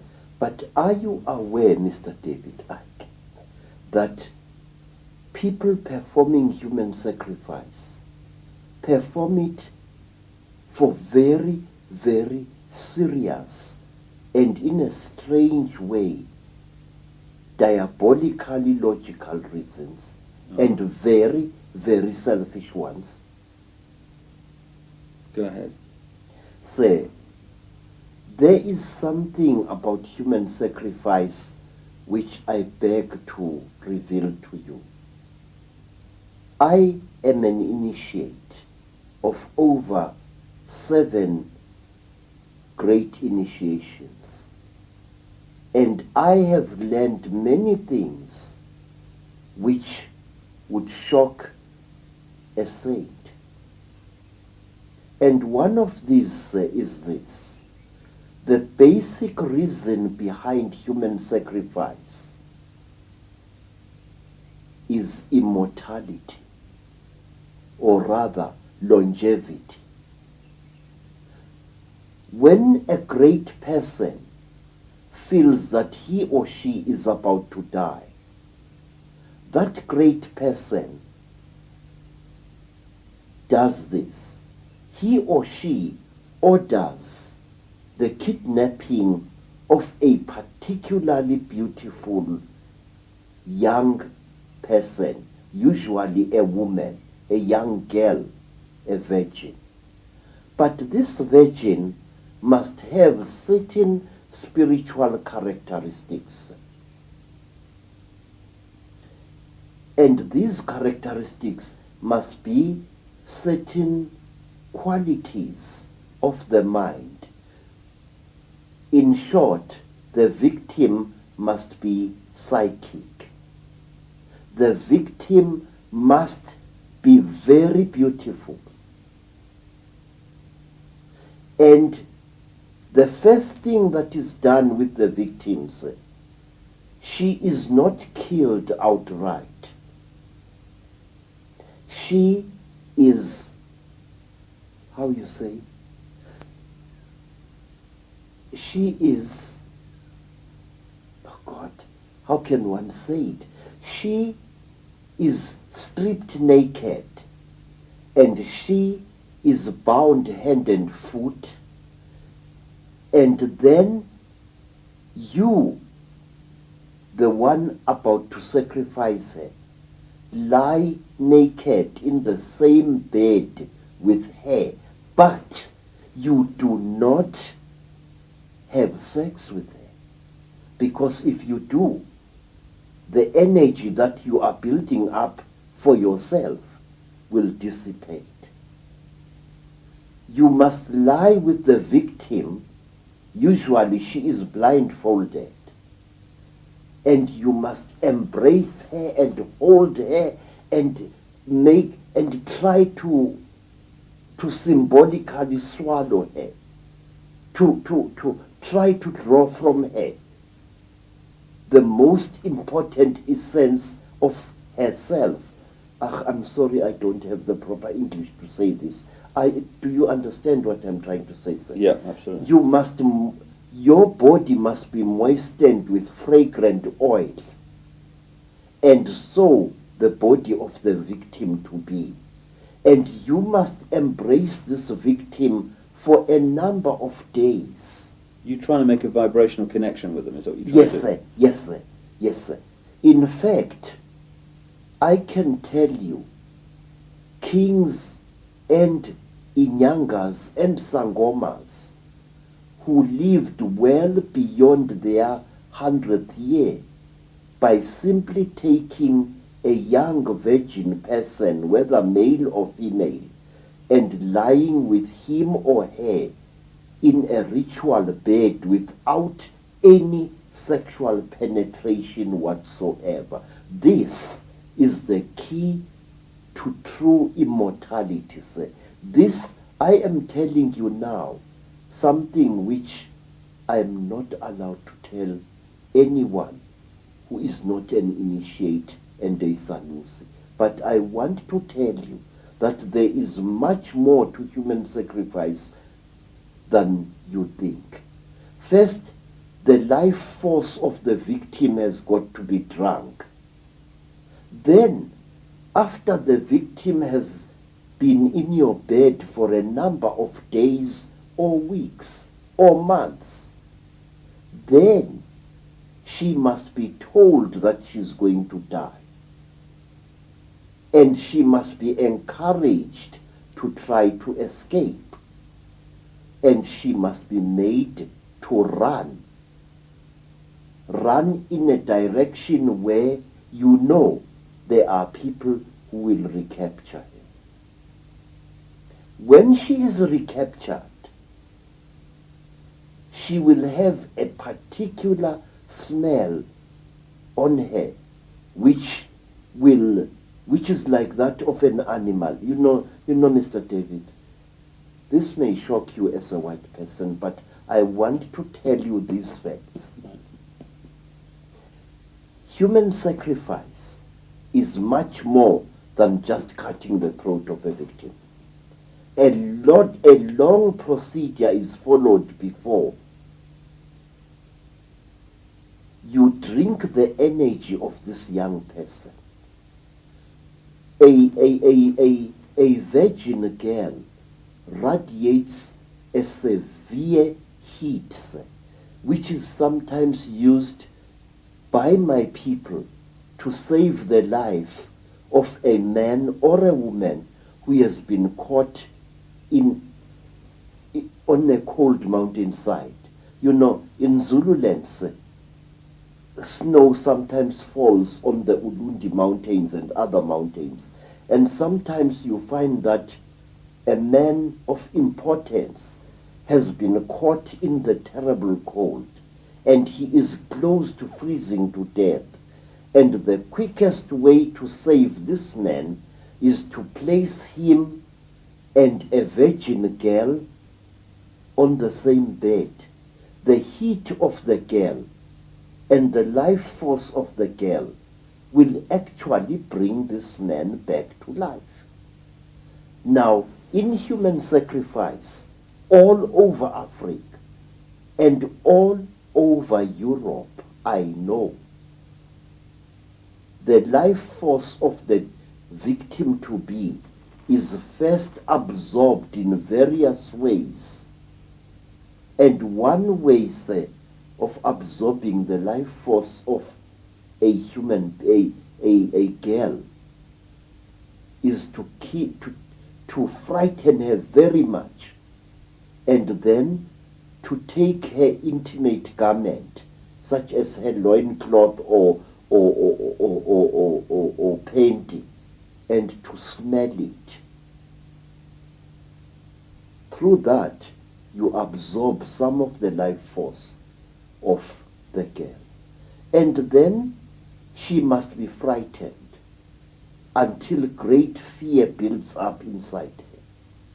She must be made to know that she is going to die. And under very ritual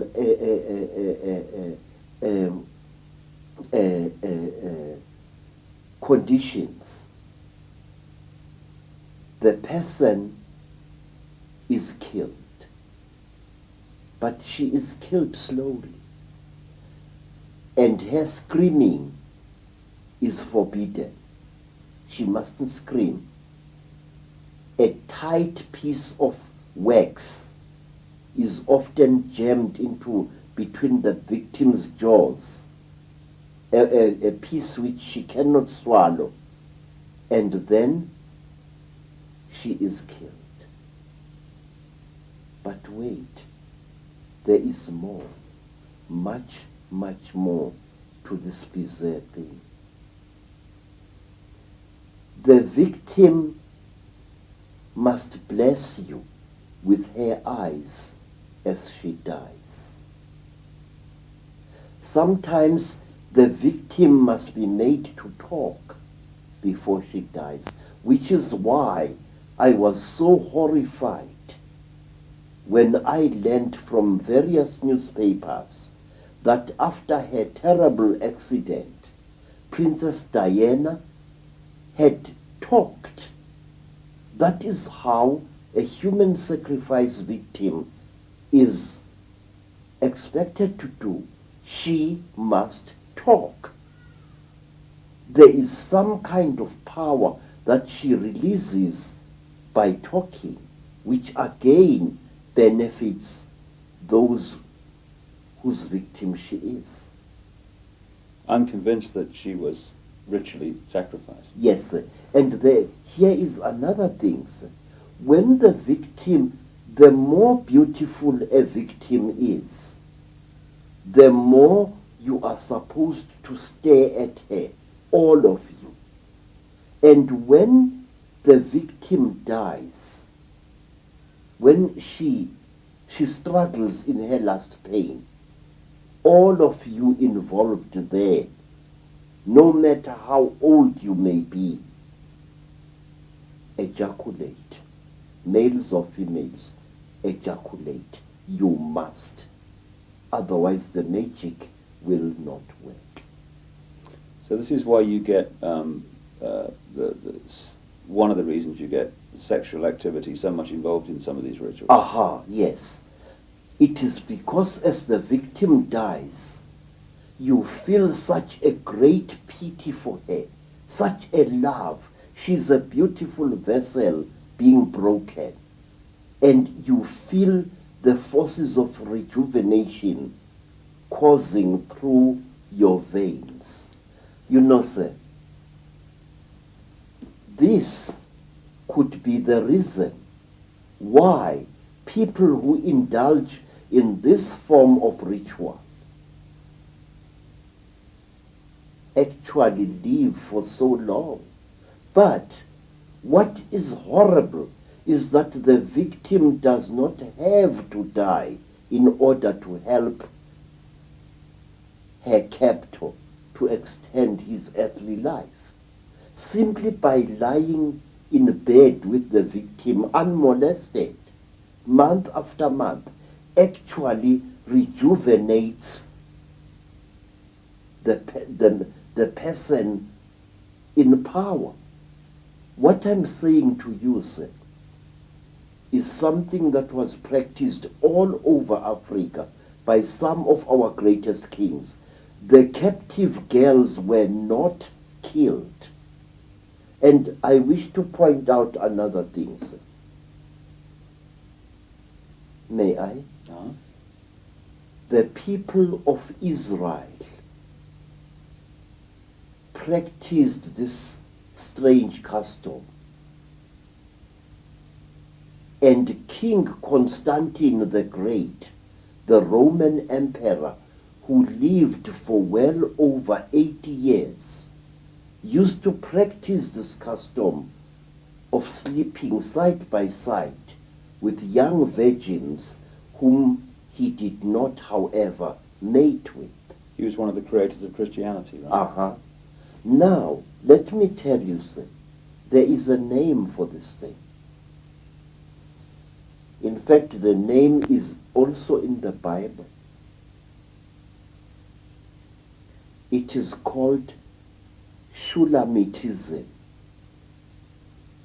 In the Song of Songs of Solomon, the male singer repeatedly refers to the woman as his Shulamite. And a Shulamite is a woman who is brought especially to rejuvenate a dying person of importance. Quote the Bible. And a woman was brought unto him, and she lay with him, but yourself will dissipate. you must lie with the victim. Usually she is blindfolded. And you must embrace her and hold her and make and try to symbolically swallow her, to try to draw from her the most important essence of herself. I'm sorry, I don't have the proper English to say this. Do you understand what I'm trying to say, sir? Yeah, absolutely. Your body must be moistened with fragrant oil, and so the body of the victim to be. And you must embrace this victim for a number of days. You're trying to make a vibrational connection with them, is what you're trying Yes, to do? sir. Yes, sir. Yes, sir. In fact, I can tell you, kings and inyangas and sangomas who lived well beyond their 100th year by simply taking a young virgin person, whether male or female, and lying with him or her in a ritual bed without any sexual penetration whatsoever. This is the key to true immortality, sir. This, I am telling you now, something which I am not allowed to tell anyone who is not an initiate and a Sanusi. But I want to tell you that there is much more to human sacrifice than you think. First, the life force of the victim has got to be drunk. Then, after the victim has been in your bed for a number of days or weeks or months, then she must be told that she's going to die. And she must be encouraged to try to escape. And she must be made to run. Run in a direction where you know there are people who will recapture her. When she is recaptured, she will have a particular smell on her, which is like that of an animal. You know, Mr. David, this may shock you as a white person, but I want to tell you these facts. Human sacrifice is much more than just cutting the throat of a victim. A long procedure is followed before you drink the energy of this young person. A virgin girl radiates a severe heat, which is sometimes used by my people to save the life of a man or a woman who has been caught on a cold mountainside. You know, in Zululand, snow sometimes falls on the Ulundi mountains and other mountains. And sometimes you find that a man of importance has been caught in the terrible cold, and he is close to freezing to death. And the quickest way to save this man is to place him and a virgin girl on the same bed. The heat of the girl and the life force of the girl will actually bring this man back to life. Now, in human sacrifice, all over Africa and all over Europe, I know the life force of the victim to be is first absorbed in various ways. And one way, say, of absorbing the life force of a human, a girl, is to frighten her very much, and then to take her intimate garment, such as her loincloth or panty, and to smell it through that, you absorb some of the life force of the girl. And then she must be frightened until great fear builds up inside her. She must be made to know that she is going to die. And under very ritual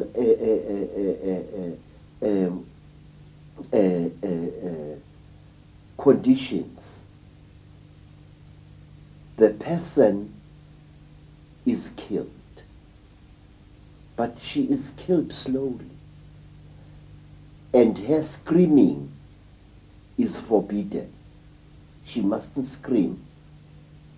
A tight piece of wax is often jammed into between the victim's jaws, a piece which she cannot swallow, and then she is killed.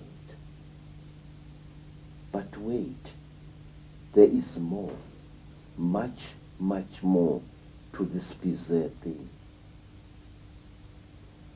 The victim must bless you with her eyes as she dies. Sometimes the victim must be made to talk before she dies, which is why I was so horrified when I learned from various newspapers that after her terrible accident, Princess Diana had talked. That is how a human sacrifice victim is expected to do. She must talk. There is some kind of power that she releases by talking, which again benefits those whose victim she is. I'm convinced that she was ritually sacrificed. Yes, sir. And here is another thing, sir. When the victim, the more beautiful a victim is, the more you are supposed to stare at her, all of you. And when the victim dies, when she struggles in her last pain, all of you involved there, no matter how old you may be, ejaculate. Males or females, ejaculate. You must. Otherwise the magic will not work. So this is why you get, one of the reasons you get sexual activity so much involved in some of these rituals. Aha, yes. It is because as the victim dies, you feel such a great pity for her, such a love. She's a beautiful vessel being broken. And you feel the forces of rejuvenation coursing through your veins. You know, sir, this could be the reason why people who indulge in this form of ritual actually live for so long. But what is horrible is that the victim does not have to die in order to help her captor to extend his earthly life. Simply by lying in bed with the victim unmolested, month after month, actually rejuvenates the person in power. What I'm saying to you, sir, is something that was practiced all over Africa by some of our greatest kings. The captive girls were not killed. And I wish to point out another thing, sir. May I? The people of Israel practiced this strange custom.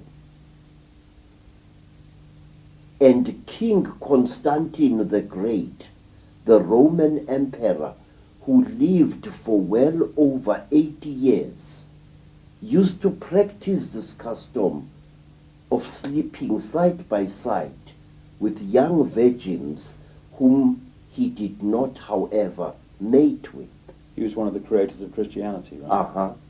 Now, let me tell you, sir, there is a name for this thing. In fact, the name is also in the Bible. It is called Shulamitism.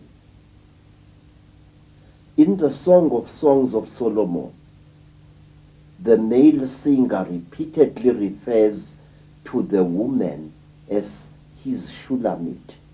And a Shulamit is a woman who is brought especially to rejuvenate a dying person of importance. Quote the Bible. And a woman was brought unto him, and she lay with him, but he get no heed. Sometimes, for a parent, a mother or a father, to sacrifice his own child is an act of self-rejuvenation. I often view with a very deep suspicion the story of Jacob, of Isaac, whose father had been ordered by the Lord to sacrifice him. Remember? Abraham. Yeah. Was Abraham trying to rejuvenate himself? My answer is yes. Because sacrificing your own offspring releases forces within you which can actually make you young again. Now, sir, this is one of the reasons why child abuse is today so prevalent throughout the world. I have spoken many times to men who have raped their own daughters. I have spoken many times to women who have abused their own sons, and they give me the same answer. Each time I do it, I feel good. And this would explain why so many of this Illuminati are into pedophilia. I mean, people like George Bush is infamous for it. And all over the world, phenomenal numbers of children go missing every month, more than anyone ever realizes. And surely this in some way is massively connected into this subject we're talking about. And presumably in Africa, the same phenomena of missing children goes on. Exactly, sir, yes. At our meeting last night, do you remember the white lady I pointed out to you, saying that this is a white lady who has a great story to tell? Her name is Madam Hannah Opperman.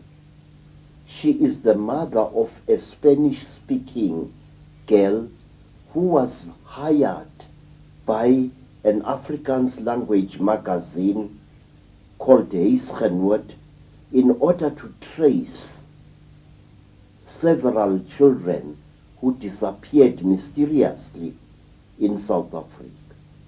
I also was involved in attempts to trace these children, most of whom were white and some of whom were black. All these children had one characteristic in common. They were either budding psychics or they were leaders in sports and other subjects in their particular school. And they were not chosen, say, at random. They were carefully selected by someone. One day, a white friend of mine prevailed upon me to try and trace one of the missing children. The child had been kidnapped earlier that day, and the news had come on the radio. And I was able to sit in a dark place and to concentrate fiercely on the photograph of the missing child. And I saw her being driven together with two others in the boot of a car. And sometime later, that car, which was driven by 4 men, 3 white and 1 of Hindu appearance, stopped somewhere in the veld, and the children were brought out of the boot of the car. But one of the children, the very child we were seeking, had become very, very ill because of lack of air. And this child we followed in spirit. We found her that she was being taken along a highway that goes into Natal from the north. And then she was taken along that highway until her captors reached the coast. And there she died, and I clearly saw her body being buried in sea sand. What happened to the other 2 children, I do not know. But I can tell you, sir, that after that, I totally refused to get involved in this terrible thing. Why? Because I had seen in visions the faces of the leaders of the satanic kidnapping of children. And some of these leaders were men whose names were very big in South Africa indeed. How many children go missing in Africa, say every month? So I learned from a gentleman with a very logical mind, a gentleman who later told me that he was a Freemason, or he is a Freemason, that well over 4,000 children disappear in South Africa every month. Okay.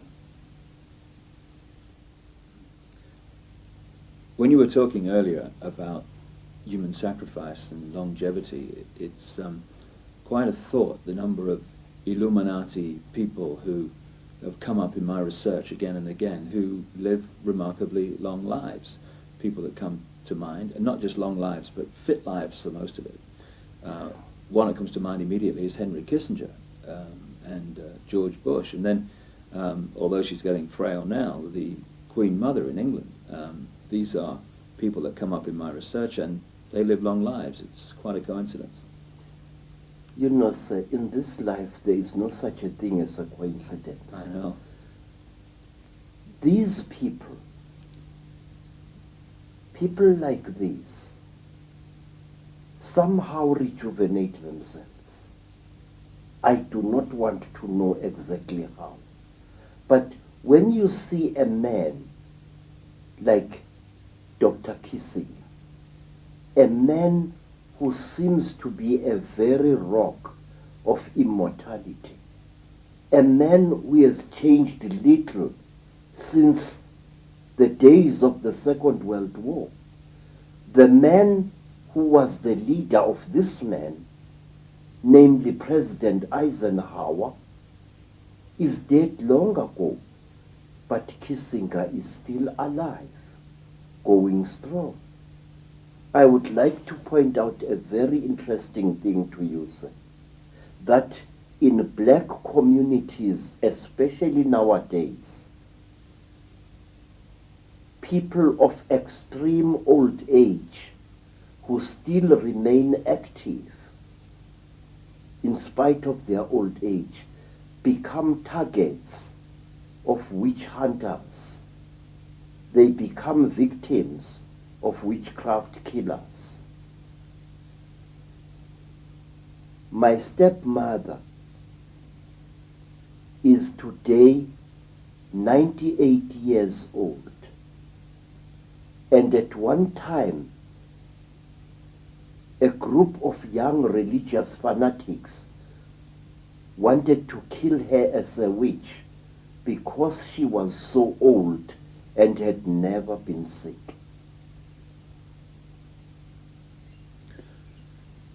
Does it frustrate you, Creto, when you look across this history of Africa that we're talking about to the present day, at how at times the black people of Africa have allowed themselves to be manipulated so often easily? Yes, sir. It makes my heart to bleed, but at the same time, this is one of the proofs of the fact that in this world we are not the masters of our own destiny. This is one of the proofs that in this world we are controlled by forces far greater and far more ancient than we are. Nations are caught by these creatures, whoever they are, at a time of weakness. Nations are caught at a time when they are either emerging from major wars or at a time when people are coming together to form a new nation or a new tribe or a new clan. And that is where the terrible cheetah will catch them. You've had a remarkable life, not least because of the horrendous things that have happened to you. But there was one story you told me about what happened, I think it was in Soweto, Yes. which encapsulates not just how easy it is to manipulate black people, but how easy it is to manipulate all people, because this is how it happens.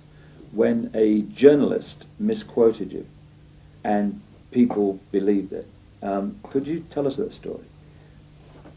The story is very simple, sir, and my life is just an ordinary life. First of all, after the Soweto unrest of 1976,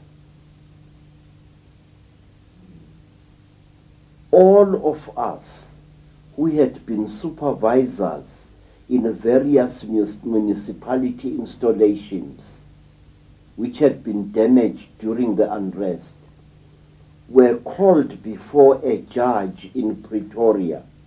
The name of the judge was Justice Seli.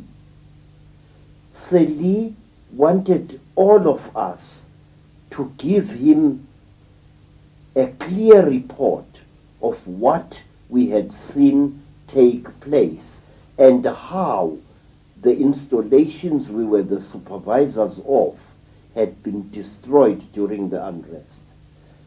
Many people were afraid of speaking at this inquiry, which was called the Seli inquiry. And we were promised that our names would remain anonymous. But when the inquiry was on, I noticed reporters at the inquiry in a place where they were not supposed to be. If the inquiry was to be held in camera, why then were there reporters there? And amongst the reporters was a white woman, Helen Zille. Now, I spoke to the judge, answering his questions, and then I said to the judge, protection for workers in Soweto is completely inadequate. Innocent workers are being beaten up and sometimes killed by the rioting youths.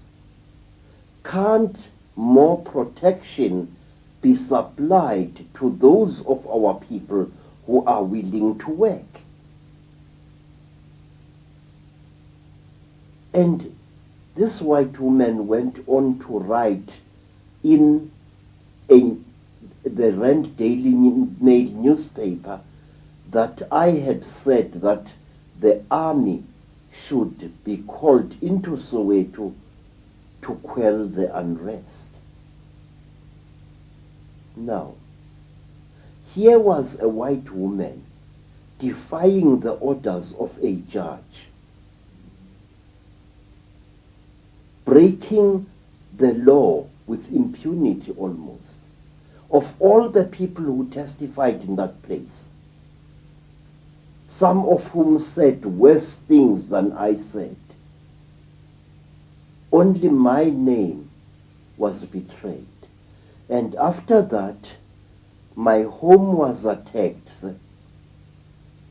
by 500 or more school children. It happened in September 1976.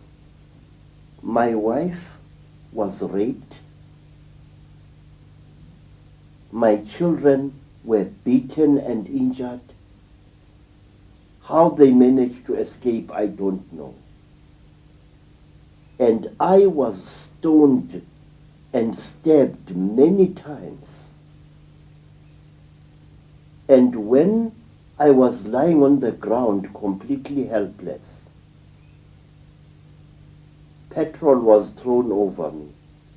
And that was when I knew fears. Because we African people believe that if you are burnt to death, not only is your body consumed by the flames, but your soul is destroyed as well. We believe that although a human being possesses an immortal soul within him or her, that soul can be destroyed by fire.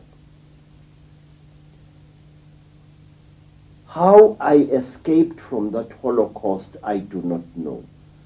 Something must have frightened these children. They all ran away and left me lying in my blood at the back of my house.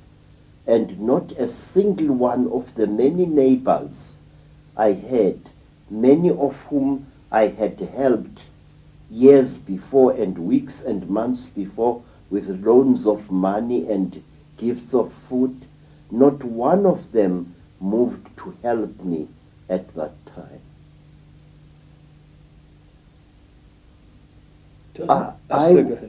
I was taken, I managed to crawl to a municipality yard, and there I hid in a corrugated iron shack until nightfall. And then a man came to see me there, and this man drove away a gunman who had come in there, into that yard, to finish me off. And this man took me through a hole in the fence to the house of a Sangoma, who is one of my followers. And that Sangoma, at great risk to her life, hid me under her bed until the police came to take me out of there. I was covered with wounds, and a broken knife was lodged in my body. And somebody had tried to cut off these two fingers. This is where the knife went in, and here it came out. After that, we hid in the backyard of a police station. And after that, my immediate superior, a white gentleman who is a horticulturist, smuggled me out of Soweto with my family and took me to Natal, and where I stayed for over a year recovering from my injuries. And all this, Creto, is from one journalist, yes, a white sir. journalist during apartheid. Yes, sir. saying you said something you didn't say. Yes, sir. Now, And what does that say about how easy it is to manipulate people? I mean, you must have been frustrated beyond belief. sir, let me tell you, Mr. Icke, that the enemies of humankind, the Chitauli, or whatever it is we choose to call them, have in newspapers a devastating weapon, a weapon for which there is no answer. Using a newspaper, they can lash out at anyone, knowing that that victim cannot fight back. Creto, what's the agenda for Africa now? We've told a long story. We're in the modern world, we're looking ahead. What's the agenda of the Illuminati Chitahuli for Africa? And the world, come to that, I think. It appears from what I see happening all over Africa that the Chitauli are depopulating or destroying those countries in Africa which, left to themselves, could become the bread baskets of this continent. The Sudan is being destroyed. Angola has been obliterated. Mozambique has been destroyed. But wait, the countries as such have not been destroyed. Only their populations have been obliterated or brought to the edge of extermination. Why? What do these creatures want? I feel that the answer says they want to alter human society by wiping out certain races of humankind and leaving others alive. I think that Africa is being depopulated deliberately in order to enable the future dictators of this world to get at Africa's minerals without bothering to pay anyone for those minerals.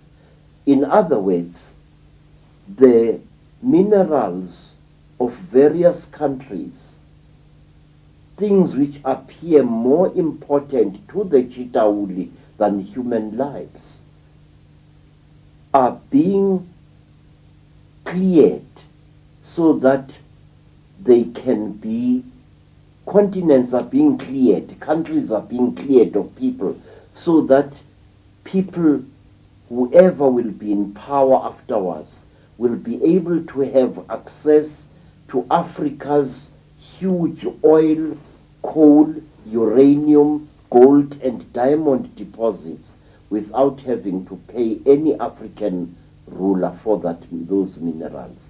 In other words, we are reaching a point where the minerals that come out of the ground will become the property not of small nations like Africa and the many nations that are inside there, but of the huge global government which is on the cards and which is being built now. And is that why so much violence, both individual violence on the streets and between tribes, between groups and between countries is going on? Yes, sir. People, it seems to me that it is the decision of the Chitauli to accelerate the destruction of as many human lives as possible.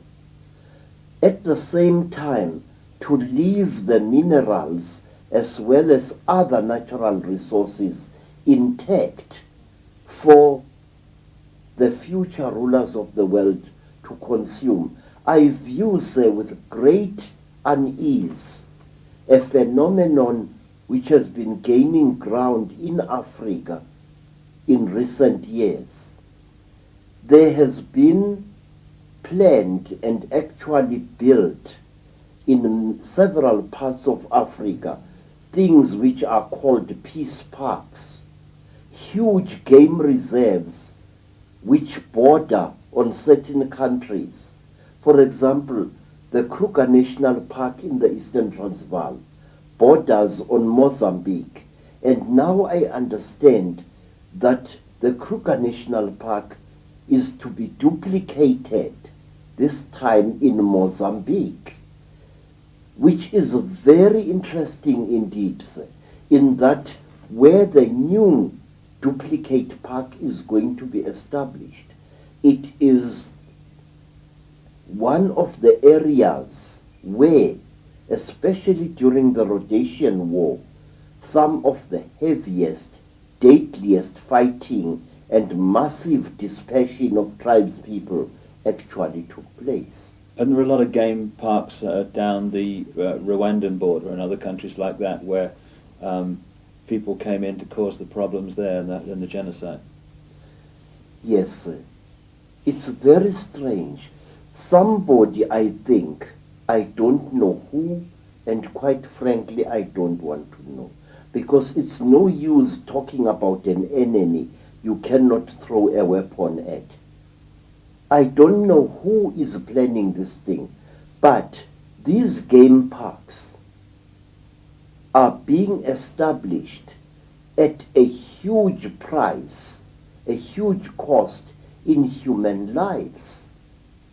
These game parks are being established at the expense of the nations in whose countries the parks are.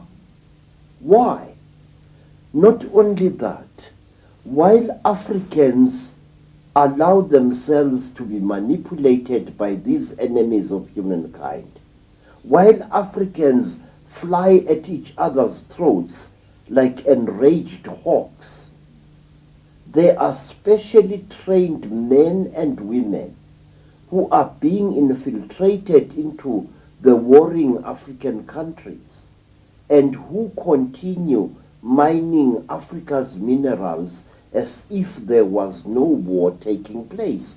And these minerals are being taken out of these countries in huge convoys of heavy vehicles. I've seen this several times. While the war in Southwest Africa, Namibia, was being fought, there was huge smuggling of minerals such as diamonds and so on. The same is happening in Angola. The same is happening elsewhere. The name that comes up, of course, in terms of so many environmental parks or game parks, there are United Nations agencies which speak for themselves, but there's also so-called environmental groups like the Worldwide Fund for Nature. What's your feeling about the way the environmental movement is being operated? The Worldwide Fund for Nature, of course, is headed by Prince Philip, of whom I would certainly not buy a used car, or from whom, and Prince Bernhard of the Netherlands, his friend, two of the bloodlines.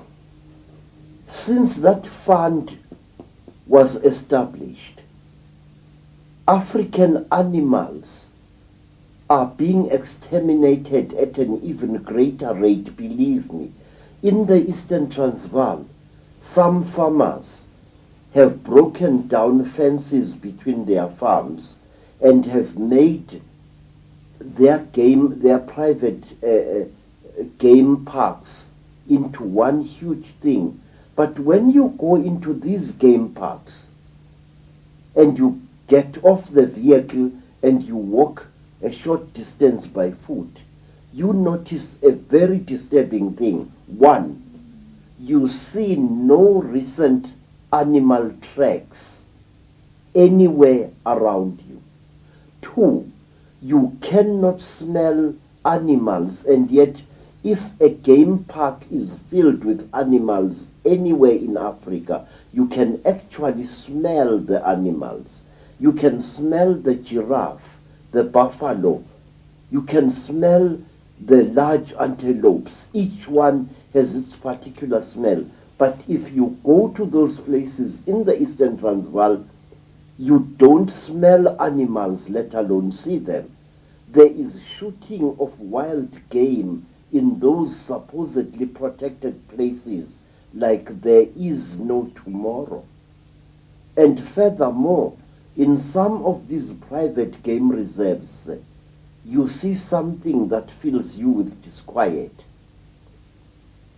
You see airstrips carrying not small aeroplanes as one would expect, not small one-engined aeroplanes, but I have seen game reserves where there is an airstrip and a hangar which carries a large aircraft, a Dakota of the 1950s.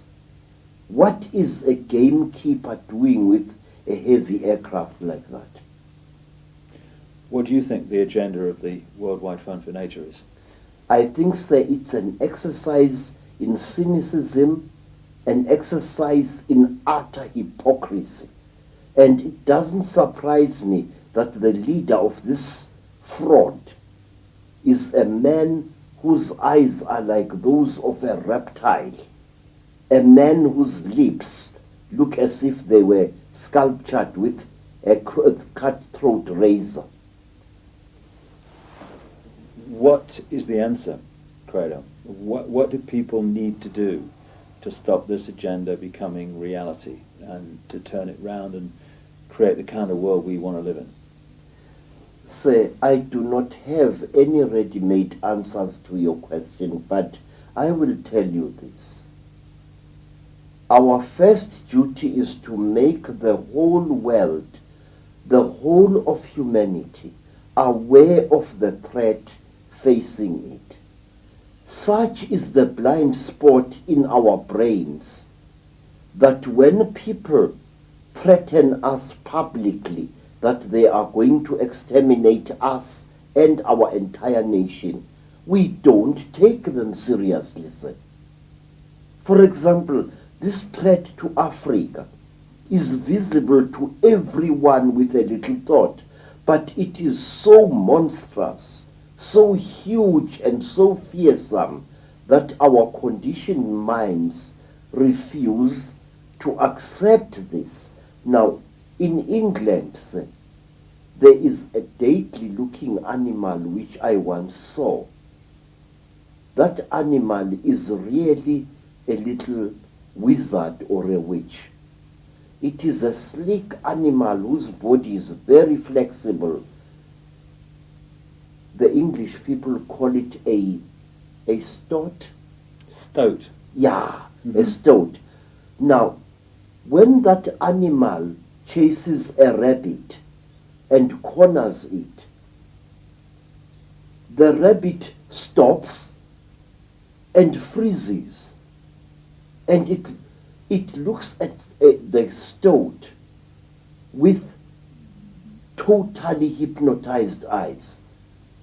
It is as if this animal is refusing to see the stoat, and the stoat catches it and eats it.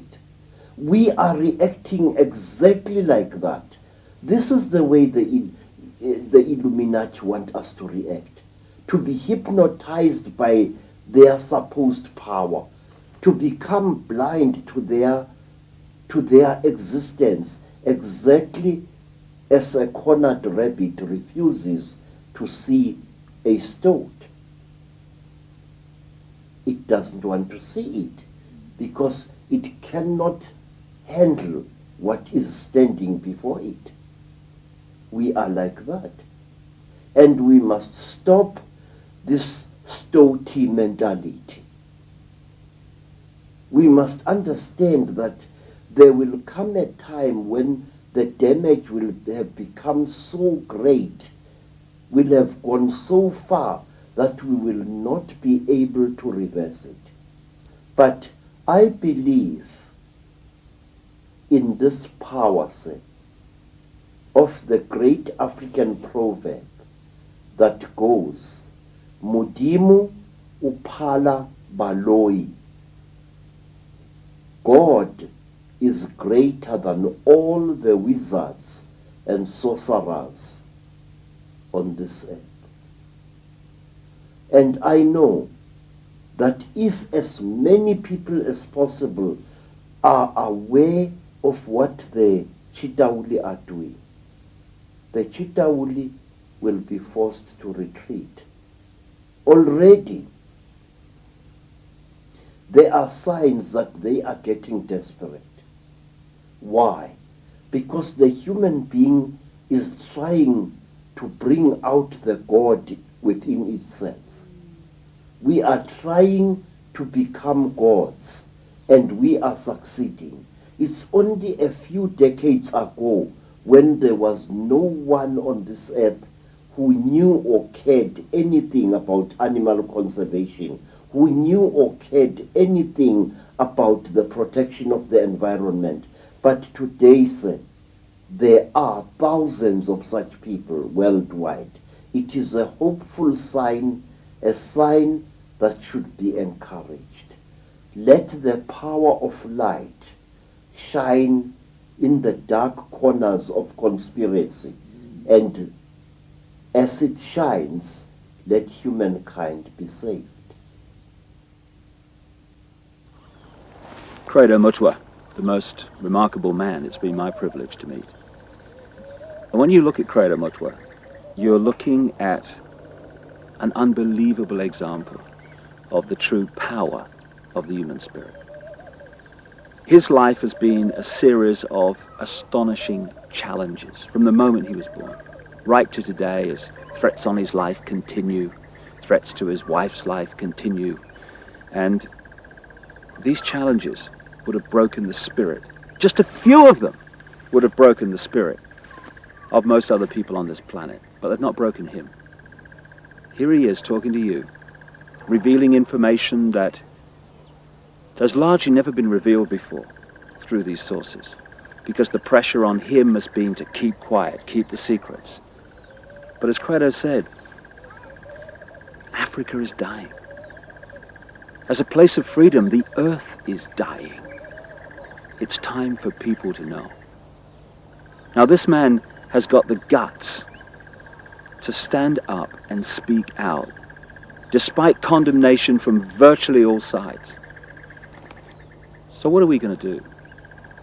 Are we going to say, oh, that's interesting. Oh, yeah, Creto Mutwa is interesting, you know. Light a candle.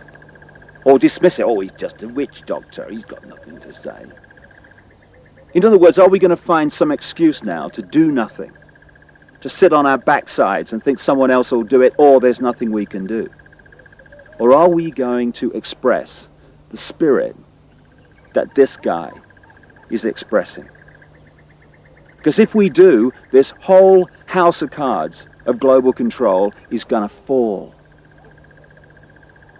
It's going to be brought down by the wind of change that we will create.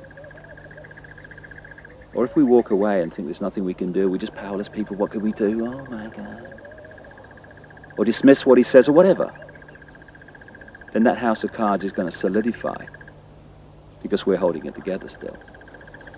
And we're going to live in a global fascist state. Not some distant time in the future, oh my goodness me, it's going to be terrible for the kids.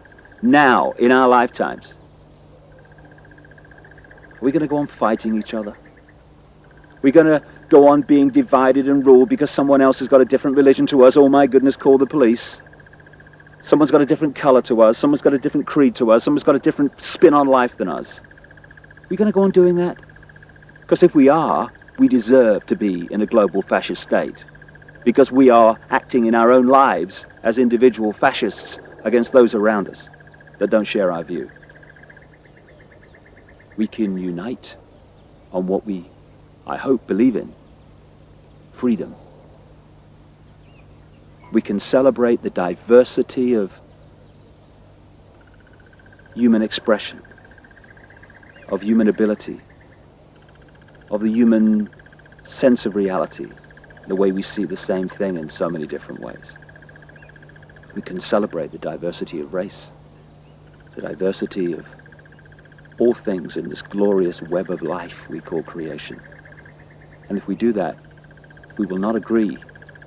Fair enough, what a boring state anyway. But we will have harmony, and therefore we will have peace via respect for each other.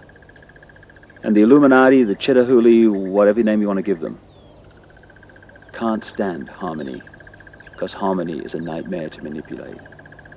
Disharmony and conflict is a piece of cake. Are we going on playing the game according to the rules of the Illuminati, fighting each other, cussing each other, blaming each other? Or are we going to decide that we're going to play games with different rules? Games that have unwritten laws called love, called respect, called harmony, called peace. We have got ourselves into this state, and that's the truth. And that's good news. We have got ourselves in this state by making decisions to give our minds away and insist that everyone else does the same. We can therefore make choices that will bring this manipulation to an end, almost like that, by taking our power back to think for ourselves and giving everyone else the honor to do the same. Are we going to choose love in its true sense, or are we going to choose fear? The choice is ours. It always has been. And the consequences for one or the other, in terms of our future, are immensely, immensely different. Creto Mutwa has shown the kind of spirit necessary to bring an end to this nonsense. If the rest of humanity shows a fraction of that, we have got nothing to concern ourselves with, because this world is going to change from a prison to a paradise. It's just a choice. I know which one I'm going to make. How about you? Hope you've got something out of it. Thanks for watching.